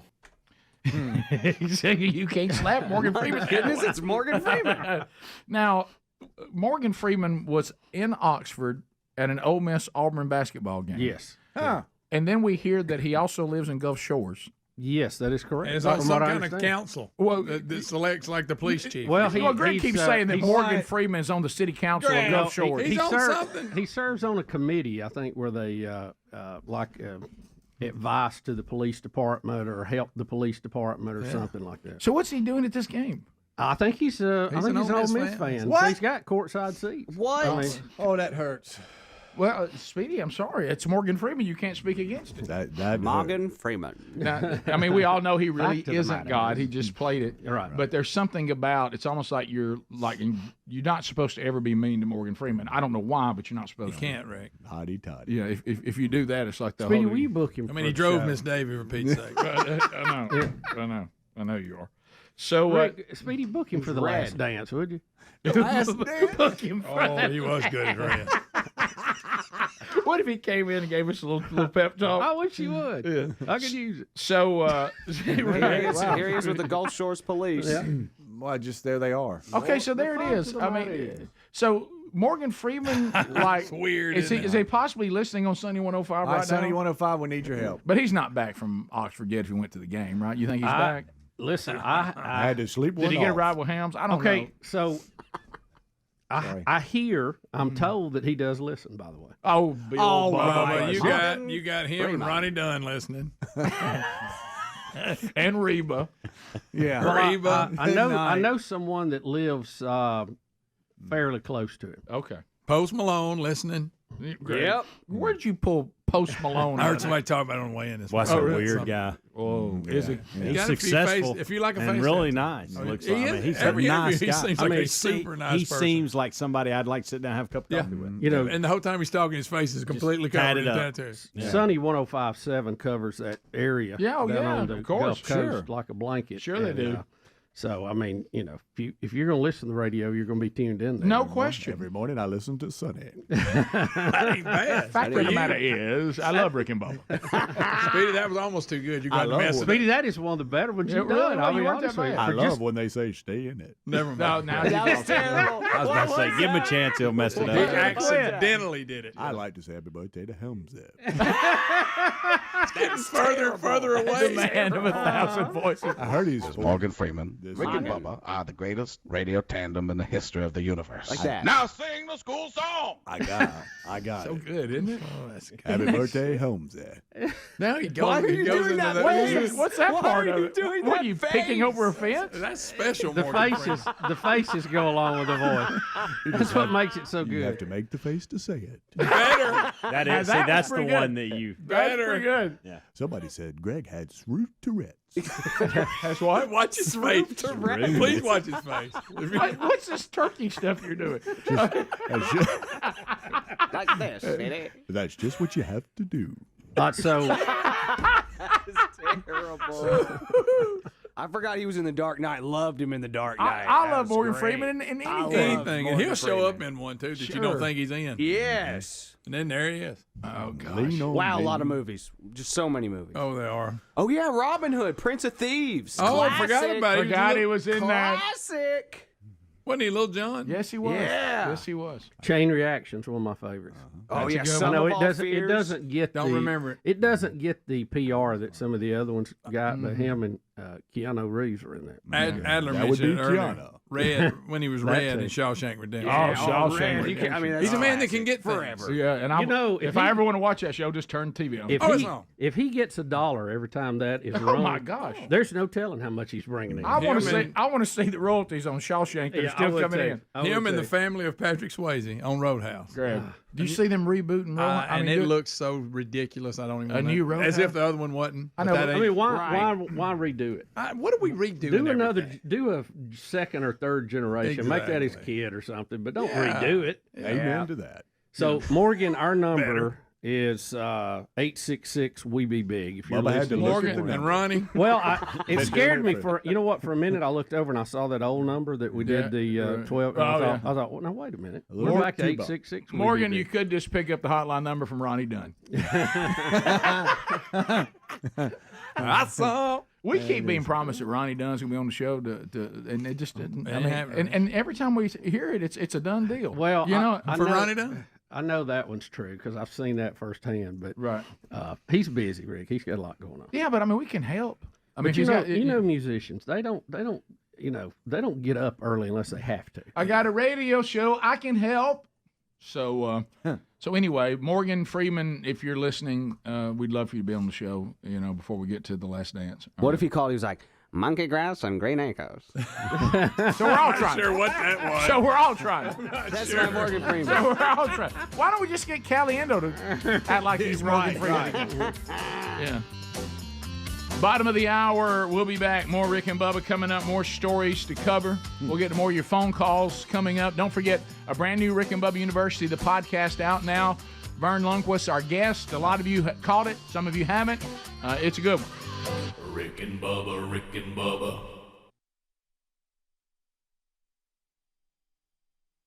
And just go ahead and pay for that. I mean, you never. And that you would get the prices down too because it'd be more competitive. Right. But anyway, so here's the problem that I'm running into with these DoorDash, whatever it's all called, and Uber Eats. Dibby and Dash. There's another one I can't think of the name of. Maybe there may be more, maybe 5 of them now. I don't know. So the boys have been home, and you know it's so funny. They're different personalities. The two that are in college, you have one that is very frugal. It's really honestly hoping as soon as he possibly can to, you know, work, pay his own bills, do his own thing, whatever. And then you have Big Love. And Big Love is just like, he's like me. If there's anything that's convenient, he's in. Okay? Okay. Anything that can make his life a little easier, he is in. Okay? So they're at the house, you know, they came home for 3 weeks. And I'm watching, and I know that he hasn't left. I never saw him, you know, get in his car and leave or anything. And all of a sudden, he goes from I'm in the house walking around, and he walks by, and he's eating a McFlurry. And I said, "Where did you get a McFlurry?" He goes, "Oh, they just brought it to the door." Yeah, that's all he I wants. said, "You got a McFlurry delivered? We have a McDonald's." You can see the arches Listen, from your house. From our house, I'm gonna give you the. I'm gonna be real close to the Okay. distance. All right. It's 1 mile from my house to the end of the road. Then you turn left and go another mile, and you're at the McDonald's. So it's probably 2 miles from our house too. If you take out the streets, I've seen par fives on golf courses shorter. Right. I said, he goes, yeah, I just, I didn't want to get out. I said, you could walk to McDonald's. I mean, you wouldn't have been out long. And I said, this is not designed for a McFlurry to come to the door. I said, well, you probably paid a fortune for a McFlurry because of what it is. Then a little bit of speedy started rising. Did you ask him how much he paid for it? I didn't. I didn't want to. I bet it was expensive. I know there was a side of you though that was so proud of him. Yeah, I went from wanting to correct him to celebrating. I thought, by golly, if they raised you well, son. If they can bring him McFlurry to the door, then I picture the guy handing it in. Oh yeah, thank you. Yeah. Picture that guy looking down. And then he had to tip him. Yeah, I know. I mean, I'm telling you what it costs. Yeah, that's a $10 McFlurry. Yeah. Great. What was so funny is when all of a sudden I saw him walk by, I'm like, "Where'd you get a McFlurry?" Oh, they brought it to the door. Who did? Somebody just driving around giving them out. I was like, "Who? Ronald McDonald? Is this a promotion?" I was like, "No, I did that Dash Dine thing." Yeah. I was like, "You had one of those services deliver you a McFlurry?" DoorDash. Is that it? So Uber Eats and DoorDash. Isn't there another one? Yeah, I'm looking. Shipped. No, that's groceries. Is it Grubhub. only groceries? Grubhub. Waiter, Grubhub. Yeah. See, One called Waiter, one called Waiter. See, they're rising up now. Hey, Adler, what's one? There's another one. What is it? They shipped? No, that's just groceries. That's just groceries. That's just groceries. Yeah, that's Just groceries. Right. But then see, now those people who invented that, they got a big check and they Yeah, walked. they did. Mm-hmm. Okay. But Publix bought that. Wasn't it Publix? No, it's Target. Target bought them. Target bought it. I knew somebody bought them. I thought Amazon bought one of them. That was Ring. Grab up. No, they bought a bunch of stuff. You're over there. Did you throw Ring out there? That's They what did. Amazon They bought. did. They did. Yeah, Bought them for a lot. I got cash. They bought Ring and Nest both. And Bling. Didn't Ring get turned down by the Yeah, by the Shark Tank. Shark now Tank. they let him sit up there with them and be a shark. They do. That's the ultimate return right there. It is. You turned me down, and now I'm a fellow shark. Yeah. That's the ultimate. But why did they not like it? They think nobody would care about that. I don't. Because it seems like to me if you pitch me that, I'd go. episode. Yeah, because Well, some of the I things don't they've think- taken, this seemed like a better idea. I think the old traditional alarm systems were a lot more prevalent then, and they didn't see the vision of how this was going to change the industry. Right. I think it was at Postmates that they bought that. I don't know. You're making stuff. Does your doorbell work? I'm asking. I don't know. I think it does because somebody rang. Does anybody during ring the holiday. I think doorbell? somebody rang during the. Mine It does work because all these packages. Whenever I'm home, I'd hear ding ding. Go, there's another. Didn't you package. say Lisa got a? What did you hear? Did Lisa get a card for Christmas? Yeah, Jeff Bezos sent it to her. Thanks for those billions of dollars that he's made. Merry Christmas, Lisa. Thank you. Didn't you? I think you said at your house the porch pirates just gave up. It's too much work. Yeah, they were tired. They're tired of picking a bunch of stuff up. If we're ever trying to find a dog, that's how we ring the doorbell. Oh, really? Like if she's up under one of the beds or something sleeping, we're trying to figure out. That's how we do it. I don't know if my doorbell works. Mine does. I'm like you. I never, but now I remember all these packages. Right. And if we were home, a lot of times they'd ring it and run off. Yeah, I made an executive decision yesterday because even when Sherry had made the case that the 12 days of Christmas. Rick and Bubba. Pass the gravy, please. Rick and Bubba. Ooh, it brings me to my knees. Rick and Bubba. We're back 35 minutes past the hour. We'll get more of your phone calls coming up a little later in the hour and throughout the show. Thank you for being with us today. Let's talk about, I know that this is not fun. It's just like talking about taxes. That's not a lot of fun. But we're going to talk about My Patriot Supply. And look, it can help in situations beyond, I know some of us are talking about where is this country headed. Certainly concerns. But, you can also use these products if you're camping, if you're backpacking, hunting, boating, living life in the outdoors.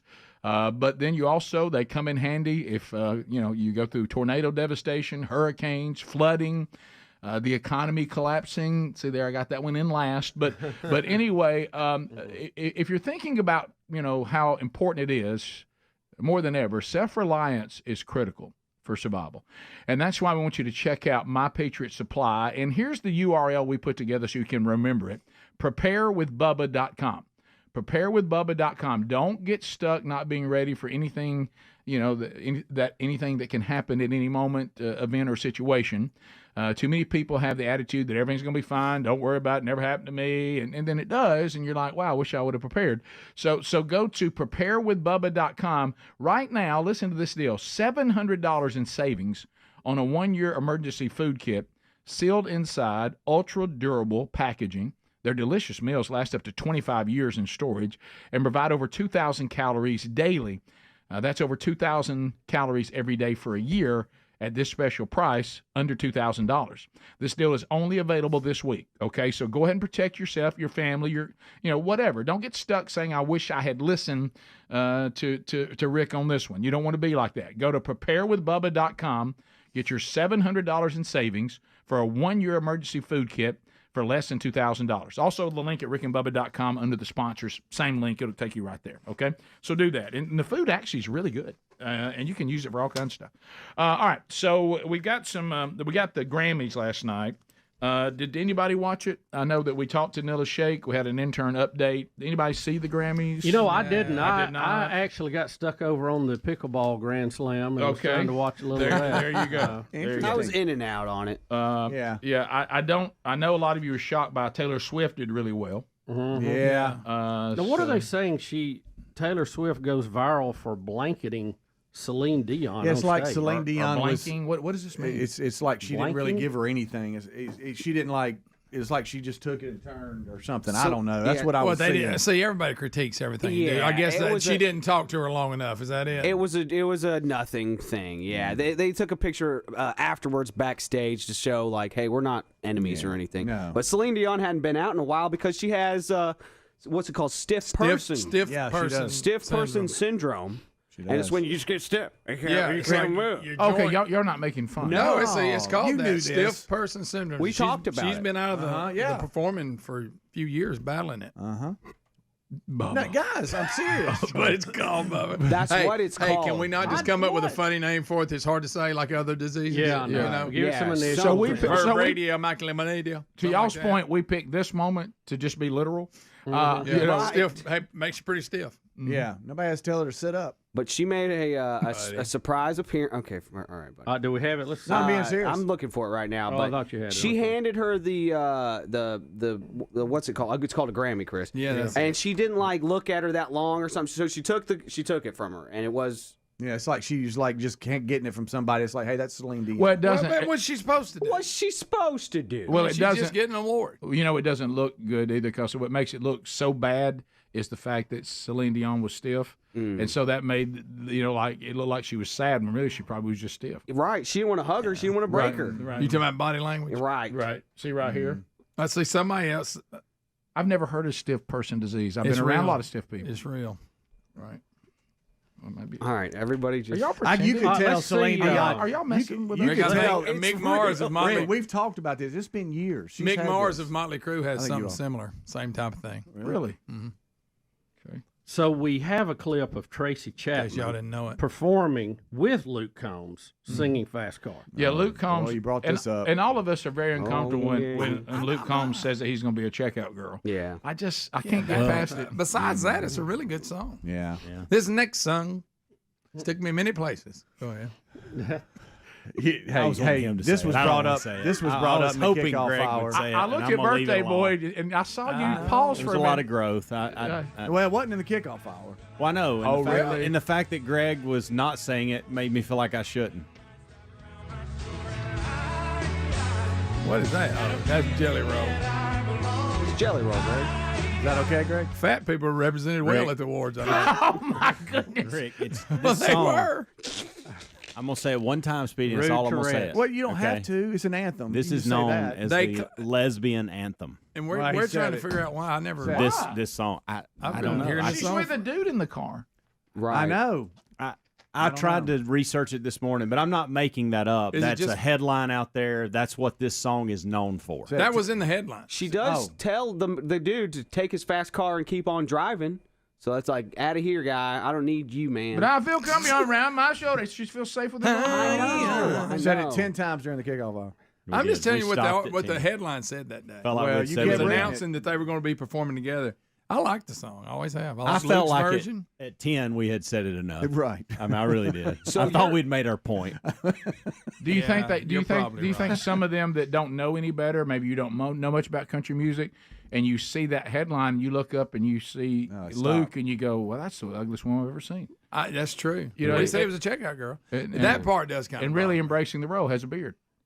I mean, so hey, nowadays, gracious. really, that would be not a problem. So I don't understand. Do you think this is something that people have just declared? 'Cause it sounded like when this song first got covered by Luke Combs, that Tracy Chapman herself tried to walk that back and say, well, that's not what the song. Do you think that organization just grabbed it and said, yes, it will be? But I think it's been like that way a long time Sure. ago. I agree. Yeah. That's why she had to address it when he started doing the cover. And I want to know, Look at like, that because we referenced the Greg. fact that Luke Combs and his dad, this is one of their favorite songs in the car. Yeah. And so that's why he did this. Right.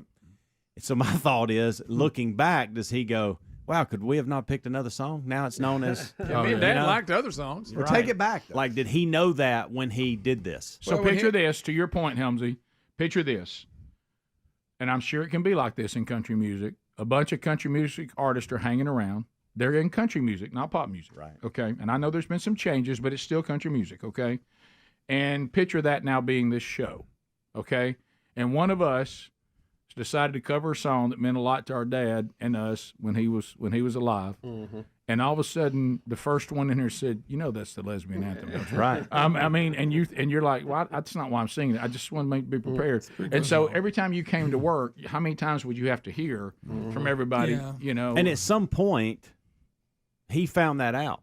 Now, I don't know if it was after he recorded it, before he recorded it, or maybe why he recorded it. I don't know. Probably need to research that. Probably not why. Well, I would think so, too. But I don't know. I would like to know when he found that out. The lesbian anthem. When somebody said that. I kind of like the song. Is that Morgan Freeman? Morgan Freeman weighed in on Is that it. Morgan Freeman is weighing in on it? So this is like their Morgan, please YMCA? Yeah. Huh? So this is like their YMCA? Is that what you're saying? Yeah, Okay. Wow. I didn't know that. Yeah. I didn't know that. Young man. I said, hi. How feeling? I belong. Be someone. Be someone. Be with her. Find another analogy. But I so like the song. Buddy, we know you like I it. like Luke's version. I like the song too. Once Except you when he calls himself a checkout girl, What if that you just eat- makes me go up, and then I pick back up. Once you're eating chicken when you listen Greg, to let me songs. ask you this. That's a good Okay, I'm one. going to ask you this straight up. You're a country artist. I can picture it. Okay. Our dad just went on in, okay, and you want to record this song because it was something you and Dad listened to in the Chevy with her on the column. Yeah. Okay. And all of a sudden, you call Tracy Chapman, and she says two things. You're going to have to call yourself a checkout girl. Don't change that lyric. Okay, that's tough. And it is the lesbian anthem. Is that the end of the tribute? Every time. Or does it mean so much to you do it anyway? Would you call yourself a checkout girl in a song and face us? Even if it was a tribute to Dad. I have a lot of thinking to do. That's a tough one. Study on that one. I really like the song. I really think this room is so rough that Dad would understand me passing on that tribute. Move to fast. Maybe car. I ask her if give me one reason to be here, what that's about. Then I'll just do it. Hey, by the way, Trace, what's that one about? Okay. Hey, explain I that got to one. call myself a girl in it? Okay, got it. Okay. So would you agree to calling yourself a girl in a song? Well, There's no way I would. I will say this, though, hindsight. Not come to work here. Rick, hindsight's 2020. The results that he got may be for the check, because he did get a big check. Yes. And Tracy thanks him, too, I'm sure. Oh, A lot of checks. Yes. Now we're back to the honorarium. Now we're back to the check. Yeah, it's almost like I'll survive that little one part. Because of his cover, she's the first black woman to top the country charts ever But did that happen? as the writer. The song did. The song did, yes. But it sounds just like her singing it. It would have made it too. Be someone. He doesn't change it a whole lot. Of course, you wouldn't let It was a big hit for her. Yeah, we'll be right back. Rick and Bubba, Rick and Bubba.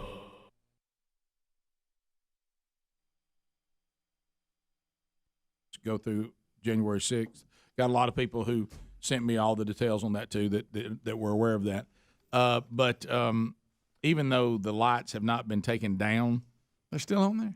We unplugged them. I said, I'm unplugging them. I said, we're not going to fire these lights up again tonight. I said, we're unplugging them. Just leave them up till next year. It's over. And that's what I'd do. I mean, who cares? You wouldn't even blink. No, I couldn't care less. I mean, I'd leave them up and say, all right, hey, guys, we're going to use y'all next year. Just leave them up. I said, here's the good news. Sherry, tell me when you want to plug them in. Yeah, you know what? And whenever you felt like it, you could just turn them on every now and then. Yeah. In the summer. Yeah. How about there's a guy? Stuff that don't bother me. There's a neighborhood we go through a lot as a shortcut to a place we visit a ton, and there's a house that has their Christmas lights up all last year. They had them off, but the ladder was still leaning against the house. Even the ladder was still out. And it stayed there all year. The ladder. I love that guy. Well, it's there. It's ready for him. Phone calls are next. We'll go phone trolling. Look, son, there's that house. All 10 lines are available. Hunter Bus taking them right now. He'll screen them up and we'll get ready to go. We'd love to talk to you, and if you dial right now, you'll get in. You can talk to us about any topic, any question you want to. We'll do that when we come back. Stay close. Rick and Bubba, Rick and Bubba. Rick and Bubba, Rick and Bubba.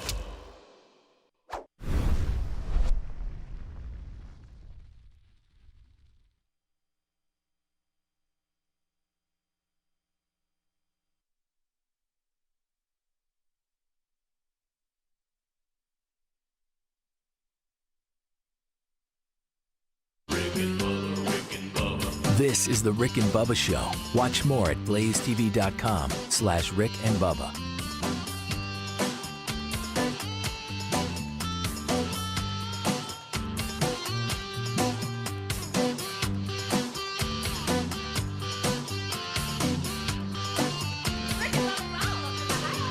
Rick and Bubba, Rick and Bubba.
back.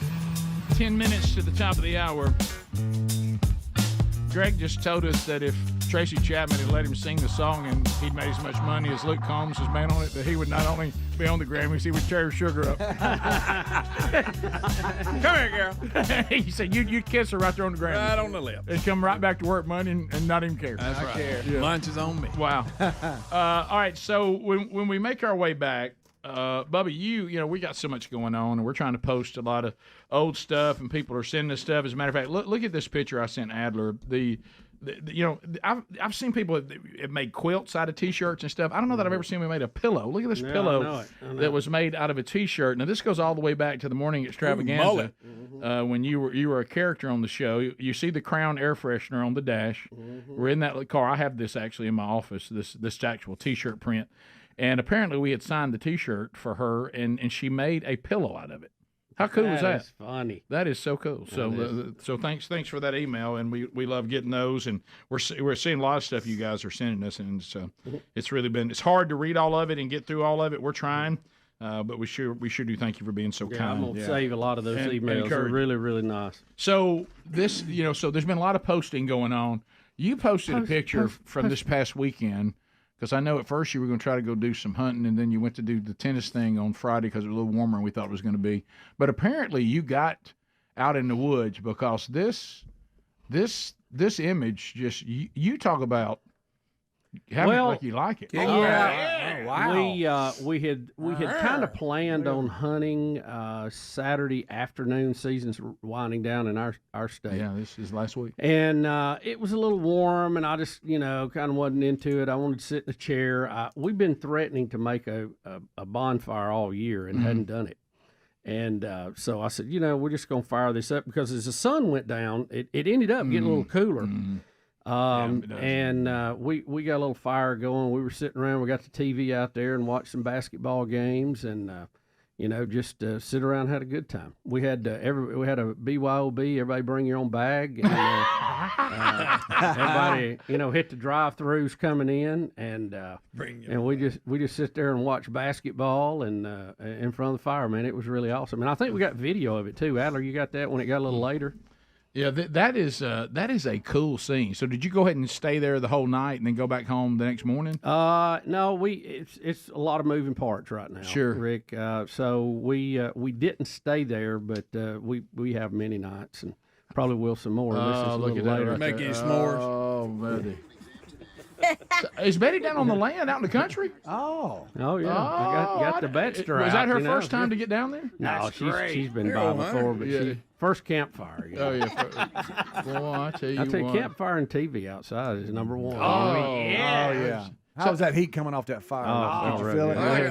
It was close enough that you got a little bit of it, but not a whole lot. Yeah, you have to be sure the distance is. You ever get too close to one and you had to back off and recover? Yeah. You're like, we roasted marshmallows later and all that stuff. Did y'all hear anything off in the woods and go, hey, what was that? No, I think we scared everything off that fire. You didn't get somebody out there with a dumb bull, did you? No. Hear a coyote light up and you're like, uh-oh. So I've talked to Super Tom, the engineer. So how many people can you get in there comfortably? 4? Probably. What if Jelly Roll was coming? No. How many Jelly Rolls can you get? You could do 4, yeah, or you could do 5 if somebody would sleep on the couch. Well, yeah.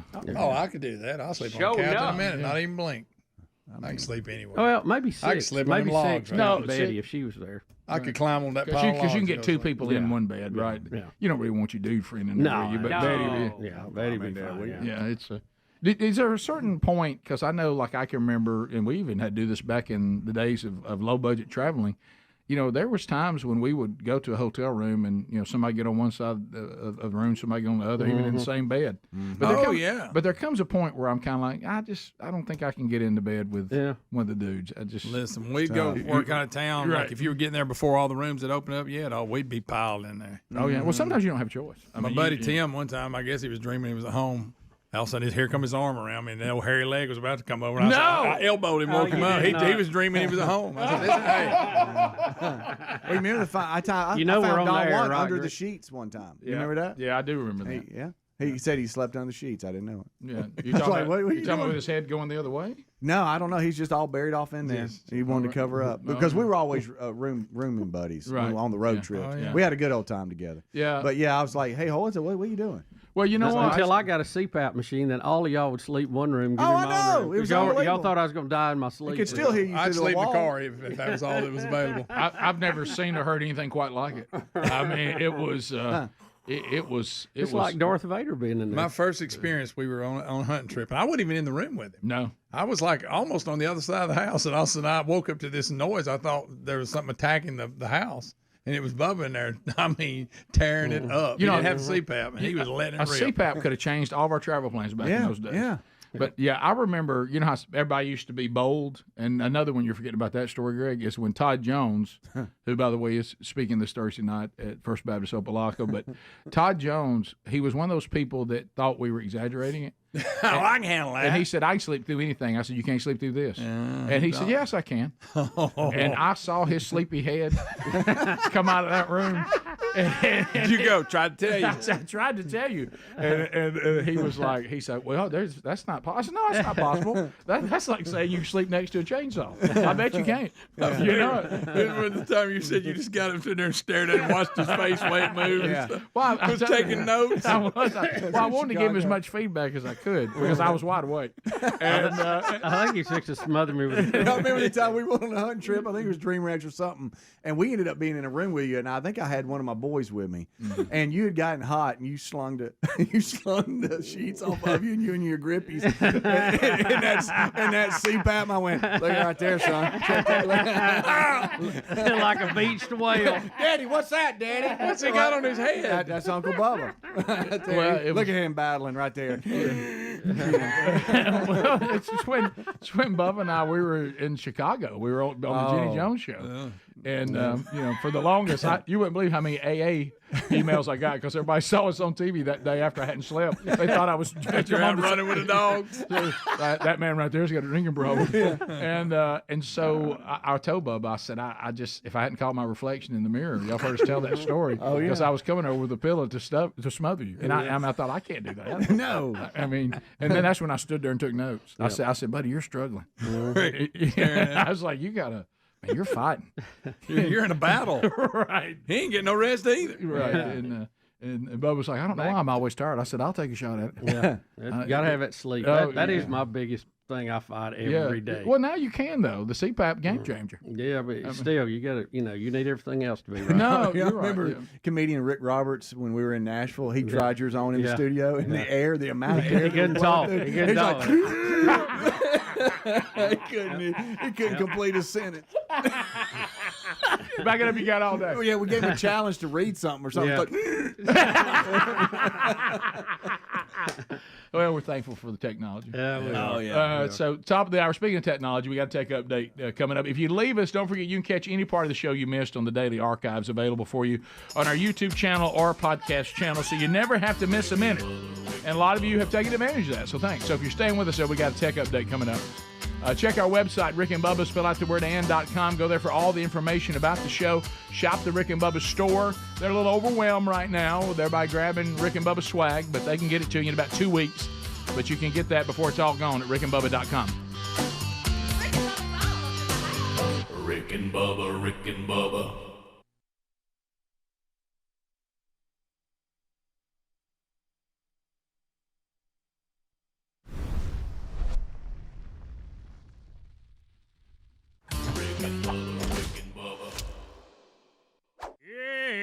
All right, so Bubba, looking ahead today, we think we will talk with Congressman Gary Palmer. We think. We've also got national weather issues. We'll talk with Span about that. Rick and Bubba University podcast returns this week. All the normal stuff now finding its way back in the first working week of the new year for the Rick and Bubba show. Rick and Bubba University, the podcast. Today we will record. This weekend you'll be able to watch it and hear it. Who is Gary Vines? We do better known as Gary the Bulldozer Man. Yep, we interview Gary the Bulldozer Man because if the question is who is Gary Vines, well, he's the Bulldozer Man, he's the Spur Master, and then we'll get into the life of Gary. He's got some other names locally. Yes, he does. How he met. I don't know if we'll cover that. Hey, I mean, what is a podcast? I've already Women's pet, man's regret. Yeah, I've already gotten that call. Hey, I can't even go. Hey, I can't go down to the Cindy Diner anymore, or the Overtaker Chip. So we'll interview him today. That'll be coming out this weekend. So. Couple of things, and I just want to run the list down. I've got to ask the question today, where's my Trump? Right, yeah. Also, there is a complete uproar at Buckingham Palace. I don't know if y'all have been following this, but Prince Harry and Princess Meghan have upset the Queen, and we'll delve into that. You know what that's about. Yep. Gary Palmer will be with us, Representative Gary Palmer, who was at the White House yesterday morning for a meeting, and maybe he can shed a little more insight to this. A lot of confusion over this. About the time you think you have the facts on something, it appears to flip 180. And well, like the airplane that crashed. Yeah, with shrapnel in it. Yeah, that whole narrative changed yesterday. And what looks like it's more likely, which if I could today, okay, I don't want. I'm not trying to debate. I have to therapeutically have a monologue today. And I'm just gonna. When you hear me, you'll go, "Well, Rick's just doing therapy. He's trying to work it out." I may have to have one right after. Yeah, that's fine. Yeah. No, I may hold Trumpy Bear while I'm doing it. I'm going to walk through. I yesterday at one point I looked around and thought, "Well, I've fallen asleep and I'm in a dream." Yeah, I'm not really watching some of the things I'm watching and hearing, and the inconsistencies and the bizarreness of people. It was just strange. And one of those is because of the thing, you would hear something over here, and you'd go, okay, well, that makes sense. I look. I can see the way I just see things isn't always right. And then something over here would happen that would make what just happened over here not be correct. Right. Because you got to be kidding me. Right. Because if I have no intent of killing anybody, why did I now shoot down a plane I thought was an American plane coming to attack me? And so because they're now saying that they think what likely happened was they expected some sort of response. They were hoping they wouldn't get one, but Iran thought, well, we could get one based on this president and the way things have gone. They see an airplane coming in. They think it's one of ours. It's taking off, though. Well, but they look up, see an airplane. They think that could be one of ours. They shoot it down. That it wasn't even accidental. The chance that they were trigger happy is very high. Yeah. That's what I said yesterday. Well, when I heard that guy, and you heard him too, and it was funny because if you watch 24-hour news, one host gives you the stories, then the next host gives you the same stories, then the next host gives you the same stories. Yeah. You know, it would just but one guy was literally being interviewed on every Fox show and would say the exact same thing, and he would give you the same on the plane where it can fly with one engine. It had just been serviced. Planes lose engines all the time. It's only 3 years old, and the fact that Iran won't give the black box up, and now we're thinking, hey, they shot it down. And what are the odds? Why would Iran, who is the now more kinder, gentler Iran that tips their hand before they do stuff, why would they hold the black box? Yeah, sure. Because we all know them and their generals are all caring, loving people that need to be taken care of. Yeah, they were just firing missiles over. They wasn't going to hit nobody. The odds of a tragic air accident just so happened at the same time we're firing missiles. Mm-hmm. The odds of that are not real high. It's not. Right. It could be. It could be. But we did have an earthquake coming there at some point too. But well, the problem is because of news and journalism. We started out with an old plane that had been recalled to none of that being right. None of it. Right. It was the same number, but it wasn't the max version. None of that was right. It's not the grounded plane. Right. No. And it had been serviced 48 hours before it had flown. But in all fairness, and it can fly with one engine and land. Yeah, we had complete failure all at one time. Everything. Right. And it was a ball of fire in the sky. What they said is also very, very unlikely. And we also happened to be lobbing missiles sometime around that time. Right. And we had just fired on a United States military base, and there's a plane in there. Yeah. Speech yesterday.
6 minutes past from the Big Boy Studio out on the bleeding edge of technology.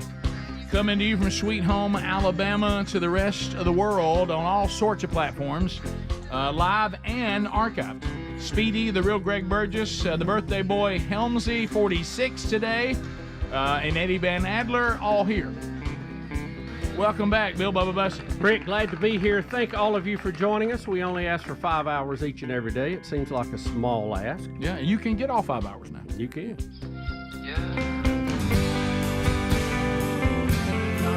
As much as BT, still love technology.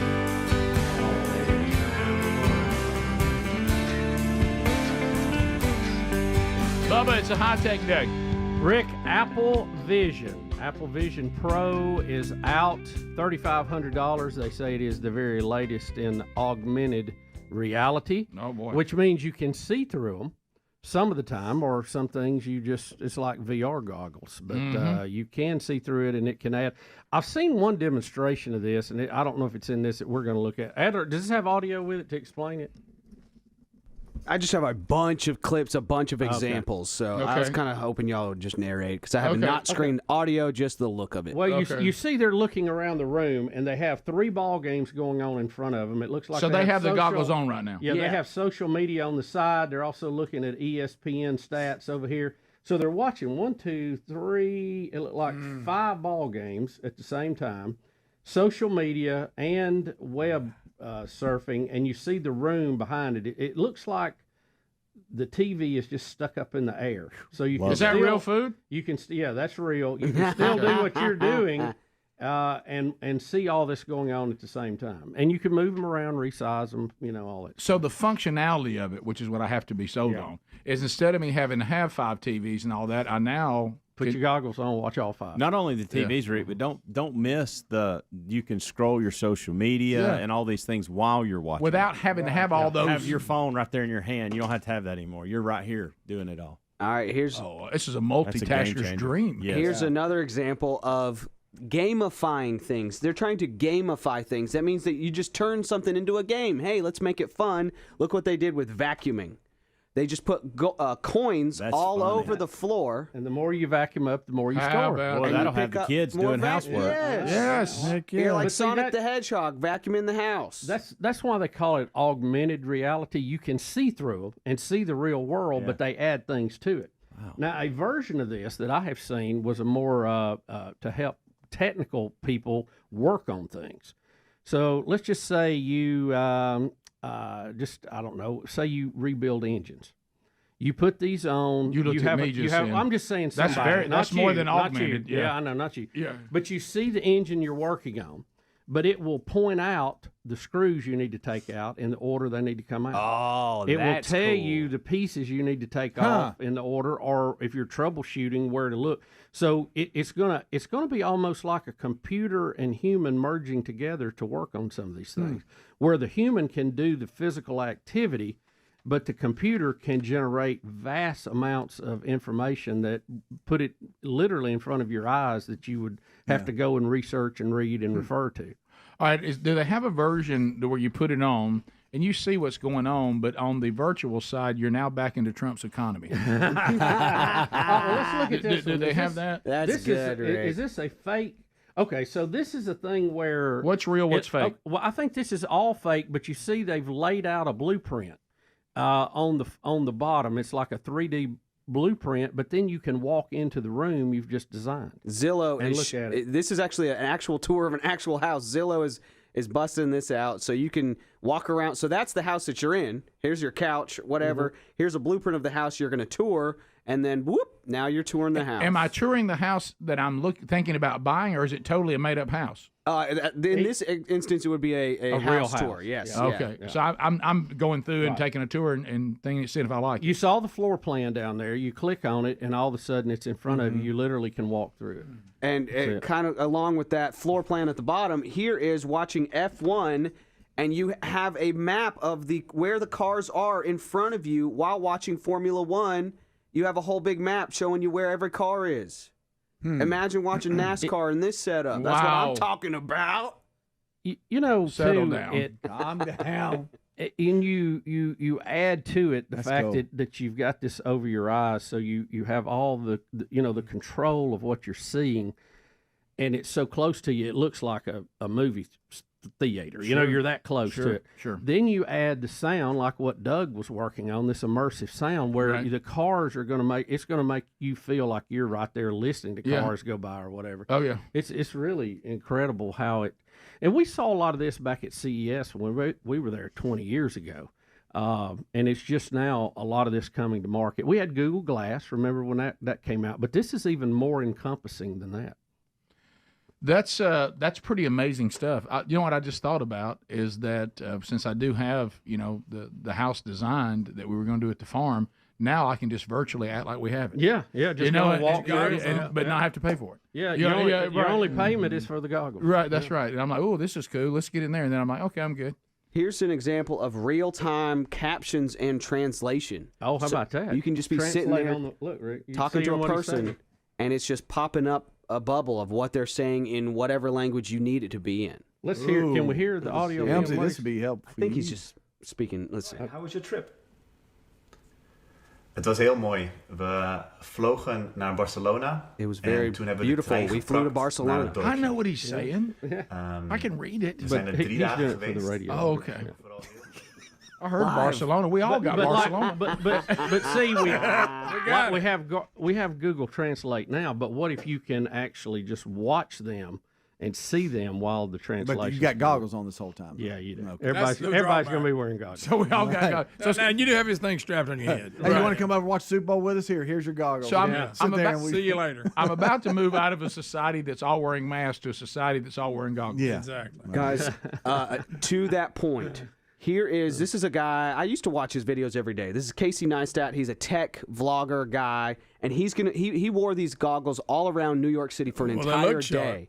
For an entire day, he wore them around, and this is talking about a change that happened in his brain and how quick that can actually happen. Put them back on, you have to unlock them. They scan your eyeballs, and then to start screen recording, go through it takes a second.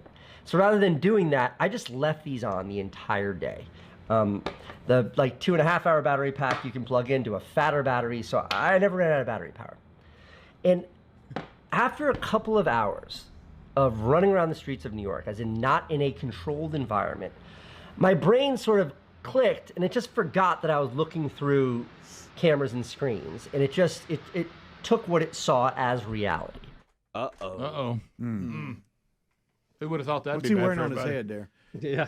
He's a weird guy. We're just not very good. Those are antennae. And let's just face it, in our fallen state, we're just not really good at moderation. We just really aren't. We're not. It's like we just get obsessed and addicted to everything. I bet there's a bunch of YouTube videos of people who went out and made stuff on the, because you've been out over the weekend, that went out and did things and walked around. I mean, it's crazy Drove stuff. cars and stuff. Yeah, just But I mean, you can see like even in surgery for doctors, they can go yeah. through and you can get assisted.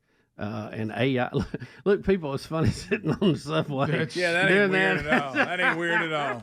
You know how I thought staring at your phone was bad, but this is going to take it to Look, a new he's level. turning pages, he's typing. Isn't that funny? You know how a whole generation has lost the ability to carry on a conversation? Yeah, this may not help. And look somebody in the eye. I don't think this is going to help. I think it's going the other way. I think we're going to make everybody just weirder. Yeah. And the weird factor is pretty high right now. Yeah. We'll take phone calls next. All 10 lines are available 15 minutes past the hour. 866-WE-BE-BIG is the number if you want to join us. Speedy moves to the phones, and we'll chat with you when the Rick and Bubba show continues right after this. Rick and Bubba, Rick and Bubba.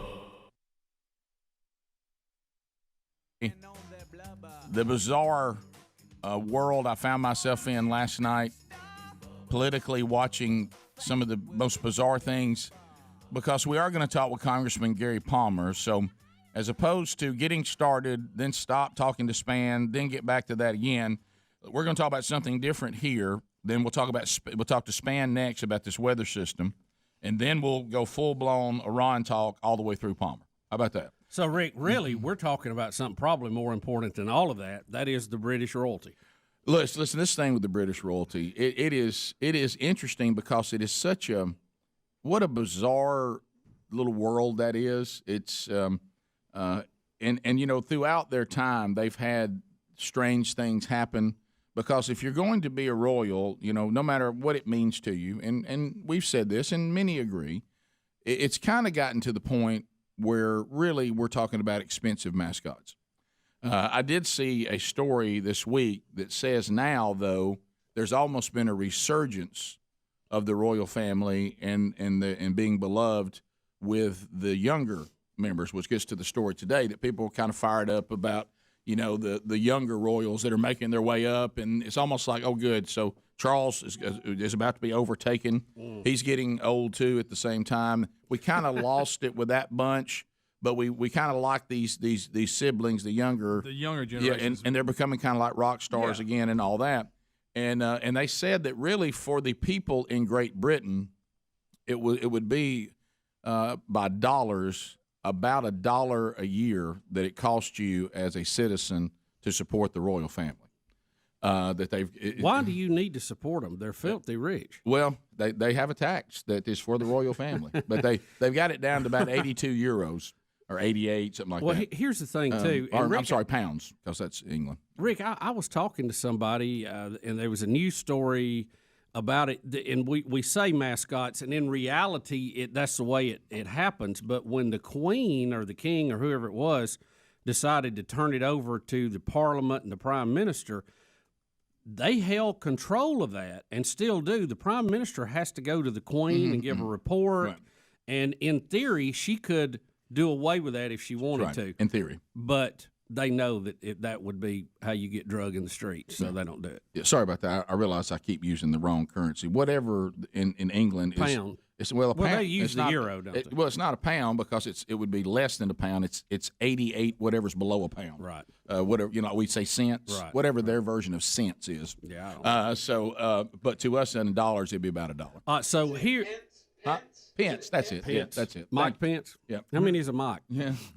So Rick, here we have Princess Meghan, who recently joined the royal family, and it's been pretty clear if you've seen the interviews, she has not been happy with the way and her duties and the way that goes. The deal. Yeah. Now, when you're on the outside looking in and you're dating a prince and you're going to have a princess wedding and it's going to be, broadcast all over the world and, all of this, and we fly on jets and we do this and we visit and we, probably looks good on the outside. But when you get inside and you realize that you're constantly under the microscope, right? The endless number of events you have to go to, show up, is unbelievable. You remember Princess Diana even talking about it. She goes, it's so much different than what I thought it was going to be. It's just like an avalanche of stuff that you cannot get out of. Well, it's very similar to because it is the same. Our royalty are singers and actors right. and entertainers. And what do we find? A lot of them say, this life killed me, Elvis. I mean, the list goes on and on. The demands of this, even though it's great and we're wealthy, but this life, you can't get out and just go live a life like everybody else, and a lot of them can't handle it, and it kills them. Well, when you're part of the royals, to Bubba's point, if you want to get all the things that go with being a royal, then there's certain responsibilities that you have to do, and you got to stay inside this royal deal. And it sounds like this couple, and as you said, you're right, it's his wife, is saying, hey, can we just go be a husband and a wife and not be part of all this? Well, do you get that choice, though? That's and she's not from there. Right. A lot of these people were groomed for this. She's not. I mean, she was an actress over here, and also now she's supposed to act like a royal. And, like I say, busy, plus probably a little boring to her. She's probably like, look, I'm kind of done with this. now here's the I'm rub. living in this giant musty castle. Well, here's the rub, which Bubba's going to get into.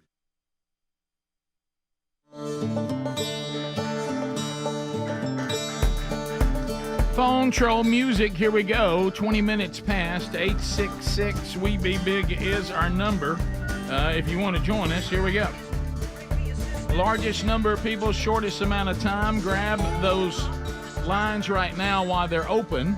The old buzzer will get the line moving quick for you right there, and so you don't have to wait very long. Don't forget Thursday night, First Baptist Church, Opelika. Todd Jones, Todarewski will be speaking at the next Man Church there. The Man Church Conference Birmingham, February 16th, 17th. Still some tickets there.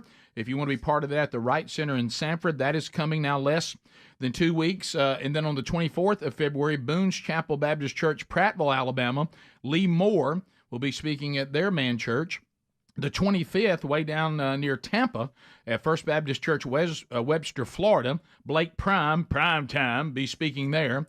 That same day, Twickenham Church in Huntsville, Alabama, Brian Gunn will be speaking there. And also that day, Tony Cooper in Tallahassee, Alabama, at First Baptist Church, Tallahassee, all on the 25th of February. So there's a lot going on with the manchurch.com, the conference, and all these individual man churches. Find that at themanchurch.com under events. To the phones we go. Doug is in Birmingham. Trolling. Keep them phones a trolling. Here we come, phone trolling, phone troll. Dougie, welcome to Rick and Bubba. Go ahead. Hey, guys, I keep hearing Bubba being scared about his revenue at the end of December. Have y'all considered Patreon? You know how it works. People pay a subscription fee, say $5 to $10 a month, and you give them access to content. So like the old streaming that used to be on TuneIn, before y'all got to the new studio where it was just running best of moments. Yeah. I would be willing to pay $5 to $10 a month for that. And you've got, 100,000 liked or... Not a bad idea. And, Bubba, what about those greetings? Remember how much money everybody was talking about on the greetings? Cameo? Yeah, the Cameo thing. What is that called? Start stacking that up cordwood this year? Yeah, somebody told me yesterday that Bo Jackson had got with a company in Chicago, and he calls people on their birthday. And I mean, like a live call. It's not recorded. And he just calls and says, "Hey, happy birthday." That's a great idea. And I'd love to hear Bo Jackson wish me a happy birthday. Absolutely. Well, you know what? That can be arranged. We can get Speedy to do Morgan Freeman wish. Right. There you go. Now, I might like that one better. Greg in Columbus, Mississippi. Greg, go ahead. 30 seconds. How are you? I am great.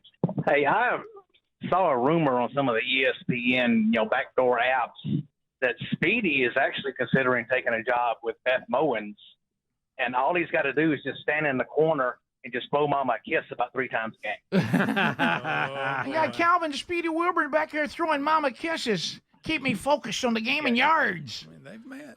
They have met. She said something about she could probably make him. Boy, the buzzer. I think the buzzer helped us there. Mark at Jones College. Okay, 30 seconds. Mark, go ahead. Oh, should have went Green Acres. My bad. Sorry about that. But only part-time. Yeah. So they're part-time. They don't fire me, hopefully. No, a little bit of information on Morgan Freeman. He has a lot of Mississippi connections. He he co-owns a blues club in Clarksdale over in the Delta. He has like a ranch not far from there. I think he still has that in Charleston, but he's at a lot of Ole Miss games. So he's courtside quite often. So that's not unusual that he's there. But he has a lot of roots there. Yeah, that's fascinating. He's hanging with Kiffin. Yeah, I bet he's a great guy. I mean, I'd love to have lunch with him. I would too. Yeah, but the problem stories is, he could tell. Can you imagine trying to convince him to have lunch with us? Well, I know. That's another thing. Cam and Trustful, ZZK. Cam, go ahead. 30 seconds. Hey, Green Acres. Thanks for the call, buddy. So, talking about the Apple Vision Pro, there's a theory that comes with this. Has any of you seen the movie Ready Player One? Yes. So the idea is you get put in virtual reality, and it actually becomes your world. So instead of living in the real world, you spend enough time just to really provide electricity. And then you live the rest of your life in a fake world. Well, a lot of it's fake now. It is. Yeah. It is. Helmsy, just when you thought your birthday couldn't get any better, here's Just John. Just John, welcome. I know you wanted to wish Helmsy a happy birthday. Go ahead. Good morning, guys. And this is especially for you, Helmsy. May God bless you and yours on your very special day. And may you have many more happy birthdays. How about that right there? Thank you, John. Thank you, First of all, Just how about John. that? Would like a little better connection. But, Well, that's Greg. It's been raining a lot. It has. A lot of connections are wet. Hey, Greg, it's my birthday wish. Can I talk to Just John for a minute? I gotta ask. John, thank you so much. That was very kind. Good to hear from you. Everybody in here has birthdays, and we all know Just John. He's never called us. What? Ham's is his favorite. Well, People I can have got an incident. No, let me say this. People can have a favorite. John and I had our But this differences incident at was one very point. surprising. You did. At one point, and we've mended those fences. There you go. And that's proof right there. It is. That's proof right there. Love John. Thank Randy. you, John. Yeah, we ain't got no band. Randy in Huntsville, 100.3 The River. Go ahead. Biggest, how are y'all? We're good, buddy. Good. Hey, heard something on one of the best of bits I had not heard before, and it freaking owned me. And before you guys go, Greg, I need to hear you do the coach from Rudolph the Red-Nosed Reindeer. Oh, yeah. You hadn't heard him do that? He does that at the big year ender every year. Every year. You got to have it, Randy. Go ahead, Greg. Do Now? one. Yes, Greg. You have From to do this moment forward, Rick will not be allowed to participate in any reindeer games. Be Rick in there. He's been acting up a little bit today. Let's go to Mary in Atlanta. Mary, 30 seconds. Go. Good morning. How are you all? Good. Good. I have a favor to ask since this is your last year on the air, which I can't even talk about how sad that makes me. But for Valentine's Day this year, would you please, for a long-time devoted listener, do that personal ad show just one more time? Oh, my goodness. Entertaining thing I have ever listened Blast to. from the past. Yeah. Well, we've narrowly avoided litigation on that program. Well, I think her attitude is, what's there to lose? Yeah. Maybe on to something. Which makes it even more dangerous than ever because I bet the people doing it will take on that same attitude. Yes, you have to be careful. That's a good thought. When though. was the last time that was done? Because think about how things have changed since then to now. Boy, I bet it would be something. We brought it back because we took a quick poll, and we brought it back, I think, only a few years ago we tried it again. Yeah, It went down for a while, then we brought it back. Maybe we give it one more try. Maybe we screen some of the people we're doing.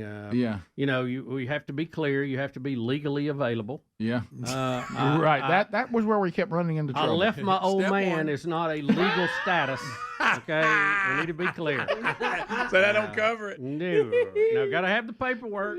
Gotta have the paperwork. Oh my goodness. Miller said he's listening for a long time, but he's never called. Hey Miller, welcome. Go ahead. Hey, this is Miller. I'm a girl, actually. That's fine. I'm 27. I've got 2 kids, and we listen to y'all all the time. Thank you. And last Thursday, I went to a Bible study, and I got out of my Bible study, and I had a text from a friend that said, I just heard about Rick and Bubba. Are you okay? Oh, no. So, my family's sad, but we're going to miss y'all so much. Well, you know, you got to call in with only 10 months on the clock. I mean, that's really good. Thank you, Miller. We appreciate that, Thank Miller. you. Very kind of you to say that. Yes, it is. And Run Me a Z is starting to really catch on with Run me. Me a Z is as solid as it gets. I And just saw Run you Me can a go Z. you can go ... and add one more line to it. Shut her down. Oh, boy. Shut her down. We'll be back. More stories to cover. Thanks for the phone calls, always. And the emails we're getting, all this has just been wonderful. And we got plenty. We got 10 months left of it. So we'll land that thing on a long runway, hopefully. Bottom of the hour, 866-WE-BE-BIG is our number. More stories to cover, things that we haven't gotten to when the Rick and Bubba show continues right after this. Rick and Bubba, Rick and Bubba.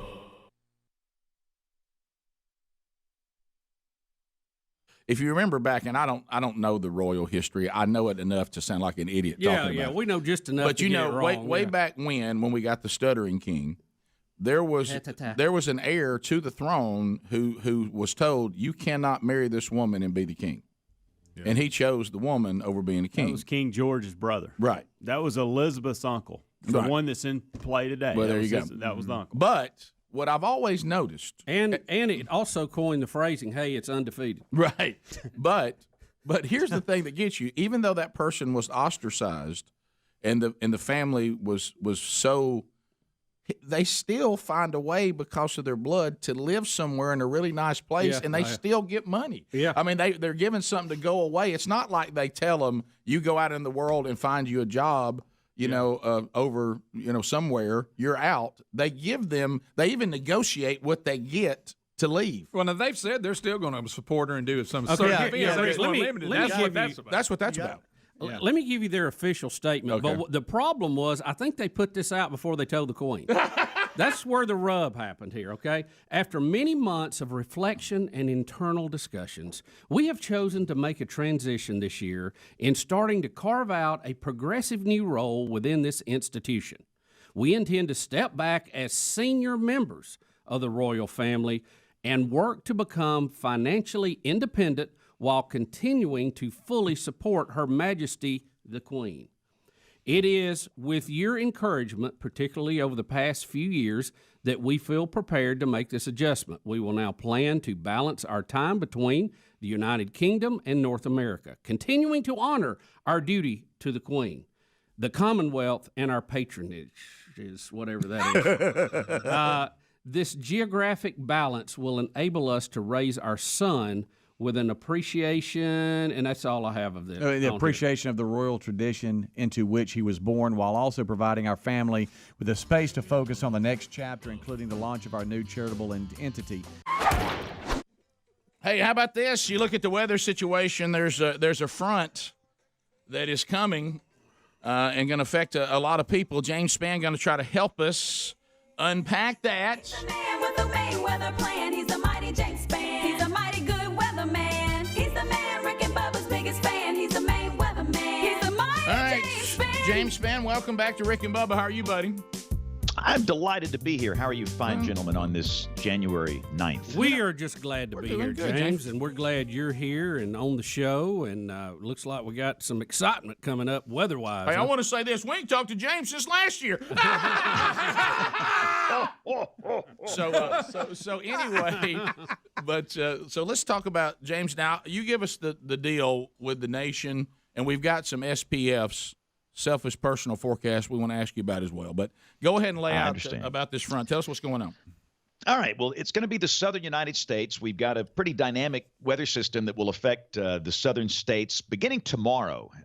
And first off, we have a risk of severe storms tomorrow, Friday, for parts of East Texas, East Oklahoma, much of Arkansas, much of Louisiana. The higher severe weather probabilities tomorrow are centered for cities like Shreveport, Texarkana, Houston, Lufkin, Longview, Tyler, Monroe, Louisiana. If you live in those places, there could be a few storms that could produce damaging straight-line winds and tornadoes. Be aware of that.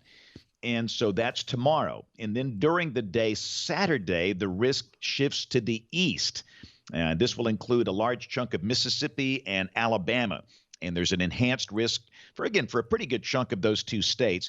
And the one thing I want to mention here, fellas, people tend to get hung up in these colors and risk categories and numbers, and don't get, and again, that's a guideline. I don't want people getting too caught up in that, because just understand there's a risk of severe storms all across the Deep South. And if you live there, be prepared and be ready and be able to get warnings.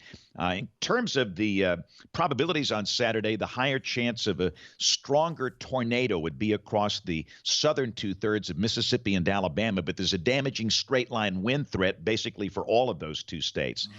And so, and then that sweeps on out by Sunday. So again, the bottom line is tomorrow, a risk of severe storms, parts of Texas, Oklahoma, Arkansas, Louisiana. And then on Saturday, the risk expands eastward over into parts of Mississippi and Alabama. And we should mention also there's going to be some heavy rain.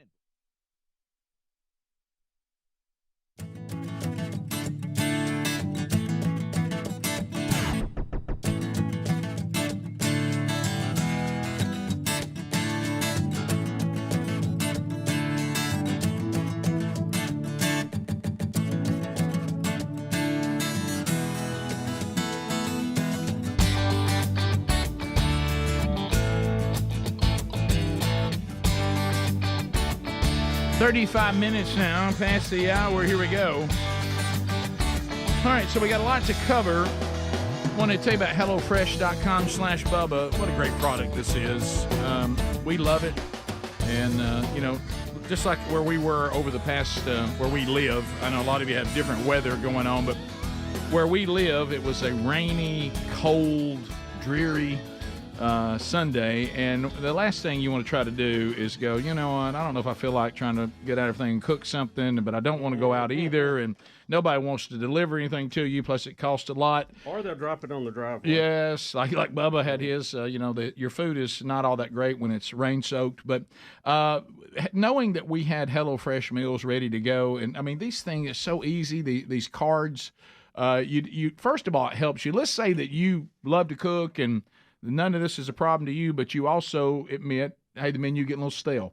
I'll tell you a great thing about HelloFresh is they also keep giving you great ideas. Their chefs go, what do you think about this meal? You go, you know what, I like it. And then they send you all the ingredients you need, gives you variety in the menu.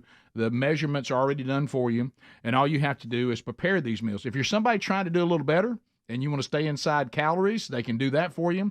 If there's certain food groups you want to stay away from, but others you would like to have more plentiful in your diet, they do that for you. There's all kinds of things they can do, and they send it right to the door. You prepare it. The ingredients are already there for you, and it is a great way to save money as well and eat delicious foods. Now, we got a special going right now that if you will go ahead and go to HelloFresh.com/Bubba, America's #1 meal kit, use the code Bubba, you're going to get a breakfast item in your subscription for the life of the subscription at no charge. It's free. Breakfast is free. So, and they've got some great breakfast ideas, and you'll love those as well. So why don't you go right now to HelloFresh.com/Bubba, use the code Bubba, get that free breakfast item for the length of your subscription, and let the wonder of HelloFresh.com start at your house as well. There's also a link at rickandbubba.com under the sponsors button. Now more than ever, it's a great way to manage your meal planning and also your overall cost on the food bill. All right, so we've got a ton of Biden stuff today. We always do. It's troubling. It's daily. It's easy. It's easy. It's like fish in a barrel. Where to go? Here we go. Where to go? And then everybody say it. Anybody know? Let's say Basement Joe. All right. Basement Joe. Here we go. We're going to have our president right now. Our costs are high. We have chaos in our country. We have chaos abroad. Our border crisis is the worst we've ever had. And Joe Biden says he wants us to continue to vote for him, even though none of us believe he could run for a second term, even a Democrat, if you were honest. I don't know what your plan is. But he says, Bubba, he thinks he should be given the opportunity to finish the job. So here we go. The job he's done is But almost finished us. Yeah. I think it's time to finish the job here. Yeah, we agree with I that. think it's time for us to Go to the house. Please. Please. Make it go. Please. Nice speech. Yeah. And if I don't stop talking, I'm going to get the hook from Jill. She's going to pull me off this little time. Yeah, everybody is going to hook you because once you start getting off script, it makes everybody very nervous. Well, I mean, the way he looked down and read that, it just screams confidence. It does. In being leader of the free world. Mr. President Biden, come here to say, when you get out there, here's the card. Once you say finish the job, then leave. Yes. Don't freelance. Don't make us give you the hook. Don't talk about your hairy legs. Please don't tell people not to jump. Please don't tell seated people not to jump. Don't tell anyone not to jump. And please do not claim that you're runner up in state championship scoring. Please don't. Whatever that is. Okay. And don't look up. Just read. Yeah, just please. I like the fact that he didn't even try to convince us he wouldn't read. You didn't even know he had eyes. Yeah. I mean, I couldn't see him. Now he'll go on with his never-ending claims. Keep in mind, I think Joe Biden right now is wearing the goggles we talked about. He is not in the real world.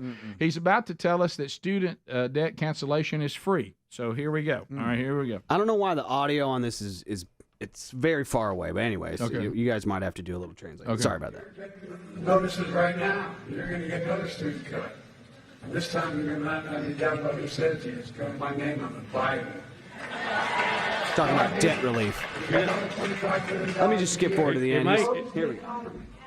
It's not costing people. It grows the economy. It's not costing people. Well, that's where those words were. That's incorrect. That's incorrect. If you've had 8th grade civics, you know that is not correct. That is not correct. He is transferring debt from the student debt holders to the taxpayers. Right. And then printing money to cover it. Yeah. So not only do you have government spending, which we're spending more than we're taking in, it also causes inflation because now you have more money in circulation. Right. I know it's 8th grade civics, and you would think the president had a handle on that. I don't know why he doesn't. I don't know. Yeah. But we all had it. We know how this works. Yeah. See, the only way that it wouldn't cost anybody anything is if the people that are owed the debt, if all of a sudden they said we're good. Yeah. But then they would take a write-off and get their taxes reduced, which would cost taxpayers again. Let me tell you how this really works. If you obligate and borrow the money, pay it back. That's how it works. That's the only way it doesn't cost anybody anything. What a strange concept. Yep. And the colleges don't care because they get paid on the front end. Yep. They couldn't care less how much debt you have. Yeah, they got paid. They've cashed the check, so you can't get them. No. Bill Maher says that he's also tired of Joe Biden's lying. And, of course, we would not call Bill Maher a bastion of conservatism. He's definitely far left, but he himself cannot take the lying anymore on things that are just so apparent. This one is talking about the fact that the president keeps telling us that he can't do anything about the border because the evil Republicans won't let him. So here we go. Part two of the acting is Joe Biden saying, you know what, if you just give me a new law, why doesn't the president can fix this? He already has the existing laws. And Border Patrol this will is tell you also that right silly. to your face. I need a piece of paper from Congress to deal with the border. No, you already have that. That's right. That's right. That's Bill Maher. That's not Sean Hannity. That's not Clayton Buck. that sounds more like Sean Hannity. That's not Mark Levin. It's not Adler. Nope. Okay. Some of our right-wing pundits. Yeah. Now remember when everybody who lives in these urban cities wanted the border states to get over it and offer all these wonderful people that are coming into our country, and some of them are wonderful people, but there's bad people mixed in, and if you don't vet, everybody comes, no matter what their agenda may be. Those seeking a better life, we love them, but that's not everybody's agenda. That's why we usually try to vet that at the border. Nothing evil about that. Kind of makes a lot of sense. And Chicago residents, since they now have to deal with all these illegal migrants that now are setting up shop in their city, they're not thrilled with this idea anymore, and here they are. Amen. They are finally waking up. Let me start. NPR reported from August of last year to December of this year, they will spend $252 million on the migrants. $252 million. 17,000 migrants come into this city. And just in Chicago. If we just break that in half and they become families, you got 8,500 families. Hispanics have 3.5 children. I'm submitting to you, in one generation, just one generation, the black vote will be null. They will have an additional 24,000 people on the voting rolls, along with the Hispanic population already here. They're playing chess, and you all are playing checkers. You are damning our youth, our next generation, to poverty by you all doing these political speeches. One generation, our youth, our vote will be null in all of these 6 sanctuary cities. And what are you going to do about that? Well, there's somebody trying to get everybody to wake up into the reality of what's going on here, and everything he says makes perfect logical sense, and he's done with it. You're going to also see that the bastion of conservatism, also MSNBC, is going to go into a barber shop that is owned by black business owners, and they're coming to the reality that they know they've been told that they should not vote for a Republican, but they're comparing their income now compared to what it was when Trump was in power, and then you'll just hear it in their own words. Here we go. There are some people in your orbit who are either voting for Donald Trump or considering it? For sure. A lot of my friends are obviously my age, so we're a little younger. We've only voted once, for a president, and Trump is kind of all we know, and they're kind of Trump and Biden. They're like, well, we were broke with Biden, we weren't with Trump, and that's kind of the only thing that I'm hearing over and over again, is that, well, Trump, we had money. Well, okay. Yeah, that's pretty straightforward. You're loving on a certain political party kind of wavers when you keep looking at your wallet and you have no money, and when the other party was in power, you had money. Yeah. When it starts getting down to where the rubber meets the road, you're like, there's a lot of ways to cast a vote. Can I tell you what the number one is? Income. The wallet. Able to pay the bills. Yep. And the cost of everything continues to skyrocket. So there you go. There's your update. And I think that the Democrats trying to sell everybody on "We'll protect you from the evil conservatives."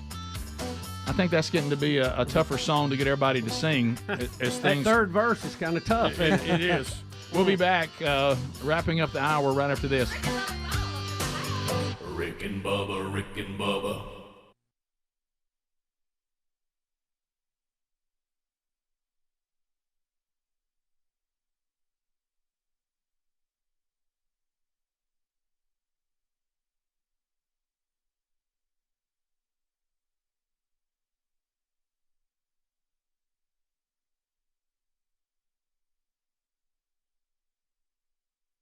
Here yesterday, I will say, I know these things are very complex. The Middle East is very, very, very, very, very, very complex. And in all frankness, not all of us, but some of us, Rick and Bubba included, frankly surprised by the president's reaction. Not what he said about, we will not allow Iran to have nuclear capabilities. We will not let them continue to wage war. But surprised by the lack of military response to the missiles fired on our troops. Kind of give us an update on where you are on this and where you think we may be going. Well, I think we want to avoid escalation, and I think the president made it clear that his red line is American casualties, and there weren't any. So attempted murder is okay. He will respond to murder, but attempted murder is going to be the line. It has to be murder, not attempted murder. We're just, Representative, we're just trying to understand it. Well, there's a lot more to it than meets the eye. I think you guys know that. Mm-hmm. And, Iran had a response, and I think their leadership felt like they had to do it to save face. That's an honor-based society over there. They're very much focused on power and strength, and they gave a response. They claimed they were trying to kill Americans, but I think that if that's the best guidance that those missiles have, then they've got some other issues. But we haven't seen the intelligence or the reports. All of the reports are not in yet on what happened the other night. But the president's made it clear. And you look at, other situations that have involved Iran, the attack on our drone, the attacks on the vessels in the Strait of Hormuz. Yep. And, British oil tanker taking it hostage. Yeah, and what we're trying to do is avoid a war. I think the Iranian leadership feels like they need a war because there's the opponents, the opposition in Iran is getting stronger every day. So I think we need to stay the course with the sanctions, and I think the president made it clear that given that Iran's economy pretty much is dependent on their oil and natural gas, that they can't risk losing that. Representative Palmer, tell me, we're trying to get through some of these points too. We do want peace, we really do, but you know history like I do. Chamberlain like to took his shoulder out of joint, patting himself on the back for peace in our time, and we know that was one of the largest disasters in human history. To me, peace is when the bad guys can't make war. Iran still has every option at their disposal that they had before any of this. They still have an active nuclear program. To me, an appropriate response would be to take away their toys, something like Operation Praying Mantis did under the Reagan administration, where we took out about half of their Navy. We give them enough so they could defend themselves, but they couldn't be out causing trouble. And I trust Trump and his advisors, and I know that what we see in the public is what they want us to see. It's not the big picture, and there's other things going on, and I have faith in him and you and other people who advise him to know that. But Gary, I have a hard time believing that the Iranians, like the Grinch, their heart suddenly grew 3 steps and they're throwing brushback pitches now. I don't buy that. Also, you were talking about their political troubles at home. Really, how much trouble do they have when they have the guns and nobody else has any? Are they really in any threat of losing power? I think that their power is being eroded on a daily basis. I think that there's other issues involved, and going back to your point.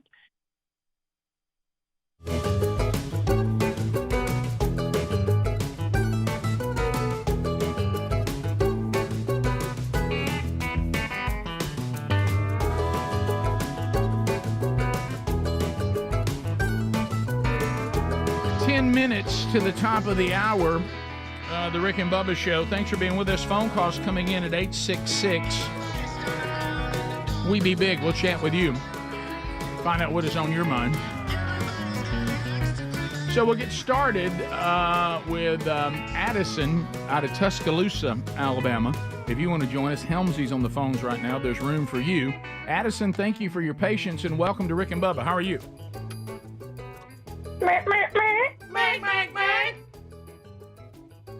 Hey, boys. I just wanted to let you know how much I appreciate y'all, how much our family appreciates y'all. I grew up listening to y'all. We love y'all so much. My little brother's getting married next month, and he's been emailing with Speedy, getting logos. He's putting the Rick and Bubba logo on his groom's cake. How about that? Now that's somebody thinking about it. Boy, that's true fandom right there. Yeah, that is, and I'm sure the wife okayed that. Well, and if she did, what a great choice. What a great choice. Well, she's not so much a fan, but we're working on it. Okay, that sounds a little more realistic right there. Well, Addison, thank you. Appreciate that very much. Funny. Let's go to John in Nashville. John, go ahead. John. All right. I went on a work trip over the weekend. I wouldn't have believed it if I wouldn't have gone myself. I felt like I was on an episode of The Office. At 8 a.m. on Thursday morning, 8 drunk people got on our plane, got it right behind us. When we got to Miami, they all got kicked off the plane and got fined by the FAA, or FFA. Whenever we got to the hotel the next morning, woke up, talked to other people from the other businesses I was with. They said, "Hey, did you hear what happened on the fourth floor at 4 a.m.?" And apparently there was gunshots, and CSI came into the building. That's good. Took care of that. Also, felt like when I talked about being on an episode from The Office, we went on a dinner cruise. And you can just plug and play that episode from The Office. It was quite hysterical. I was wondering if there was going to be a camera crew somewhere. It was wild. Yeah, and exactly how were the future farmers of America involved? One of those things. It's a serious business when the real CSI shows up. Yeah, it's not the TV show. It's real. They shoot real, man. It's real. We'll go to David in Georgia. David, welcome to Rick and Bubba. Go ahead. David again. Hey, David. First time caller. Yeah, first timer. Go ahead, David. What's up, buddy? I've been listening to y'all for a long time. The first time, one of the first times I listened to y'all, unfortunately, was when Brody had his accident, and that was a very hard day, I know, for y'all, and I stuck with you all day long, and just been with y'all on and off since then. So thank y'all for everything y'all done.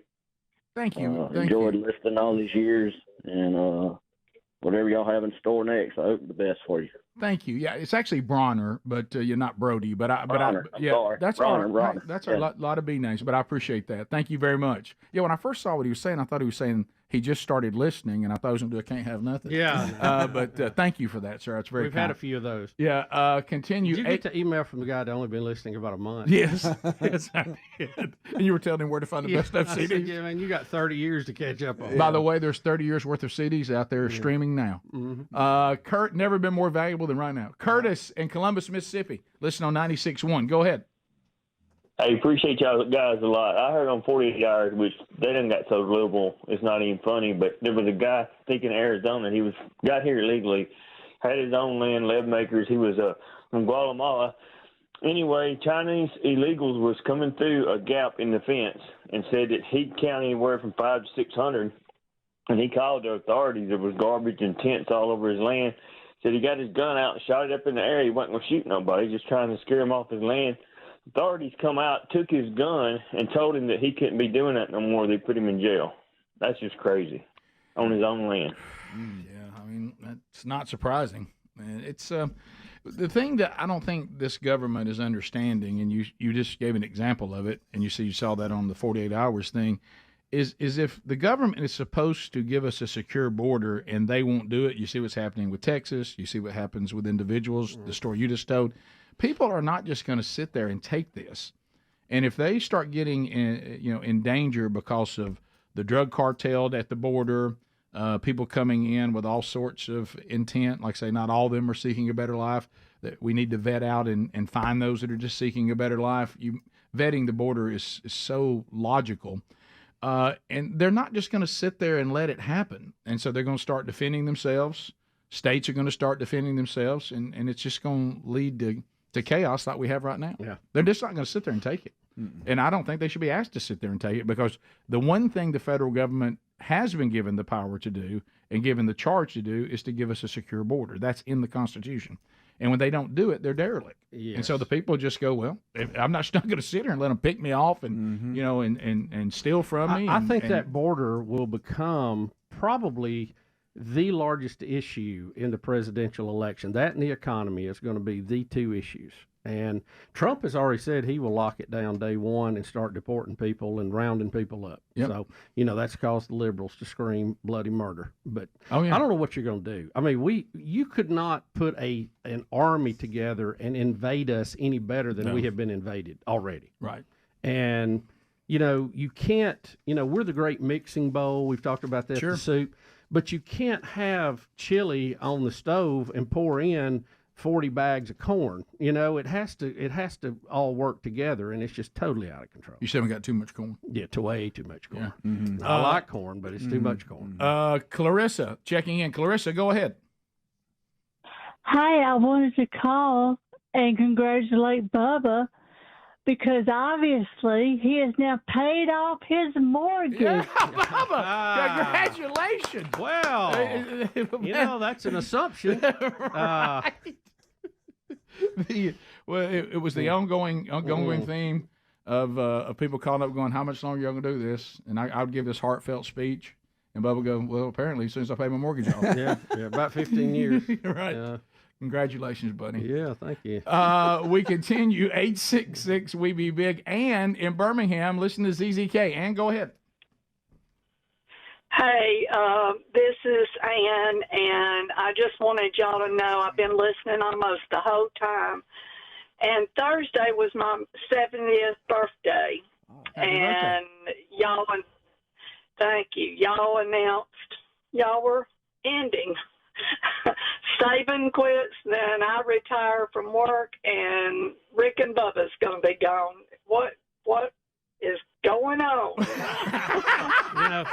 Happy birthday. If some of our politicians would take a lead on this, it might not be all bad. That's true. If we can just get them to retire. And right there, they hang on, though, don't they? And right there, you could have worked in that great line, and I'm not feeling so good myself. Yeah. The country song. Yeah, what was that about Elvis? Was that what they used? Elvis is dead, and I don't feel too well myself. Right. That was I don't remember who did that. It was a classic. Do you remember who did that? No, not without looking. Not without a cheat sheet. If I've got that paper, I know all about it. Well, speaking of the president. All right, so thanks for being with us, wrapping up the hour. And for a lot of you, wrapping up the day.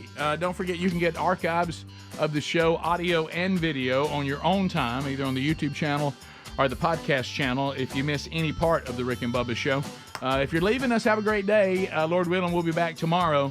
Stay updated with everything going on with the Rick and Bubba show, and then some by going to Rick and Bubba, spell out the word and.com. Rick and Bubba, Rick and Bubba.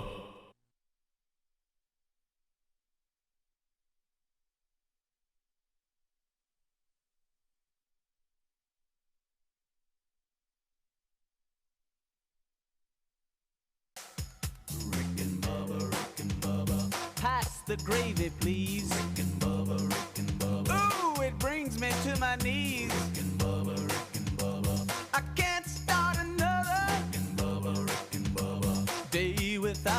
other. Rick and Bubba, Rick and Bubba. Ooh, there is no other. Rick and Bubba, Rick and Bubba. Waking on their blubber. Rick and Bubba, Rick